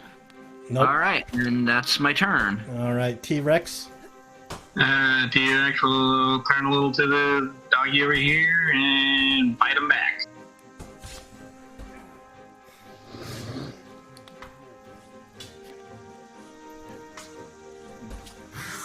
All right, that's a good hit. Unfortunately, you don't have a second attack because you don't have any more enemies here. Correct. And I think, yeah. Yeah, that'll be it. Noctini number 8. My queen takes out his staff and swings wildly. Why did he have advantage? I don't know why. Huh? That's odd. No, he's not supposed to have advantage. Dorlak, do you have something going on that's giving them advantage? Shouldn't have.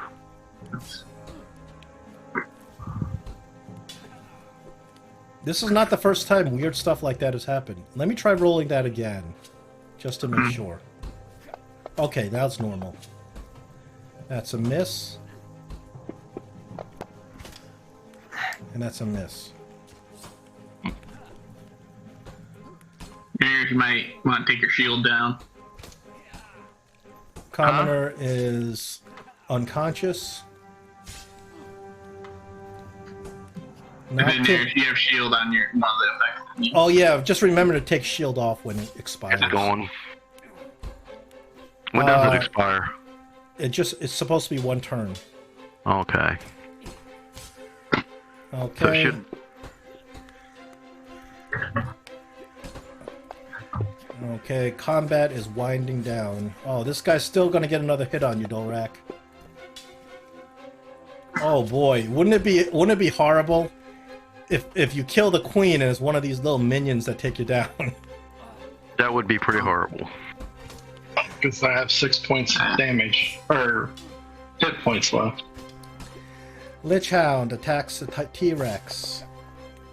Oh, he gets I forgot to grapple him when I did him. Let's see if he can take down your concentration. Nope. Nope. Not even close. Neris. Okay, I'm going to use my spiritual weapon to attack Noctini number 8. Wham.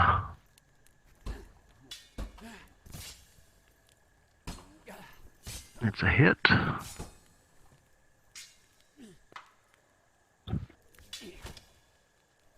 Horrible damage.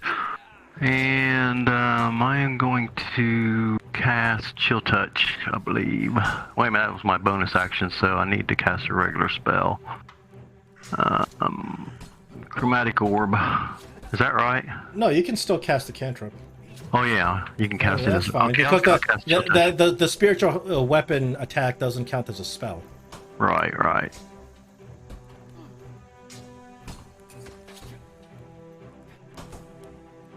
It was a hit.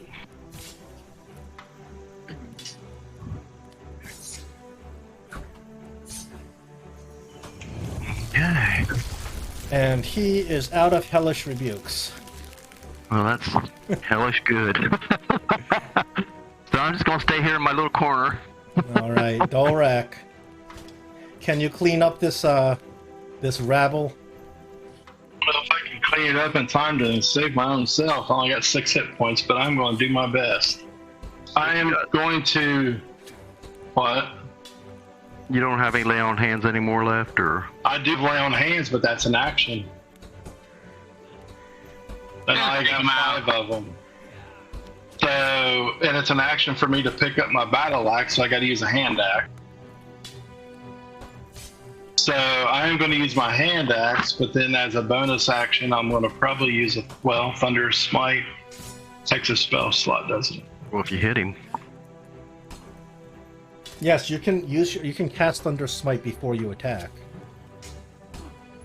I'm just going to use... I got a Divine Smite left. If I need it, I'll use it.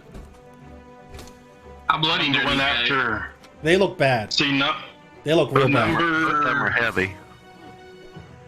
I'm going to go after number 8.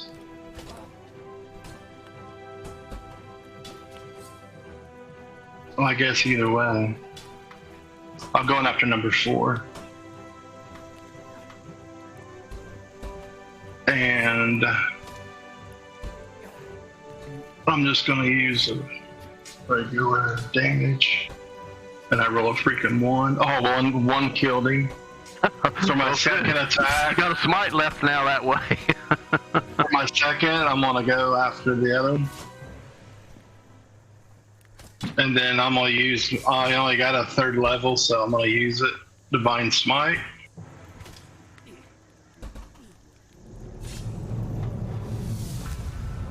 No, he's probably dead. Oh, that's it. That's it for him. Phew. Oh, there's still a dog. That dog's still left. Well, Yeah. you don't see the dog, so you don't even know. I'm gonna pick up my battle axe. Oh, and I'm done. I'm finished. All right, Tiny. Finally, you guys have cleared out this hallway. And at the other end, there's a giant deer. I am going to... You know what? I'm going to cast Cure Wounds on Dorlak using a 4th level slot. Because Dorlak is in desperate need of health, and...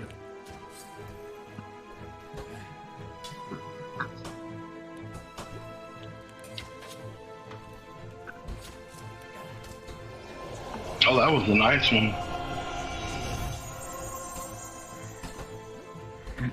That's I feel like I'm 80 years old now.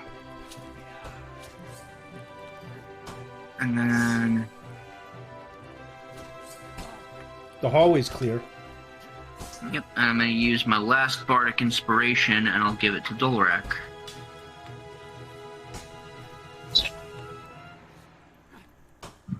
Any movement? And then I'm just gonna go over here just to size up the situation. Yes, yeah, you And see a T-Rex attacking a dog. T-Rex, and Tiny Marble Cakes will just be like, You know, Tiny, you've heard of T-Rexes from your mom. They're in Mastica. Never seen one before. Be odd to be in this tomb. so Tiny Marble Cakes is just like,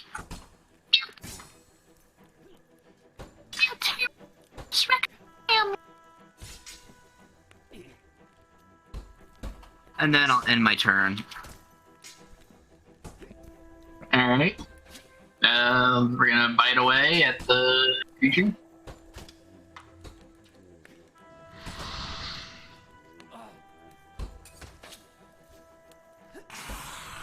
This time we'll actually grapple it.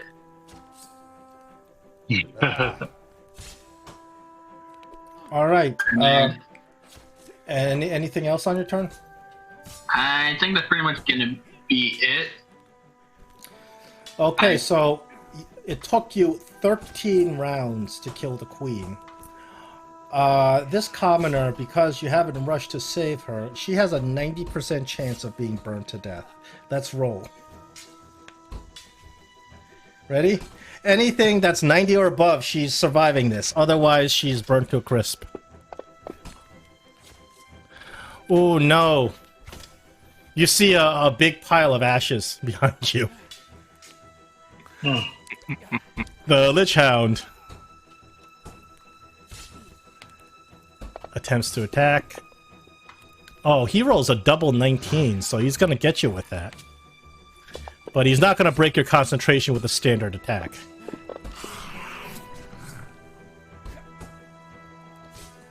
Alright. Anaris? Okay. I am going to go to there. If you're Go to the end of the right here, hallway. If I can get in there. There we go.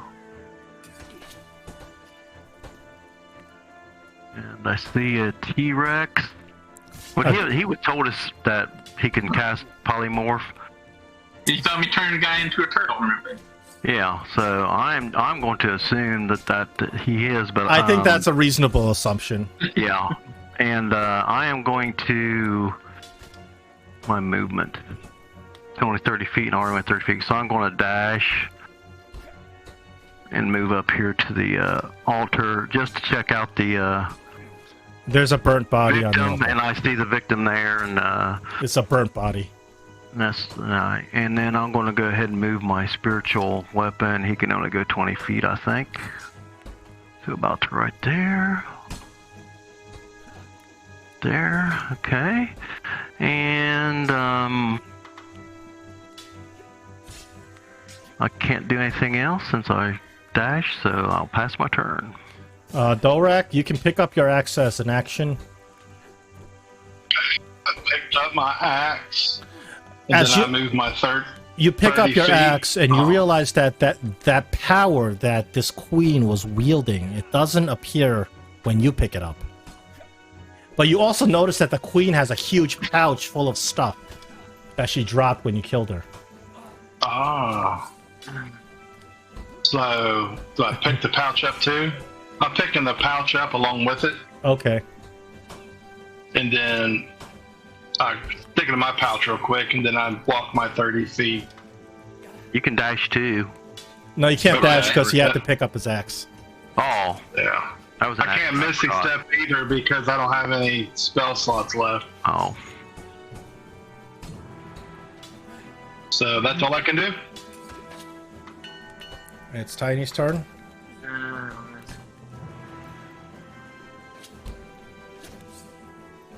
And then I'm just gonna move here, and then I'm just gonna stay close to Dorlak because there's a T-Rex there, and I'm gonna end my turn. T-Rex is fighting this Yes, this demon hound. gonna attack the demon hound.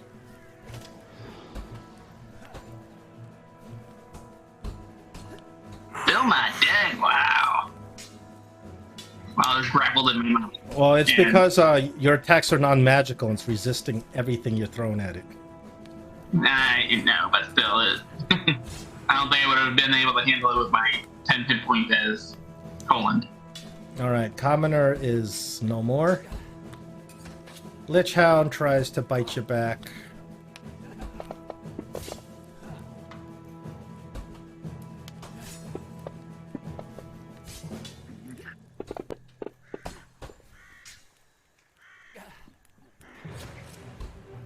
And we have Naris up. Okay, first I'm gonna move my spiritual weapon. I don't think I can get close enough to attack yet, but No, spiritual weapon's a slow floating thing. yeah. Maybe on my next turn if he's still alive.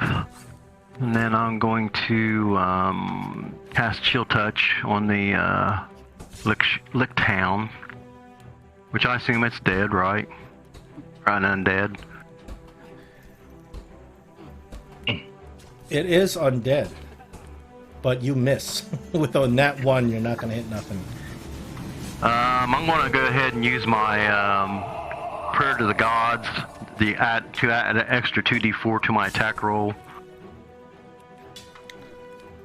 To see if I can... You're going to add 2d4 to nat 1? To the 8. Okay, go ahead. That would put it up to a 12. 12. Its armor class is 14. Okay, well. I wasted that prayer. I passed. Prayer harder! I gotta pray hard. I'm only allowed to do that once a day. Alright, what's Dorlak gonna do? Dash and move. Does that still mean how far can I go?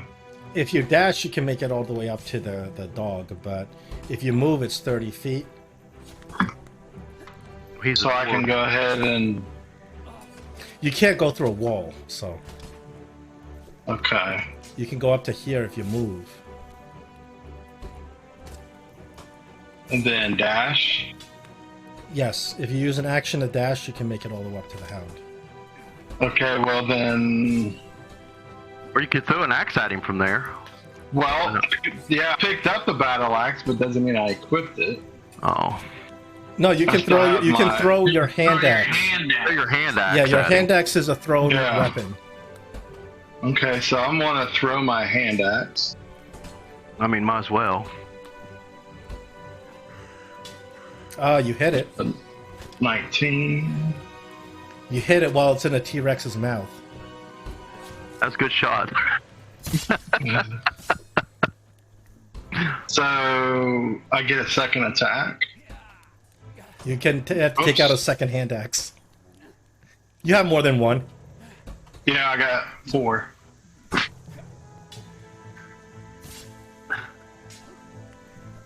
And it's a hit.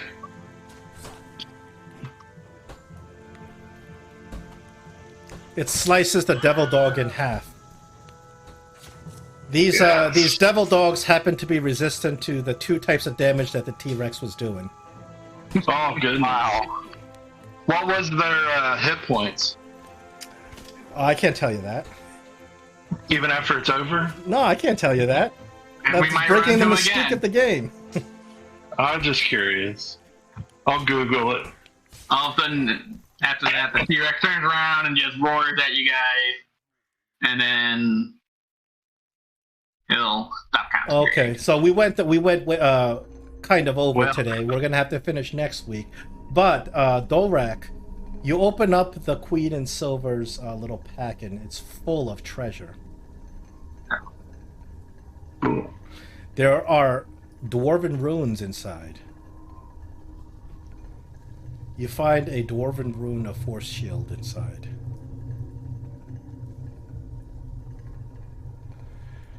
And as you're rifling through her stuff, the treasure that you found off of her and the cultists, and this is the total treasure off of all the cultists. As you're rifling through all of this stuff, the Queen in Silver, even though she's dead, her head turns towards you, and she speaks. Who are you, pretender? I'm Dorlak. Why do you wield the Revenger? Where did you obtain the sacred weapon of the Boulder Main? When I was saved from the stone castle, it was brought with me. I am the son of the king, Dorlak. A son of the king. Who might that be? King King Torlune has only 2 sons. One you have slain, and the other is not you. Okay. I would know, for I am Queen Charlene. Where is the other one, Dorlak? You mean Auric? Auric. The original son. I am afraid he rots in hell with the maggots. For I slew him myself when I plunged a dagger through his throat.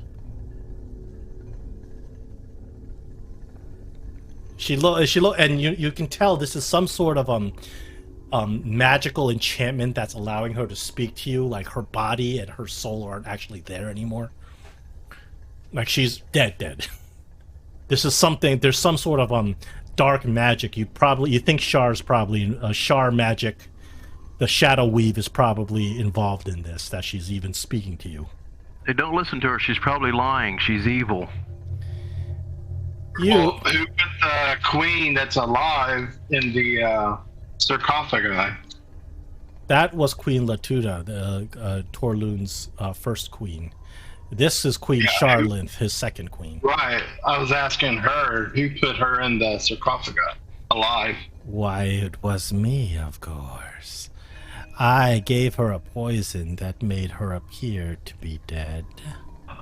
And then, when they buried her, she awoke, screaming and clawing into her final demise. Char be praised. It was. So then, where is the body of Auric if you slain him? Oh. A woman can't tell you all her secrets now, can she? And then the head goes limp. Just knowing that is a question, a pressing question you have, and just reveling in the fact that you're not going to find out.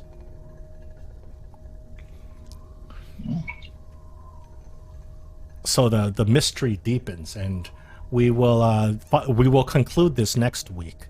But of course, you find another dwarven rune that you can insert into your dwarven axe among her belongings, along with a whole bunch of potions, some gems, and a magical belt emanating powerful magic, but needs to be identified. I will place these in the party sheet. Just curious, resource check. How's everyone doing? I don't have any, basically. Well, I got a few slots left, but Okay. I'm low. I have 0 slots. I have no sorcery points. I'm out of Bardic Inspirations. I'm out of first level slots. I have 1 second level